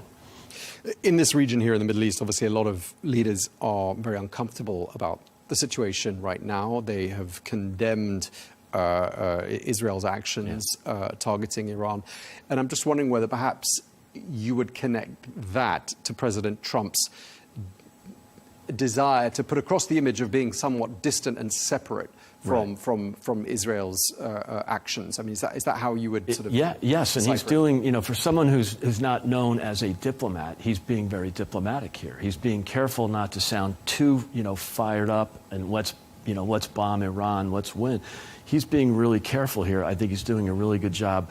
I'm quite sure that a lot of the comments from other countries in the region is just almost required. It's just kind of standard. Let's de-escalate. Prime Minister Keir Starmer said the same thing in the UK. We don't want escalation here. Well, great. If you don't want escalation, that's nice. But we also don't want nuclear weapons in the hands of a regime who stated that they want to obliterate the country of Israel and often chant death to America. So those are the kind of people you don't want armed with nuclear weapons. So, if you have to use some diplomatic niceties in your press releases, that's fine. That's all good. So how do you think President Trump would have taken Israel apparently disregarding these calls for diplomacy, which President Trump has been making? Or do you think perhaps President Trump was sort of in on the fact that Israel was going to disregard these requests for diplomacy? I mean, which one do you think is more likely? Look, I cannot tell you what he was thinking or what he actually said. There's going to be some things that are not public. But my feeling about President Trump is he is an anti-war president. In this case, the best way to get the regime to the negotiating table, which he wants, he said it quite clearly, and he said it many times. He said it even after the Israelis started firing on Iran. He said the best way for Iran to get to the negotiating table is get rid of their nuclear capabilities. And it looks like we're pretty close to that. So, this is a situation where he's, again, he has to ride both sides a little bit and be careful and be diplomatic. But I think he's done a really great job of doing that. And I would argue we are a lot closer to peace today than we were 4 days ago. Yeah, well, that's what President Trump seems to be saying. That's right. He sounded pretty optimistic yesterday. He said peace will come soon. So you're saying he's right to be quite that optimistic? Yes, because he's been so clear the entire time that we want to negotiate, we want peace, but the regime cannot have nuclear weapons. And that's why they chose not to negotiate. They rejected every proposal from the Americans since they started negotiating, and then, of course, didn't attend the session on Sunday in Oman. Surprise, surprise. Sometimes it's got to be a carrot, not just a stick, not just a carrot. And I think in this case, it's working. I mean, they're saying Tehran faces the biggest breach of security, the biggest series of security failings since the 1979 Islamic Revolution. I mean, were we to imagine a situation in which there was significant leadership change in Tehran, right. I mean, how much of an impact do you think that would have on the entire region? Well, I think it would be great news. Of course, there'll be some speed bumps, and this will be difficult. It's been, 45 years. I think the people of Iran are proud super educated, super intelligent. You also have the diaspora that would probably, in many respects, love to come back and contribute and help. You've got the 16 or 17 intelligence agencies, none of whom are particularly fanatic or particularly supportive, or one or two might be supportive of the regime, but they sort of go along with it because it's just business, and a lot of people are making money. Not enough people are making money, but many are. And so there's going to be a realignment for sure. I hope it's sooner rather than later. I mean, we've again, discussing this since 1979. We should happen a lot sooner. But there's a lot of optimism. It's a great country. It's a great bunch of people. I have many friends both in London as well as in the U.S. Who moved in 1979. And I think there's a lot of interest in people going back and helping. I think it would be great for the region, absolutely. Yeah, I agree. I think there's a huge amount of affection for Iran, for its culture, for its people, for its cuisine, for its literature, its cinema, so many aspects. And one thing I was thinking to myself earlier, though, when we saw pictures of civilians being injured, killed in Iran, isn't there a danger that that sort of action, those sorts of images, are simply going to play into the hands of the leadership in Iran by galvanizing public support, really around them? Yeah, so far it hasn't worked. And I think what you haven't seen this time around are the people in support chanting, marching or chanting in the streets, supporting the mullahs. Of course, in the past, most of those were paid actors in many cases, but that support is not there. I think they very well might be on their last legs when you start turning on your own people. That's why you've seen more arrests, more imprisonments in the last year or so than you've seen in the past. It looks desperate, right? That's why they fired the 400 missiles. That's why they funded the proxy groups, Hezbollah and Hamas and the Houthis. And now you're sort of seeing the end. Syria, their puppet is gone, or Assad is gone. You've got a decapitated Hezbollah, down and out Hamas, and the Houthis essentially eliminated. Maybe they fired a few missiles in desperation on their sort of last legs, but it just doesn't feel like the regime is going to be able to hang on. So it doesn't sound to me like you think there's a huge amount of reason to be concerned about an all-out conflict in this region. Well, no, because I'm not concerned as much about conflict, because the Israelis have demonstrated that Iran is in a very weakened position. Israel has done, at least in the last 9-12 months, has had the upper hand. When they attacked back and took out some of their conventional positions, took out the air defenses, they have complete air superiority here. They know they have the U.S. behind them, and the U.S. has Israel's back. I don't think there's a lot of worry anymore. And I wouldn't have said this 3 weeks ago, John, or especially 6 months ago, Tom. It's that the regime has been weakened. So this whole World War III idea, I think, is just a bit of an exaggeration. I'm more worried about who replaces the mullahs, right? That's always the concern with regime change. And that's why I don't think you saw a collaboration between Israel and the United States to just march right in and change the regime. I don't think that's healthy. But yeah, of course, there's always going to be risk that there's some volatility in replacing the regime, or that the next one could be even worse. I don't think that's the case, but that's always an issue that has to be considered. While you're here, Greg, I wanted to ask about a couple of things related to U.S. politics. Yeah. There's been a few events lately, quite shocking events. Yeah. Melissa Hortman, the Democratic leader in the State House, and her husband, Mark, killed in Minneapolis.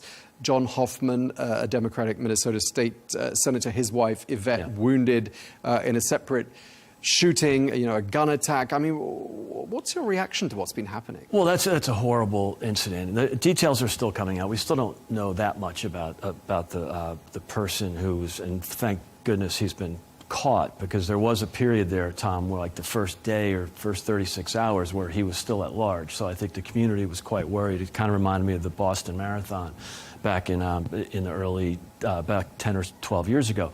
But I think I'm glad he's been caught. Obviously, it appears, a bit of speculation, but there appears to be some mental health issues here. Mm-hmm. So I don't try to read too much into the politics right away, because this just looks like a really sad situation where someone with some issues took out some frustration.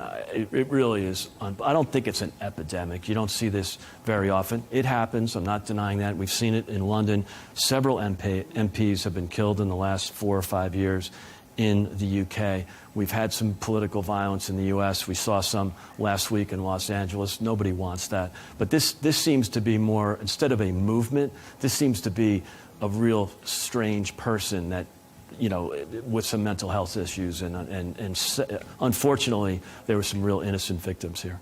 You say that, but I mean, the number of threats against US lawmakers is up quite considerably. Last year, there were 9,000 threats. And when you compare that to 1,700 threats in the year 2016, I mean, we've got a sort of fourfold increase in the space of, 10 years? I mean, that's there's no doubt it's a divided country. And you also have social media that doesn't help in these situations. It sort of gins people up. You also have a bit of a mental health crisis in America. You know, we've seen, you know, a pretty linear relationship between mental health and the amount of prescription drugs that are prescribed on, especially on young people, and some of these incidents. So, yeah, we've got, it's not perfect, it's not utopia, but I do think that this was sort of a lone wolf, oddball situation, not indicative of any kind of political trend. We heard the president condemning the shootings, but he then spoke on ABC on Sunday, yesterday. He said, I haven't called Governor Waltz because he's a terrible governor who's grossly incompetent. I mean, isn't he somehow or other contributing in a way to political tensions and divisions by making comments like that? Look, I think the difference between this president and just about every prior president is he's remarkably candid. In 2015, when he started campaigning, many of us, you know, Republicans, conservatives, we were surprised with the candor, and it was almost, he was saying things that we were thinking, but we were, in polite society, we didn't say those things. And people have been frustrated with the polite society mentality, where some politician says something really polite and diplomatic, and then he stabs you in the back later. And President Trump, he punches back, one punch, but he's also very candid. If you looked at the things that Tim Waltz has said about President Trump, you would understand why President Trump didn't feel like he had to go through that charade of saying something nice to Tim Waltz, when in fact, Tim Waltz is a really bad governor. There's a reason people have left Minnesota at a pace only outpaced by Illinois and California. It's a very small state, and yet it's hemorrhaging people. And it's so I think it is a little bit of President Trump criticizing Tim Waltz in a very candid way, but I think it's more that Tim Waltz said absolutely horrible things about President Trump, and he's not going to reply with that kind of fake, artificial niceness when, in fact, everybody knows that Tim Waltz has, called President Trump a dictator and a Nazi and all that other garbage. And so I think that, there's a lot of nonsense there. I think the president's probably frustrated with some of it, but on the other hand, he's completely candid. And it's that's why we have the most transparent administration that probably we've ever seen in the U.S.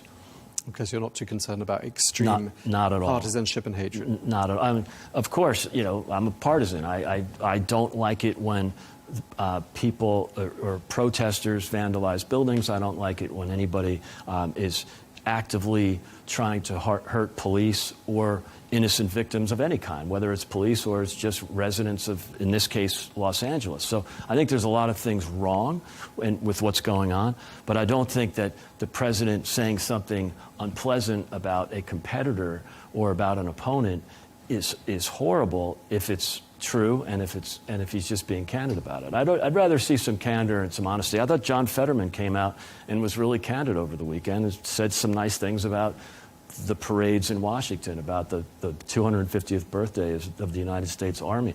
I think patriotism is back, and if that includes a little bit of banter and a little bit of competition between right and left, that's fine, as long as it's healthy and as long as it's not including violence, and that's what's most important thing. Okay, thank you very much. Good to really be here, appreciate Tom. you coming to talk to us. Greg My Swenson, pleasure. Chair of Republicans Overseas. Thank you very much. Good to see you, Tom.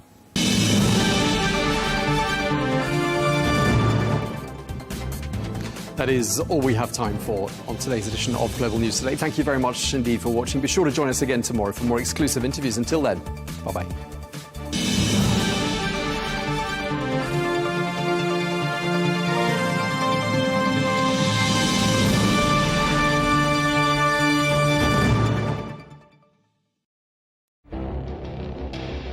like the gates are passing by in a matter of weeks. Seismic shifts in the world order. Never, ever will be part of America. With so much happening and so much noise. Whether it's political upheaval, Canada has been ripping us off for years. economic shifts, or social movements, And no one wins from tariffs. I think America can be more friendly to the rest of the world. The in-depth analysis and all the latest developments across the globe. To have an inclusive policy together. The meetings with Hamas gave me some hope. We're in another nuclear arms race. the most important development straight to your screen. Welcome to the dressing room. I'm on my own. I need backup. And an insightful look at the issues shaping our world today. It was not going to happen, that war, and it happened. Join us on Arabiya News, where the world talks.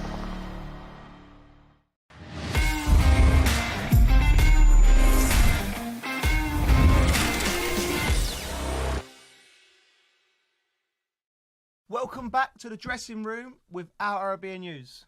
So JJ. Yes.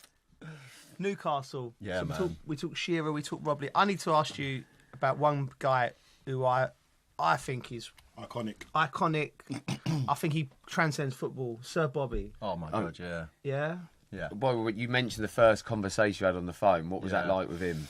Yeah, I mean, I grew up around Italian night. It was my first World Cup, so just having Bobby Robson even ring you, like it was always the excitement on his voice. And his voice was just like incredible, and he just put so much belief in you as well.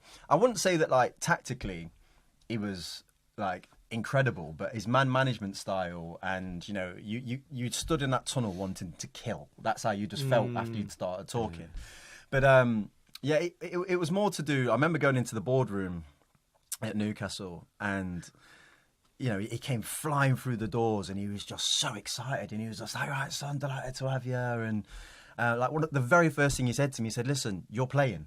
Like, you're not here like to be in the resis and go through." And he's like, "You're going to be starting football."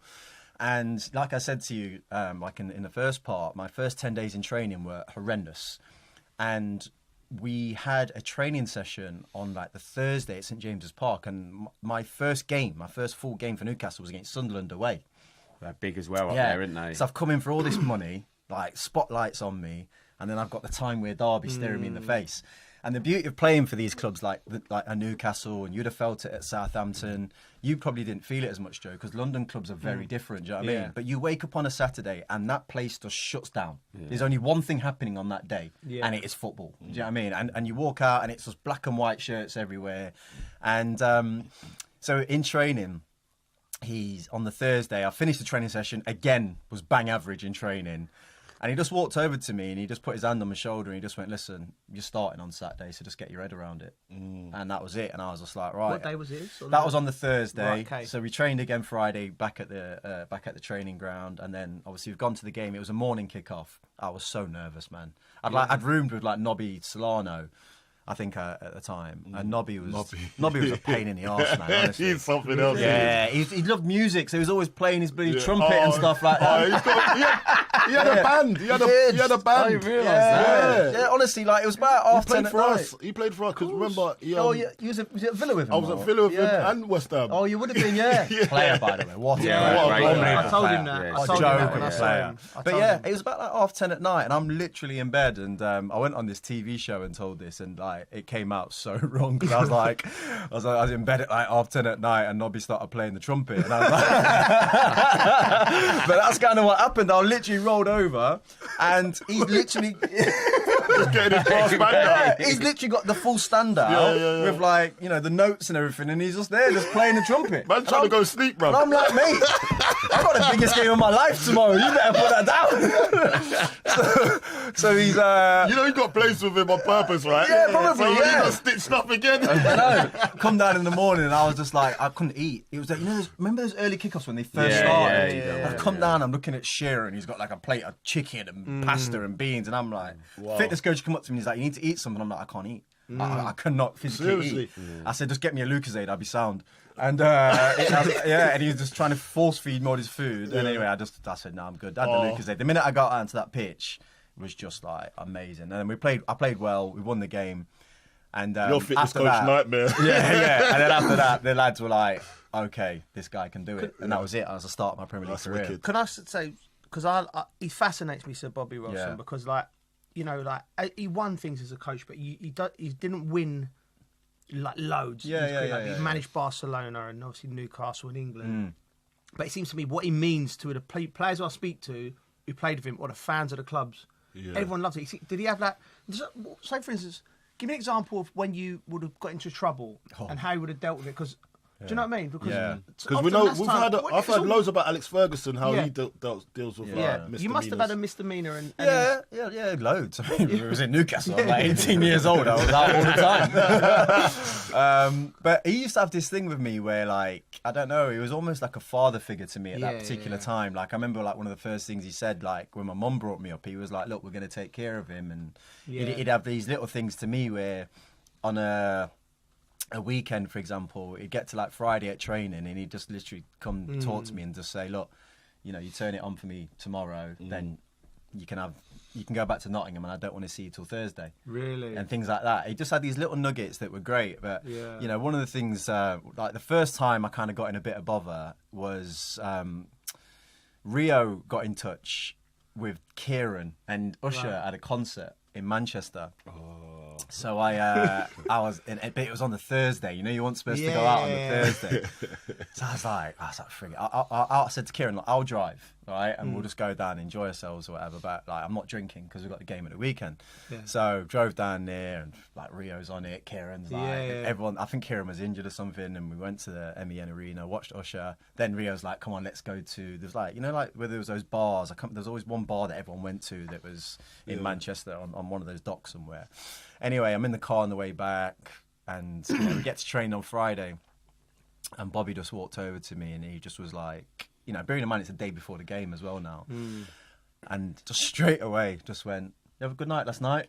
Wow, and I was just like, "How do you know?" This is before internet, people. Like, this is like before, like. But you have to remember, like, him and Ferguson were tight. And Ferguson knows everything that's going on in the area. It's like simple, really. But I don't know why you think you're going to get away with it. So he just went, you have a good time last night? And I was like, yeah. He went, you know you're not supposed to be doing that, don't you? I went, yeah, I'm sorry, Gaffer. And he actually said to me something along the lines. He went, listen, if I had a barbecue at my house, like, I wouldn't invite him, and I wouldn't invite him, but I'd invite you. Right, okay. And it was like one of those ones that like tapped into your soul, because it's his way of like saying, I care about you. Do you know what I mean? And I would bring you close to my family. See, that's genius. And then he was just like, you know, just don't let me down again type stuff. So he had these little things, and also he was very approachable. Yeah. You could talk to him about everything and anything. And he was so like involved in training. It was like, you just could not love him. You just had to like just get on board with whatever he wanted. I listened to Jose talk about him when he had the documentary, and this was he not his interpreter? He was his interpreter. And Jose, like, you could see when Jose was talking about him, you could see him getting like emotional. And he said, and the guy asked him, "What did you learn about football from Sir Bobby?" You see Jose thinking about it and goes, he said, Jose said, I couldn't lose. He said sometimes he said there's something along the lines of that burns you, right, when you lose. And we all do it, like we don't like losing, but he said, Sir Bobby, they lost a big game at Barcelona, and Sir Bobby said to him, listen, we need to pick ourselves up, we need to go again, that's beauty of life, beauty of football. He said, and also the way to deal with it is like, they're celebrating the opposition. He said Sir Bobby had a way of feeling positive for the team that's just beat him. Do you know what I mean? Yeah. You know, so I think he just had like, he had the keys to life, because when he passed and he had that, remember he met the players before, and I was like, that's a guy that's done so much for not just that city, but football. He was about the fan. He was so much about the fans. The amount of games that we lost, and he would just be like, you know, these fans have spent their money, and like, a lot of times I remember we lost the game at Southampton once, and because of the journey that Newcastle fans have to take to Southampton, he made us like go out and basically almost apologise to them. Do you know what I mean? He was always about the fans, so he always had them on board. Well, why I say like tactically, you know, as a manager, it's not that I saw gaps or whatever because I was so young, but it was just when I think about some of the things we went to Juventus at the Stadio delle Alpi in the Champions League once, and their team was mad. It was like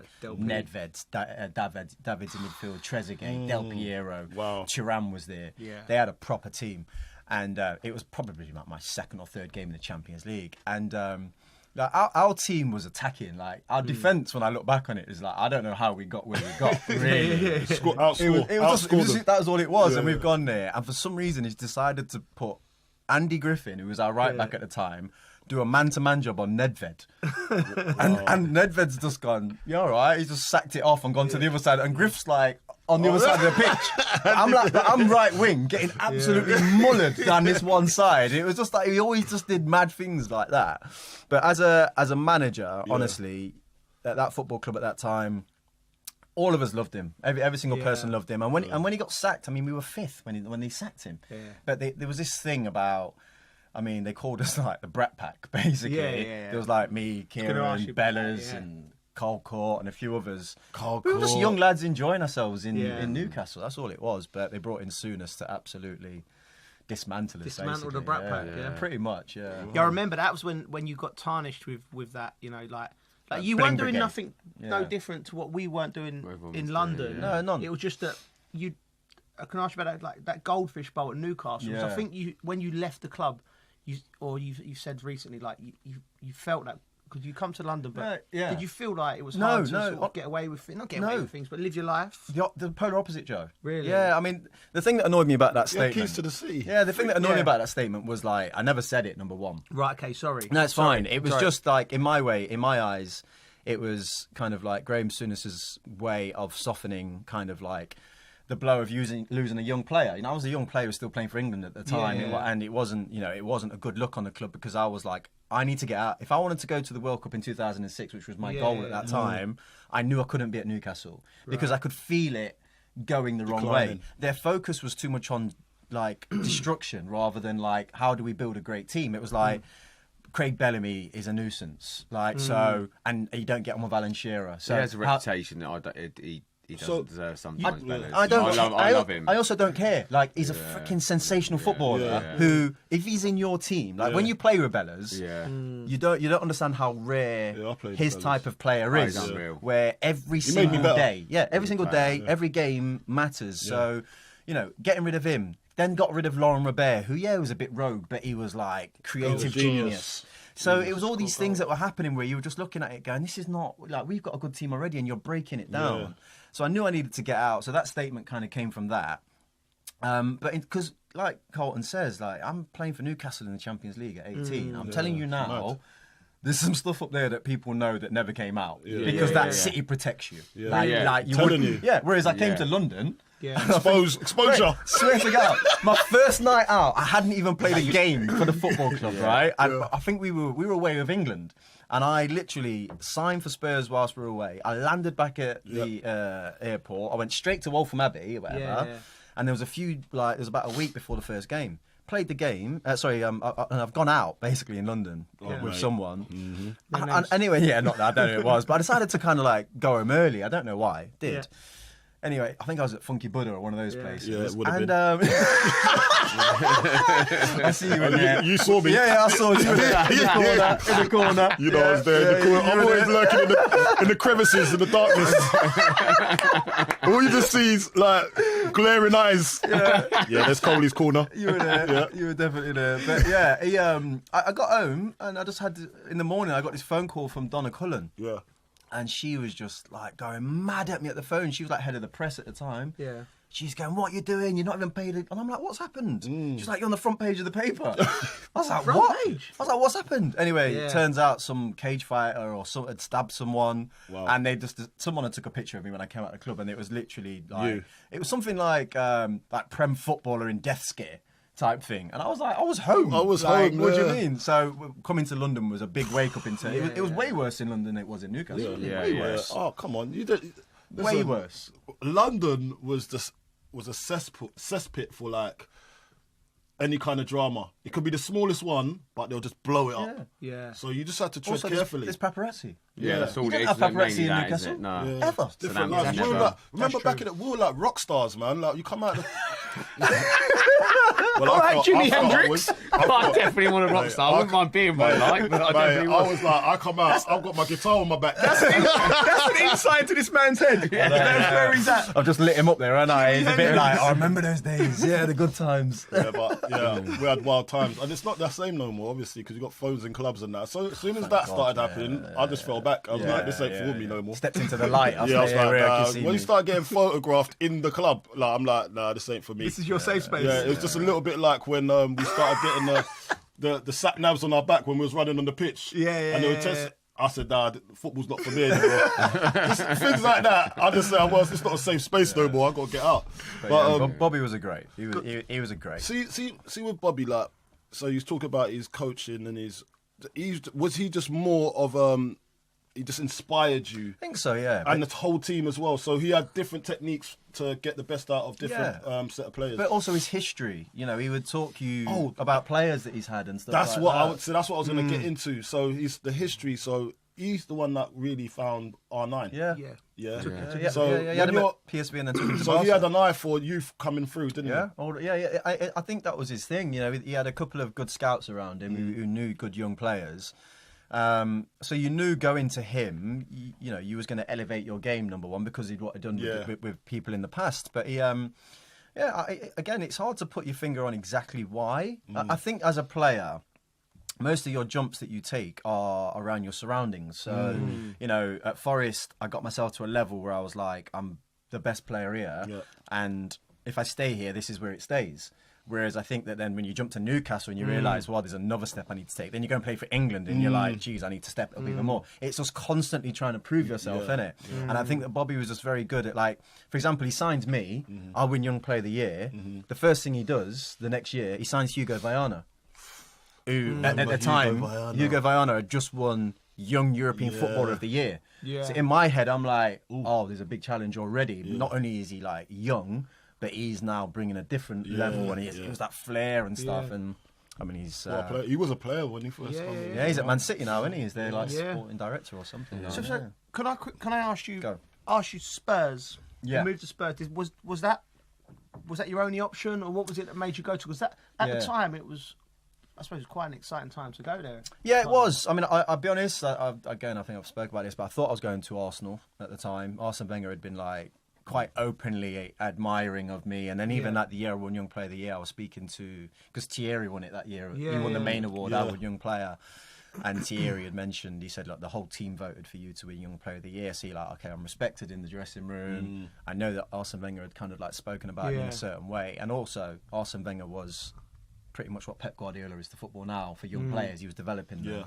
But they just built the Emirates, so they didn't have the money really. Also, he was, Fabregas was there and he had all these players, so that didn't quite work out. But we'd played against Spurs in the quarter-final of the FA Cup the year before, and I could see they were coming. When Carrick was there, Pedro Mendes, Sean Davis, and they started to buy these players. Then they added to that in the summer bit with like Lennon, Tom Huddleston. Was Defoe there? Jammer was already there, I think, with Robbie Keane and so on. And I remember looking at them in that quarter-finals going, they're going to be better than us. And that hadn't been the case with Spurs for God knows how long. So I was like, they're buying young, they're buying English, they're going to have a right go. And I knew there was interest, so I just decided, you know what, that's the place, basically. But it was a big change. So I went from a dressing room of what I would say is like men to a dressing room of kids. And it was a different dynamic. Like at Newcastle, you'd finish, like half time would come, and honestly, most weekends, a chair's getting thrown across the dressing room somewhere, like Speedo's going mad at someone. And it was so, the accountability was high. It was like, if you weren't playing well, between like Speedo, Shearer, Bellamy, like someone's in your face saying you need to sort yourself out and digging you out personally. Then going to Spurs, it was like, I don't know what your lot's dressing rooms are like, but I remember like coming in at half time and everyone just sit there, just wait for the manager to talk. And I was like, God, this is weird. Like no one's really got that a kind of accountability. And I remember like Robbie Keane, because he was one that did have it, because he'd been in old school dressing rooms as well. He came up to me once at half time. And he just used to create scenarios, and he'd like say, "Right, Jay, when we go in at half time, I'm just going to come for you." Right. So he says, "Let's me and you just have it out, because when they see me and you arguing, then the rest of the lads will be like, oh, damn, like, and he'd just come in and just start freaking getting mad at me. I'd throw some at him, and he'd just like, and then we'd just settle, and we just make it up. But it was just a way of just like, if we weren't playing well, we just made stuff up. I struggle to keep a straight face with that kind of dramatic. I'd get well into character. But that's because you lot are from my school. That's why I'm like, they're faking it. I think at Southampton there was a bit of battering from the players when they needed it. But I don't think any of the other clubs are. Bella's obviously when I was at City, he would. That's Bella's what I mean. would just give it to you if you like. But that's what was interesting about that Newcastle dressing room. That I don't think I've ever been around more egos. You know, we had people like Shearer who.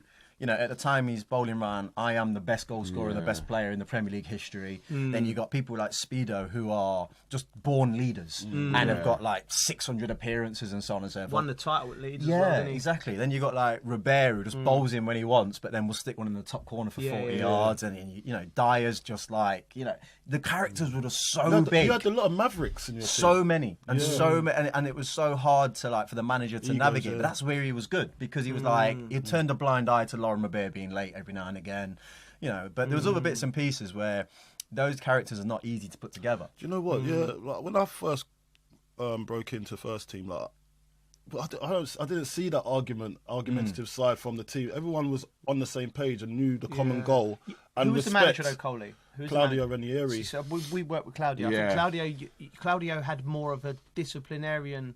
So he was already. Bobby's more like he's working with what he. It seems like he's working with what he's got, so he's allowing for that. Do you know what I mean? And Souness, I would imagine, pardon me, come in and try to. He was on a war. He was on a warpath. But Bobby probably identified. No, that's our strength. These characters are our strength. Yeah. So he's a bit smart. So when you went to Spurs, so who was the leader in the dressing room? Who would you say, or did you feel you had to go and be that leader? I had to grow into it. I couldn't do it straight away, but I think that like as I walked in straight away, to be fair to Edgar Davids, Edgar, what I loved about Edgar, you know, there was two sides with Edgar. That like one was disappointing, and one was like I can see why you are what you are. Yeah, like the disappointing side is like I grew up on the adverts of Edgar.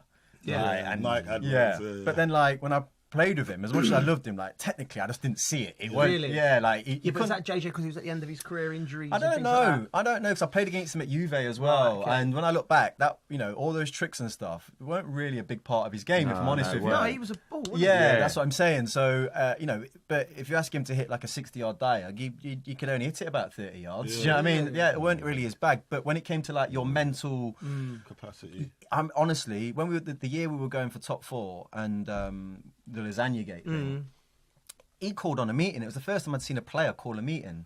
So he's called on a meeting and he just was like, look, he just stood there, like, just got a shower, he got a towel around his waist, the whole dressing room's that together. And he went, look, what do you want? He says, I've done it all. I'm fine. Do you know what I mean? But if you don't want Champions League, that training session weren't acceptable. And he was very, and he was quite happy not being people's friends. Right. And I thought that was like amazing in terms of like something to learn and to see that like we're always trying to be friends with each other when in reality it's a business and you're trying to achieve something. And he was the only one we had in the dressing room that would lead like that. So and he's achieved so much. Correct. So yeah, he was the big leader. I mean, you know what, you lot know what Ledley's like. To this day I think I can count probably 10 words I've heard Ledley say. Till he has a drink. Yeah, but then you can't understand them. Because you don't understand anything. You're too busy spitting on saying something. Just spitting all over you like letters. Let's go back to that. We get you back to your freaking house, man. Spitting all over me. Man's like got an apron, like an umbrella. Lasagna Gate. Yeah. That was against West Ham, wasn't it? Yeah, it was. Come on, talk us through that. Now we want to hear this Lasagna Gate. Explain it to the people who are not listening. Because we don't. I remember hearing about this of the morning of it happening because it was a massive game, wasn't it? Well, it was basically we win that. We're in the Champions League. 2006? Yeah, 2006, the year of the World Cup. So we were already above Arsenal. We're above Arsenal at this time. All we've got to do is win the game. And like wake up in the morning and I wasn't actually playing. I had a stress fracture on my shin, and you know, like when the England doctors come to see you, like before you're going to like a major tournament, and they were like, "Look, Jermaine, like they gave me an inclination that I was going to be in the squad, right? So they were like, you know, if you keep going on this, there's a good chance you're going to fracture it, so just don't." So, but I was with the team, so I was in the dressing, I was in the hotel, weirdly, it was my mum that rang me and was like, "What's going on? Like, apparently Daniel Levy's trying to get the game pushed back or something." So I've gone down. Lads are in bits, like, and I mean, like, down for pre-match, everyone's just like that. Really? Just gone completely. Drained, different. Everyone's just a different shade. Ledley's turned into Joe Cole. It's mad. Like, everyone's lost like layers of freaking skin colour. So we're in the dressing room, and honestly, like, there's no music. Everyone's just like, "How am I gonna do this?" type thing. We go out, obviously play the game. One of the funnier things is like Edgar was always quite funny about his food. So I think even sometimes he'd have his own type of dish that he would always eat. So he was about the only player that didn't have food poisoning. And then during the game, like, it was West Ham, right? Yeah. Sorry, against West Ham. Yeah, away at West Ham. So you'd all stay at the hotel. Correct. Yeah, we was in Canary Wharf. And you'd eaten something. Yeah, they've had what turned out to be a dodgy lasagna or whatever. And everyone loved the lasagna. Mate, it was. Everyone was on it. Yeah, they massively sucked us in. They did it. I don't know what they put in it. This is the tastiest lasagna you will ever be exposed to. Have some. That's what it was like. Honestly. Everyone getting on this. Yeah. But like before the game, people have been sick, throwing up, got the runs, everything you can imagine about like, having food poisoning is happening before the game. Right. They go out and play. And, I think we got off to a decent start. And I remember Martin Yole's gone to try and take up, because Edgar, like I said, he'd eaten his own food, he was fine, but he was having a nightmare. He was still having a nightmare. He was having a beast. Martin Yole's gone. So one he's gone to try and take him off, right? So, like, he's speaking to the assistant, but like, numbers like nearly gone up. Carrick has come running over and gone, absolutely no chance. Really? I'm not staying on his pitch. Really? Keep him on, I need to get off. And so, like, Carrick, everyone's like coming off, and then obviously we lose the game. And look, the Spurs West Ham thing is what it is anyway. But I've never hated a football club more in my life. Because it was like, I was in this dressing room and I'm like, they are celebrating like they've just won the Champions League. Yeah, that's what we do. That's what we do. It was. Mate, it was do you know who the man of the match was? Who? It was the chef. Mate, we'd won the game before we set foot in the stadium. I just got visions of like, as you come in down Upton Park and JJ walking into the away dressing room, the West Ham, that door over the West Ham players celebrating, and there's geese with a chef's hat. Hey, we got him, lads. We got him. It was horrible. So we obviously got. What was the turnout with that? Did anyone ever? They just said it was a lasagna, but nobody knows if it was actually done or not. But I mean, if you go through history, has it ever happened? No, it's true. So it's very coincidental that on that biggest game that's happened. We're still getting blamed for it. You know what I mean? Look, there's a geezer. There's some trainee chef in Canning Town. You know what I mean? Some pub guy. He's got to write a book or something. I need. He's got to write. Just bring it out now. Just say it now. What it is. Operation Lasagna. I mean, it's a great story in Premier League history. We're talking. How long was that? 20 years ago. We're talking about. But like, ever since though, like I think after that, loads of clubs started to employ their own chefs on the travels. Yeah. You know what I mean? Because you can't be infiltrated. I don't infiltrate the building, bro. Like, can't trust everyone to cook your food. Exactly, but I remember. How are you going to like? What is it? You go in there and the chef just watching everyone in case they pour something in. It's mad, isn't it? Yeah. I don't know. The whole scenario is insane. Yeah. But usually, I mean, most of the time, it's allegations. It's allegations. Unfounded allegations. No, it's allegations. Allegations. This part of London. You come to East London, you got found out, mate. That's what we did. With Edgar Davids having a beast anyway. You know what I mean? We got found out. Anyway, so I moved to Tottenham, and then obviously the 2007-2008 Cup final against me and Bridges. Yeah, you know what? How'd that go? One of my big memories from that final. Yeah, I mean, look, again, like Juan de Ramos, for me, is a big reason why we won that game. It was the first time we had a manager who actually believed we would win. And, even to the point where, even if it was delusional, you'd start every pre-season, and at Spurs, usually you had managers who were a bit like, right, we'll try and get Champions League or whatever. Juan de Ramos used to start every season to win the league. Right. That was just his mentality. It was like, well, we're trying to win the league. What do you mean? Yeah. Even if it didn't happen, he was trying to put that in your mind. Yeah. So going into that final, we were like quite confident we'd just beat City, who had, like the Robinho times. We beat them with 10 men. Then then we beat Arsenal over 2 games, and you lot was easily going to be our biggest challenge. But we were quite confident. You know, the game was. I thought, you know, we played really well in the game. To be honest with you, I think one of the things that I'll never forget from that game was against Bridgie, actually, and it is in extra time, right? And I got the ball on the right hand side. Oh, you pegged it down the wing as well. What happened? Because me and him, obviously, like, we're high energy anyway. Do you know what I mean? And when you got like the fitness, I'm thinking about extra time. So I'm testing someone. I'm still feeling good, and it was the first Wembley pitch as well. Remember how heavy it was? It used to slip all over the place. So like, I've just knocked it as far as I can into the corner. Me and him were like that, just going for it. I got into the corner and he was like, "You prick, don't do that again." You prick, don't do that again. I was like, but he's rapping as well, isn't he? No, that's brilliant. And then you got him having a meltdown after 90 minutes when he had that big chance, didn't you? Yeah, but you know, I didn't even see it. That's what was mad. People told me afterwards. I didn't even see it. I was too busy celebrating. So listen, this is what. So that game. That season, I played every game. That was Avon Grant. Yeah. Chat from more or less every game. And for some reasons, he dropped me for that game. Yeah. So I had I got no fitness coming. I'm playing really well. And I got the curly finger at breakfast. I'm thinking, hey, it must be tactical. You want me to do something taking me out, and he's gone. I'm taking you out. Wow. I was like. What for? Who did he play? What have I done? Was it Shawnee? Was it Righty? Righty played, didn't he? He had a tactical reason for it. Nicholas and Anelka maybe on one side. Anyway, I remember because I was in Maribor in the hotel, and I was like, I need to get away from you as quickly as possible because I'm fuming. Yeah. So I went, all right, boss, no problem. We'll win the game, brother. I went for a walk for about 2 hours to calm down. Let off some steam. And you're sitting there watching the game, and you're right, you did play well. We weren't really at it, and the goal went in.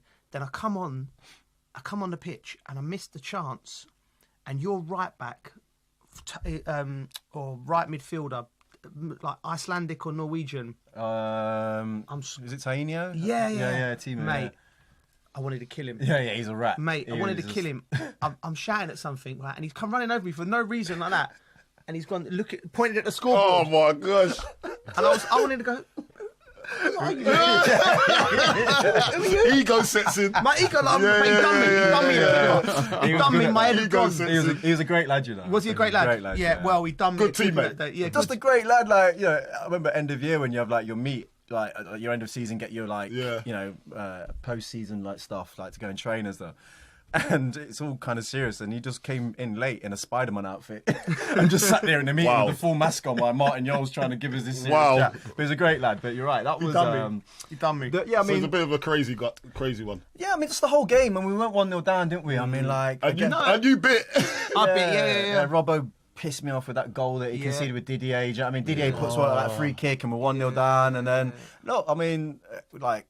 You know, the penalty, you give away the penalty, didn't you, in the game? And I think when we got the penalty, I was like, I fancied us massively. Okay. We had big players at that time, though. When we had Keno and Berber Woody played well. You know that game, the first time they ever played together as well. So Woody and Ledley, first time they ever played together. Really? So we had that foundation, you know what I mean? And once we had that, it was like, just try and nick it, and we did. Woody, Ledley, good team. Berber, proper players. All in one team. There's a reason they won the trophy, and it's been 17 years. I don't think Tottenham, maybe that little spell under Pochettino, where Tottenham had as good a team as they did in 2007, 2008. Yeah, but also, like, I always have this, not argument, but I'm always trying to tell Spurs fans, like, I don't know where they get this God-given right to think that they can win trophies these days. You know what I mean? Like, there are so many good football clubs out there, and if you actually look at... over the last 10 years, who's been winning? Man City have won everything. Liverpool have won stuff, and Chelsea have won it. There's no really others that are massively putting their names in the hat. So, and these clubs are spending money, and they've got the history of winning things. Like you've got Spurs, Newcastle, Villa, are all in a similar boat. Do you know what I mean? And it's just where's Arsenal in this? Well, Arsenal were winning stuff, but I still, you know, when I was at Newcastle playing against Arsenal, and you're probably early years at West Ham and then to Chelsea, Arsenal were the best team. Yeah, they were unbelievable. Them Man United were the two best teams in the league. You couldn't get near them. But then when it went more Fabregas, Van Persie, like they're probably the best footballing team, but they weren't winning like you'd expect them to win. No, but they were there definitely. But you had a fantastic career at Newcastle, Tottenham, and then injuries, you know, started to come, which we've all sort of, all four of us, there's probably about half a knee and one hip between us. and you finished up at QPR, JJ. What was it like? Talk to me about when did you realise because you went straight into your media thing. When did you realise I need to go in this direction now? The body's not working. As soon as I signed for QPR. Really? just got in and took the money and started planning. Nah, this will set me up. Nah. you know what, right? I went to when I went to Villa. Yeah. I went there with a real kind of like positive mindset, and I ruptured my Achilles, after like a month or something like that. So I went back to Spurs, rehabbed and everything, and once I kind of got back fit, we had AVB at the Andre Villas-Boas at the football club, and I didn't really get on with him, if I'm honest with you, which was weird because I actually had a phone call from JT about 18 months before, and he was like, "Oh, I've just had a meeting with the gaffer," and I think he said him and Lamps, and he's earmarked. There was me, Romeu, and another midfield player to come into the club, whether it was to like squad player, whatever it was, and he said, "Look, me and Lamps have said to bring me in as the English lad or whatever." Yeah. So in my mind, I'm like, well, he likes me because I'm on this list of people that he was thinking about taking to Chelsea. Yeah. And then when he turned up, I think it was just very similar to what he did at Chelsea. There was something about him being a young manager, and I don't know whether it's because he didn't play football, but he was just like, the ego was a bit too much, if you know what I mean. So kind of like, when I left Spurs and obviously ended up at QPR, I was just more like, right, fresh start, let's just try and get fit and get playing, after, leaving Villa and everything. But when I walked into that QPR dressing room, I was just like, oh no. And weirdly, because who was in the dressing room with this you is there? what annoyed me most. I was looking at them going, how are you lot bottom of the league? Yeah. This is January when I arrived. What year was this? Mate, they got Julio Cesar, probably 2011, something like that. 2011, 2012, something. I think I was supposed to join. You probably was. Everyone was. You know what I mean? They had like Julio Cesar, Josie Basingwa, right back. Armand Traore, left back. Bobby was up top. We had Ji-Sung Park was there. Righty's there. No, Rio came back the year after. Squad, Loic Remy up top. Loic Remy, yeah. We had like Stefan Mbia midfield, myself, Esteban Granero was there from Madrid. Yeah. Mate, the team was a joke. But then, like, you go into training and you're like, these lot are taking a mick. Like, this is not what I thought it was going to be. It's a retirement home. Basically, yeah. it was an expensive retirement home. You know what I mean? And look, the lads were decent lads and everything, but it was the first dressing room I was in where I was like, this is pretty toxic. Harry Redknapp, the gaffer then? Yeah, Harry brought me in, and mine and Harry's relationship was always kind of like mixed, if I'm honest with you. Really? Only because he was just one of these managers that, like, for me personally, he'd always he'd put you in, take you out, put you in, take you out, and it was just a bit annoying. Like, I had an incredible Champions League run with him, and then you'd be coming back to like White Hart Lane playing against like West Brom, and you wouldn't start, and I'm like, I just want to play all the time. So we was always just as you get older, you just need to continuity because you can't stop because you can't just to kickstart again. You need two things: you need to play, or you need to adjust your position, and you need consistency. And you need a manager that accepts that as well. Like, I really probably should have gone to Harry at some point during my QPR days and gone, listen, I'm not a box-to-box midfielder anymore. Okay, get me in here and I'll just control the game from here. Because I could have done it, but I was just.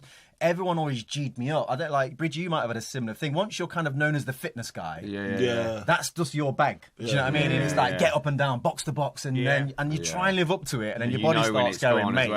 Pulling my hamstring every other week. And I was like, my body's saying, Jay, just chill. And I just never listened to it. So it was a tricky time. Man. I'll tell you one quick story about Harry.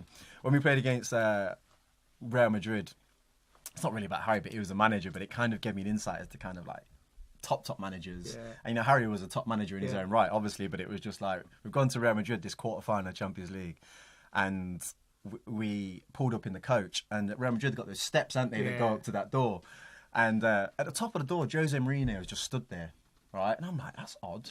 Like, really odd. But this guy's always playing some kind of game.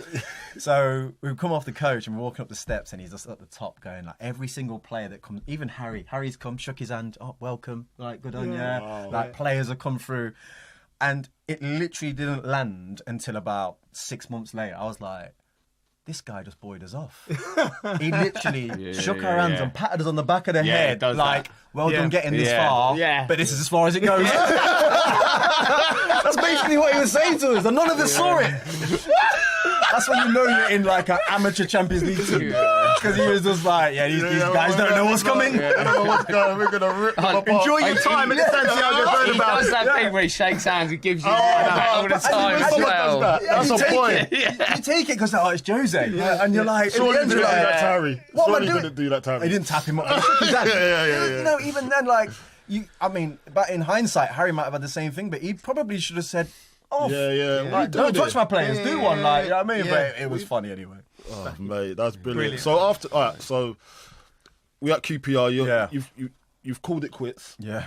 And then like now you're looking at, okay, what's the next plan for you? Why did you want to go into broadcasting? And was it a thing that you just was already planning when at the back end of QPR? No, I wasn't planning it.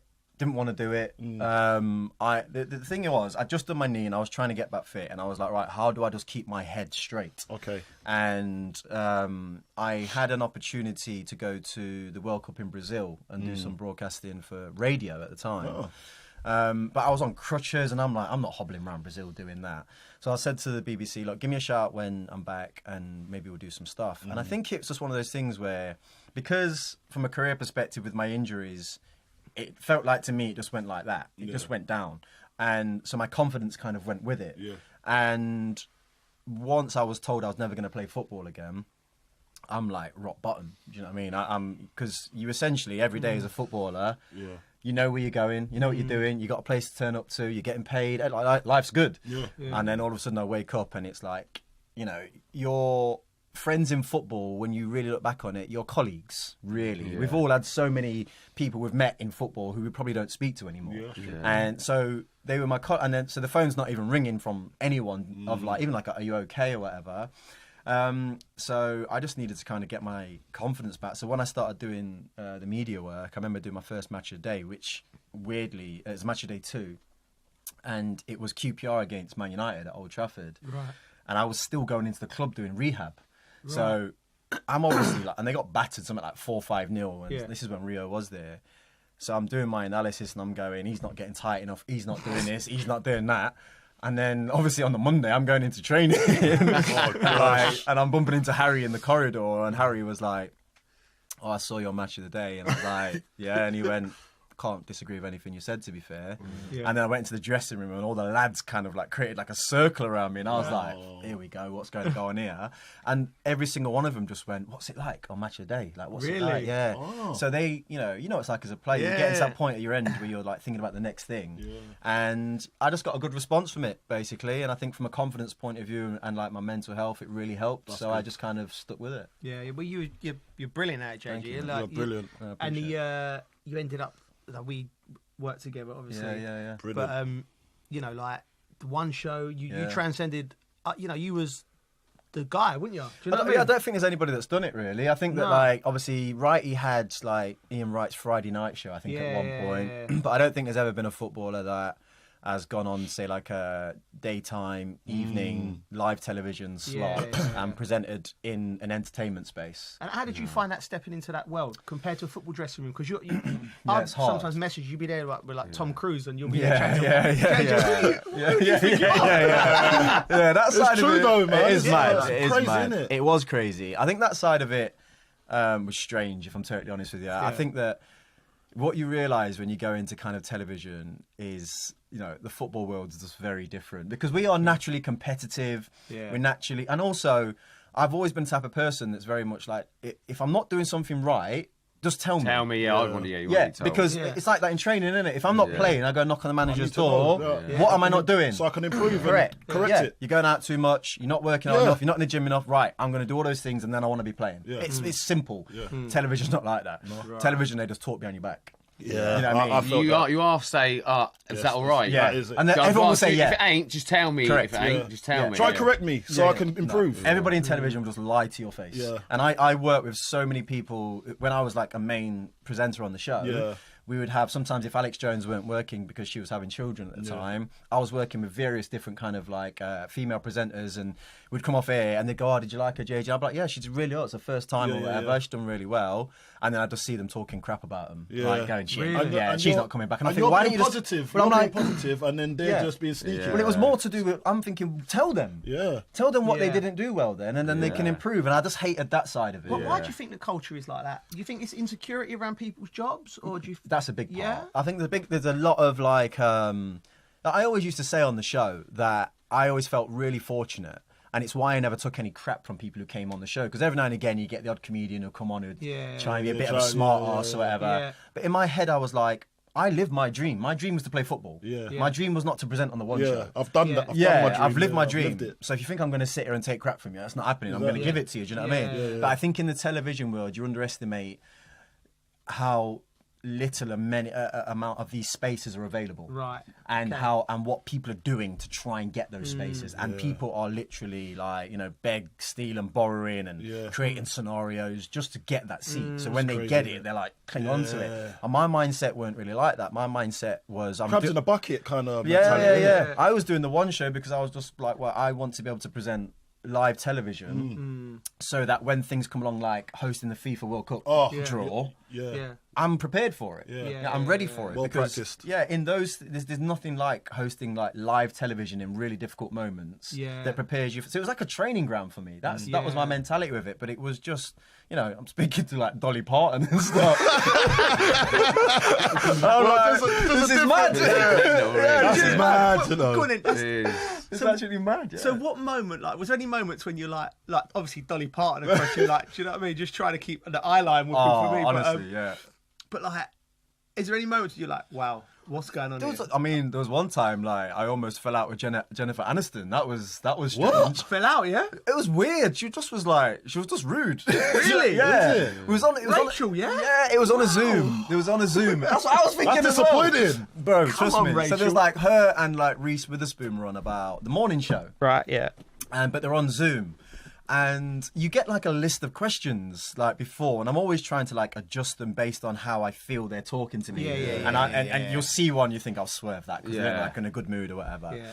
And I asked her something about being a morning person or something like that, and she just like snapped back at me, and I was just a bit like, all right, Rach, you know what I mean? Chill out, will you? Really? And it was just like it kept coming, and she obviously doesn't want to be there. I don't know what it was. I just think that like what you underestimate again is we are one interview in a run of 20, and you might be the last one. And they might be having a bad day. Don't know. Yeah, they're humans, and I think you just forget that sometimes. But I remember thinking, oh man, Rachel don't like me, man. I'm devastated. Yeah, but honestly, like everybody that came on, like Tom Hanks came on, and he was just unreal. Really? He came on a couple of times. Didn't like George Clooney's quite easily the coolest person I've ever met. Really? What's cool about him? It's just like his voice, the way he sits, the way he dresses, just everything about him. You're just like, I get it. I get it. Big man like George. I get it. Hey, that's my middle name, you know. And that ended up Michael George Cole, bro. You know what I mean? George, bro, yeah, I'm a George, bro. Yeah. But that ended up being the funniest part of the show in the end. Was just like meeting all of these kind of like stars and getting to like speak to them afterwards and stuff like that and how they were, and there's loads that kind of like stick out in the mind, but that was it was an enjoyable so you've done all of this and it's amazing. What a journey, because now you've evolved, because I always say that that humans, we'll never stay in one place. We always evolve into the next stage, and you've lived your dream, as we were just talking about with football. You've done that, captained. Do you know what I mean? And well respected in the game. Then you move on to presenting and broadcasting and doing all of that stuff that we're just talking about now. Now you've had a misdemeanor. We won't delve into that too much. But how's that made you evolve? How have you evolved again now? How are you feeling how's the future looking? It's a unique thing. Because we're just talking about how crabs in the bucket. Yeah. Do you know what I mean? And now you know the dark side of it fully. Yeah, definitely. I think. So how's that going to change? Because I don't know if you want to talk about it or not. I would. Yeah, definitely. I think that look, there's a couple of elements to it. I think one of the big things was what a lot of people probably didn't see, because everybody looked at my life through a lens of like social media essentially, and you kind of go, basically, JJ's having a great time. He's talking to all these stars and this, that, and the other. But I wasn't enjoying, I'd say, probably like the last 3 years of work. And a lot of it was to do with like missing out on a lot of the things the kids were doing. Because I was working pretty much every single day, including weekends and stuff as well. And then when I took Formula E into that, I would literally fly to Brazil. I'd work in Brazil for like Thursday, Friday, Saturday, Sunday. I'd land back in England on Monday, and I'm going straight to do the one show, and then do Monday, Tuesday, Wednesday on the one show. I'd do Europa League on TNT on a Thursday, and it was just like this for years. Yeah. And it just became. It's not like the work wasn't fun, but I just didn't even know who I was anymore. Like it just consumed me. So I started to really fall out of love with it, and so my mind was drifting into kind of what I wanted to do. So yeah, obviously in terms of how it changed me, the reality is, when you lose everything, that you've built. So the agency that helped me kind of get to where I was supposed to get to, at the time, they dropped me. Thanks. Which was absolute like madness to me at the time as to why. Then it's a weird scenario. I've got this like analogy in my mind of what it was like, and it's almost like being not like at a mountaintop, but almost like almost like a mountain, but like with a crevice in it, right? And it's like you fall and you hit the first ledge, which was like maybe the agency, and you think that's it, and then all of a sudden it's like, oh, you've lost this job, fall again, and the phone calls just keep coming with just like losses and losses and losses, and then you add on top of that, now me and my wife are getting divorced. I think you get stripped back completely to like your raw form, which is quite empowering in a weird way, because you have to, really look inwards as to kind of like that part of your journey, which was great, but actually now analysing, what do I actually want to do? What's actually going to make me happy in my life kind of moving forward? Because as much as everybody thought I was happy, I wasn't. So then the self-destruction type things start essentially. So it's been quite a like eye-opening experience. I wouldn't like recommend it for people, but at the same time, there's been some really like key components of being able to. Like, I get to see everyone for who they are now, which is really nice, because I never had that before. Everyone's your best mate when you're when I'm still earning my agency 20%. Everyone's your best mate. When it all goes to crap and you really need people, you figure out who's who. It's really simple because I've said to you numerous times, Joey, you've been a massively supportive component to. Just a phone call here and there, but then actively trying to help as well, which was massive. Yeah, Coley's got a heart of gold. Yeah, which was great as well. And that element to it has been great. In terms of the the reason why I got sacked, essentially, I mean, you go through history with regards to what I done. People don't get sacked for that. No. People don't get sacked for two adults consensually texting each other. No. But I personally feel that the BBC had their own agenda. They knew that they were in a serious problem because of how they handled like Hugh Edwards' situation and people historically at the BBC, how they handled everything prior to me. And it was just a great opportunity for them to go, let's make an example of the fact that we at the BBC don't tolerate X, Y, and Z. So we're going to use Jermaine, who's a big enough name, to showcase that. Mad. And I just had to swallow it because essentially I did do something wrong. So I have a wife. I shouldn't be talking to women in the first place. But you make mistakes in life. I'm a human being. And, I had the ability to hold up my hand and kind of go, you know what? I was in the wrong. Yeah. I will take whatever lashings and beatings you want to give me. Yeah. But I just think it went too far. Personally, it was unnecessary. It's just too much. Yeah, but like, I've seen it and I'm thinking, mate, you could have... There's worse things that's out there, and that's people that's done, and you've not even touched the sides to that. No, but you have to remember that they have an agenda, though, Colton. So the agenda is we need to push this narrative because we've got this huge stuff going on over here. But if we focus enough attention on this, it's here. They'll forget about all this big stuff. Yeah, you're right. So it's just like a really contrived thing that the media do. Yeah. So the press get on board with it. The channels get on board with it. My agency probably got on board with it, and they're all look, and like sponsors and all that sort of stuff. They all get on board, and even like now when you speak to I mean, we were talking about it the other day, today, what was that show? The 1% thing. Yeah. I mean, I was watching it last night and I was like, there's literally about 60 people involved in football on this show. Yeah. And I didn't even get a call. Do you know what I mean? I didn't get a call either, mate. I didn't get a call either. I was sat on the sofa thinking the same thing, mate. I felt left out too. But actually, Coley, did you get a call? Did I get a call? Did I get one? Coley got a call. Oh, you never told me I got one. Did I get one? Tell me. Yeah. He didn't tell me. He always says he tells us. There's no fee involved.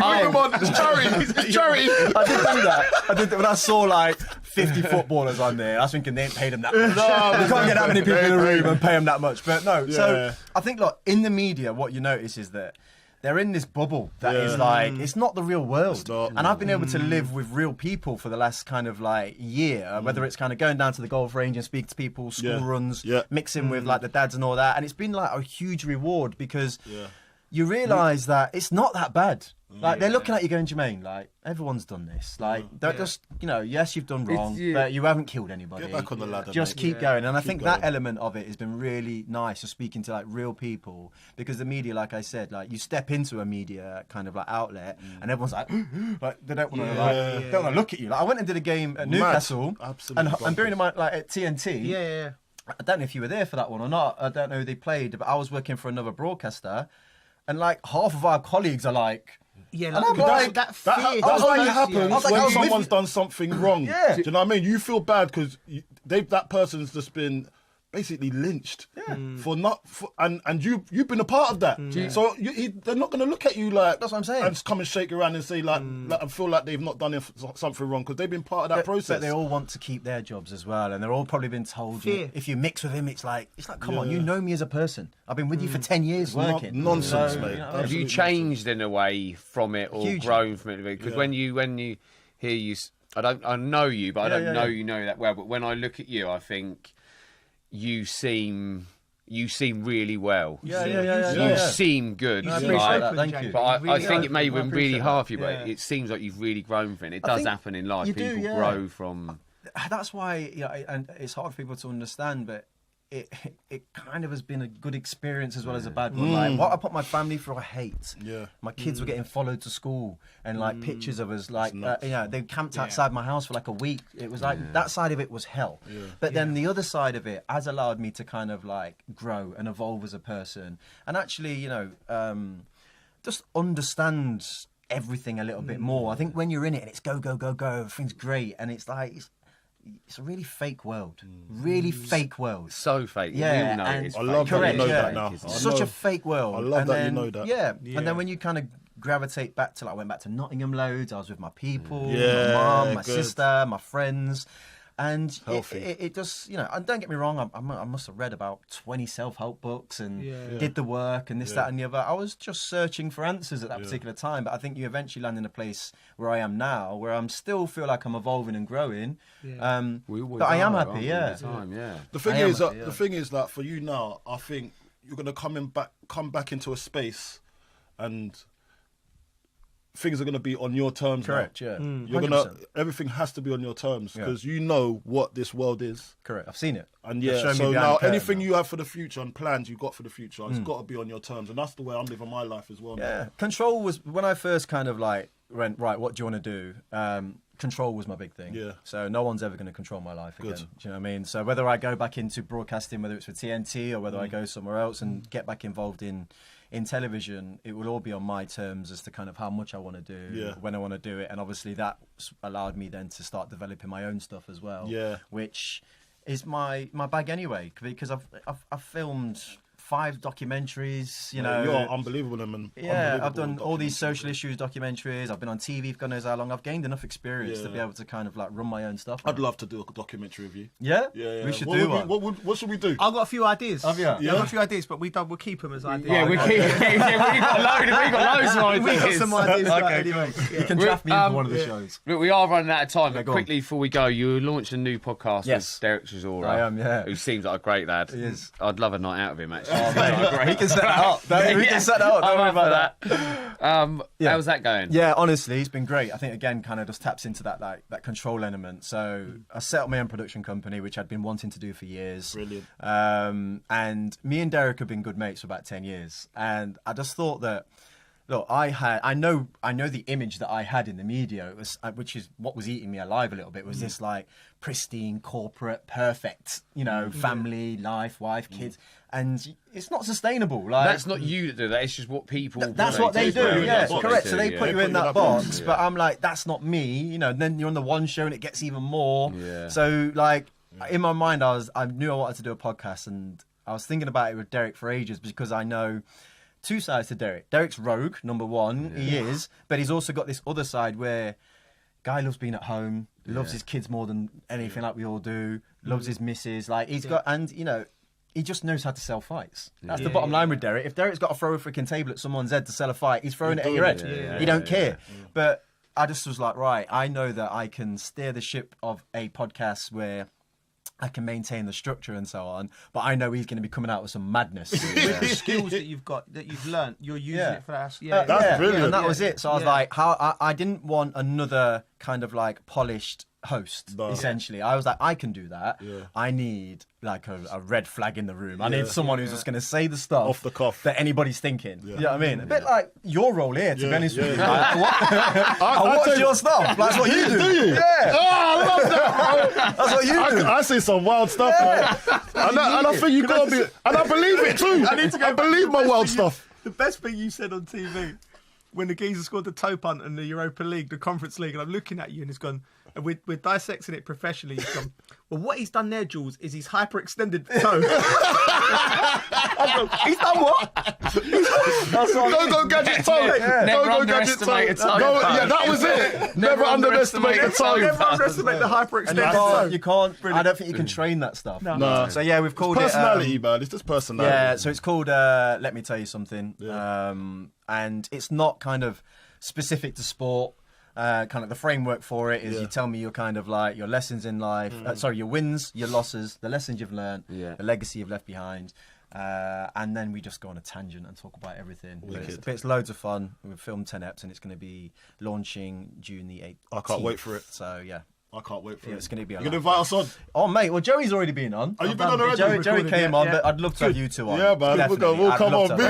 We come as a duo. If you want to do the duo or you want to do it individually, I'd love to have you both on, man, because you both got incredible stories. Yeah. And this is what it's about. This is what it's about. You know, like, you know, you want to be supporting each other in the journey. Like, it's you don't ever want to be like, this is mine. Do you know what I mean? Like, as long as you push it out and put it into the world, and we've keep spent everyone so much of our lives together. Really. And I know, like you said, like you three are obviously really tight now, but like I've dipped into kind of parts of your lives throughout your careers. We've all had moments where, like, mate, you're in now. We drag you right in now. So, you know, we've got some stories to tell. Well, I think that's all we got time for. That was brilliant, Joe. Thank you very much. Thanks, Appreciate you having me, lads. Brilliant. Thank you very much. Do it again. You've been listening to The Dressing Room without Arabiya News. Our allies, in many cases, are worse than our enemies. Stay informed and connected with the latest international headlines. There obviously is a risk. From breaking news to in-depth analysis, it would appear that this war is coming to an end. Who buys this stuff? Investors, pension funds. We deliver the most important developments straight to your screen. Iran always wanted to deal with militia. Join us for compelling, expert-driven conversations. A curfew order has been established. And an insightful look at the issues shaping our world today. There are a lot of proposals about European architecture for security. I'm Leigh Ann Gerrans, and this is W News. We dealt with this when I was Chief of Staff in the first term. Where you don't just hear the headlines, you get the full story.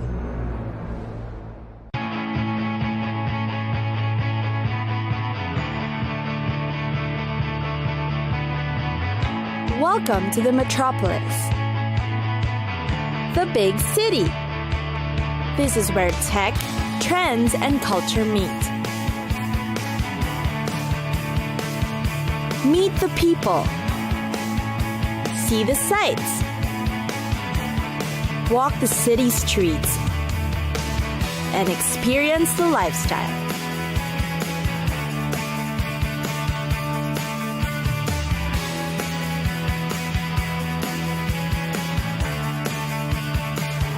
This is your first-class ticket to the cities of the world.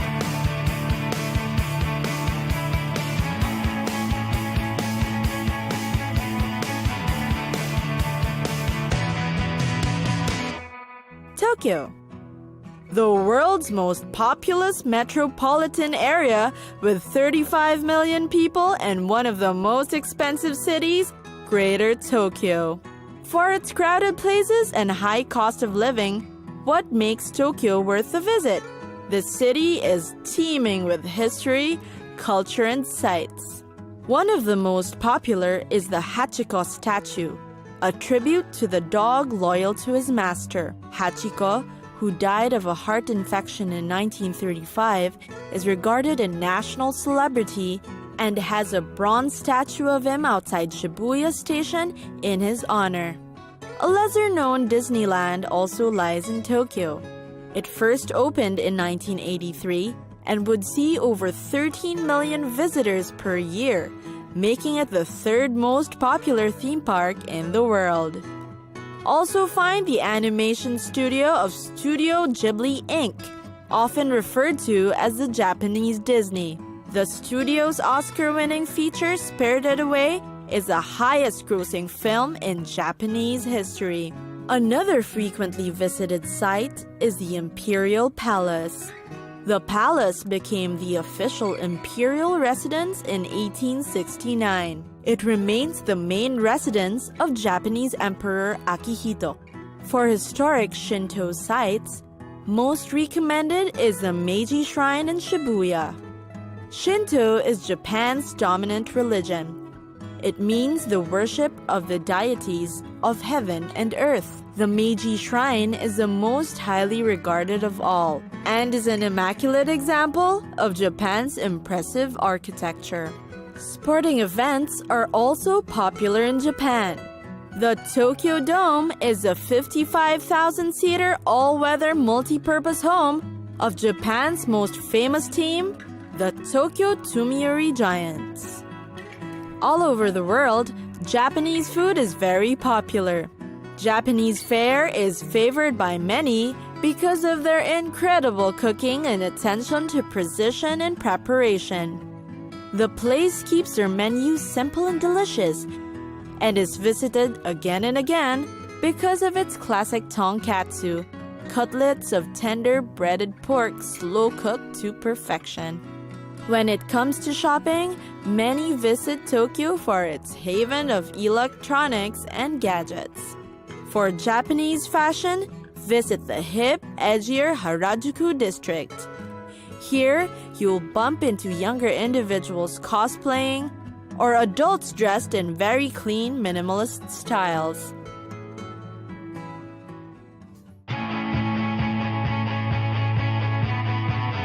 It's time for us to go. Pack your bags and get your tickets ready. And we'll see you on the next destination. Catch us again next time on Cities of the World.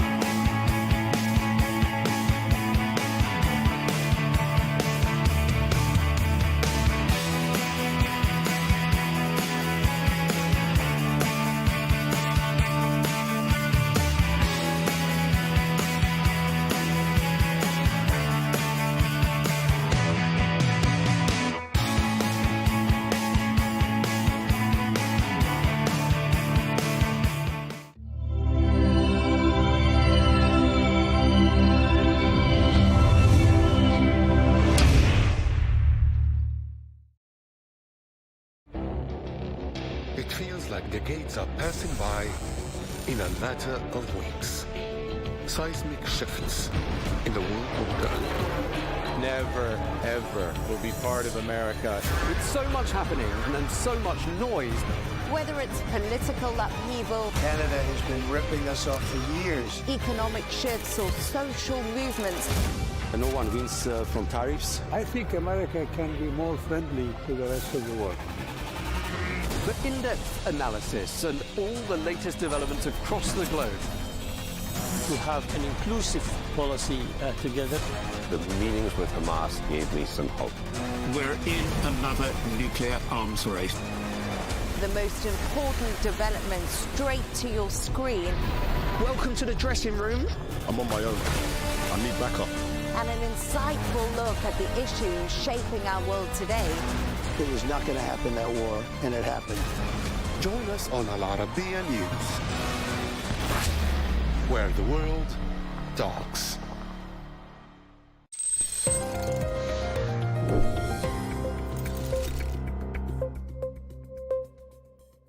Did you ever wonder what space travel does to the human body? I'm Joanne Soria, and I'm going to walk you through the answer to that question and what risks astronauts face, as well as the challenges that come with long-term missions beyond Earth's orbit. 2, 1, ignition, and liftoff. Go SpaceX, go NASA Crew 10. Our bodies evolved over millions of years to function perfectly on Earth, with its gravity, breathable air, and protection from cosmic radiation. Space, however, is a completely different environment, and changes begin to happen as soon as a person arrives in outer space. Here's what a lead flight surgeon has to say about this. There's an adaptation phase that happens right away when you get up to space. The components of that are some motion disturbances that can lead to basically a kind of motion sickness in some people. And then the other factor is after that, or the process that your body undergoes to adapt to this new environment that doesn't have gravity in it. Without gravity, radiation, protection, and natural environmental cues, astronauts experience a range of physiological and psychological changes that can impact their health. Unlike on Earth, where our atmosphere and magnetic field shield us from space radiation, astronauts are exposed to high-energy cosmic rays. This exposure can damage DNA, increase cancer risk, and affect the nervous and cardiovascular systems. In low Earth orbit, the Earth's magnetosphere provides some protection, but astronauts traveling beyond, say to the Moon or Mars, face much higher radiation doses. Long-term exposure could lead to neurodegenerative effects, immune system suppression, and accelerated aging. Just look at these before and after photos of Sunny Williams and Butch Wilmore, who spent several months in outer space. So if you're worried about aging, I don't recommend a trip outside of planet Earth. And what about gravity? I know it might be cool to float in space, but gravity is crucial for how our bodies function. Gravity pulls fluids downward, and without it, bodily fluids shift toward the head, causing facial swelling and increased pressure inside the skull. This can lead to vision problems, a condition known as spaceflight-associated neuroocular syndrome, or SANS. Gravity also keeps our muscles and bones strong. Without it, astronauts experience bone density loss and muscle atrophy. Research has shown that astronauts lose about 2.1% of bone mineral density in their lower leg bones after a 6-month mission, and some never fully recover. Even the brain is affected. A 2023 study found that astronauts who spent at least 6 months in space experience expansion of the brain's cerebral ventricles, which could have unknown long-term effects. Then there's a toll on mental health. During long space missions, astronauts live in confined spaces with little social interaction and no exposure to nature, which can really affect their mental health. This isolation can lead to stress, sleep disturbances, mood disorders, and cognitive decline. So the longer the mission, the greater the risk. For example, astronauts traveling to Mars could spend years in deep space, facing extreme isolation and psychological effects of being millions of miles away from home. But the journey doesn't even end when the astronauts return. Recovery depends on how long they've been in space. For short missions, most effects reverse quickly. But the longer missions, some issues persist, and it can take months to regain full strength. According to Dr. Gilmore, most of the body systems recover in about 45 days. And the body systems, most of them recover back to their baseline in that 45-day period. The one that takes a little bit longer is the bone and reabsorbing calcium that may have been lost. That can take onwards of a year, maybe a little bit longer sometimes, to regain the total amount of calcium back that might have been shed while they were in space. Research from the 2021 Inspiration 4 mission found changes in brain, heart, muscle, and immune function after just 3 days in orbit. Another study in 2024 revealed that astronauts experience headaches more often than previously thought, with nearly all participants reporting them during long-duration missions. And despite decades of research, there's still so much we don't know about how space affects the human body. We don't fully understand how spaceflight impacts lung function, for example, or cognitive abilities, and long-term mental health. Mitochondrial dysfunction appears to play a key role in space-related health problems, but the exact mechanisms remain unclear. What about pregnancy or giving birth in space? One of the biggest unknowns is how space travel affects human reproduction. So far, most studies have been conducted on animals, like mice, but we have little data on how human fertility and embryonic development would be impacted in microgravity. If humans are to colonize space, we need to understand how spaceflight affects pregnancy and fetal development over generations. We now know about all these challenges that astronauts face in space, but scientists are working on ways to protect them. Scientists are developing mitochondrial-based countermeasures, improved exercise regimens, and enhanced shielding from radiation. And as space agencies and private companies push the boundaries of human spaceflight, understanding and mitigating these health risks will be crucial. Space exploration is one of humanity's greatest frontiers, but to conquer it, we must first learn how to protect the most important part of the mission, and that's the human body.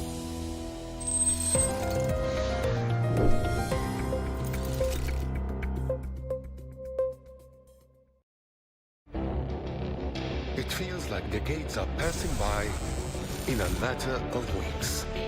Seismic shifts in the world order. Never, ever will be part of America. With so much happening and so much noise. Whether it's political upheaval, Canada has been ripping us off for years. economic shifts, or social movements, No one wins from tariffs. I think America can be more friendly to the rest of the world.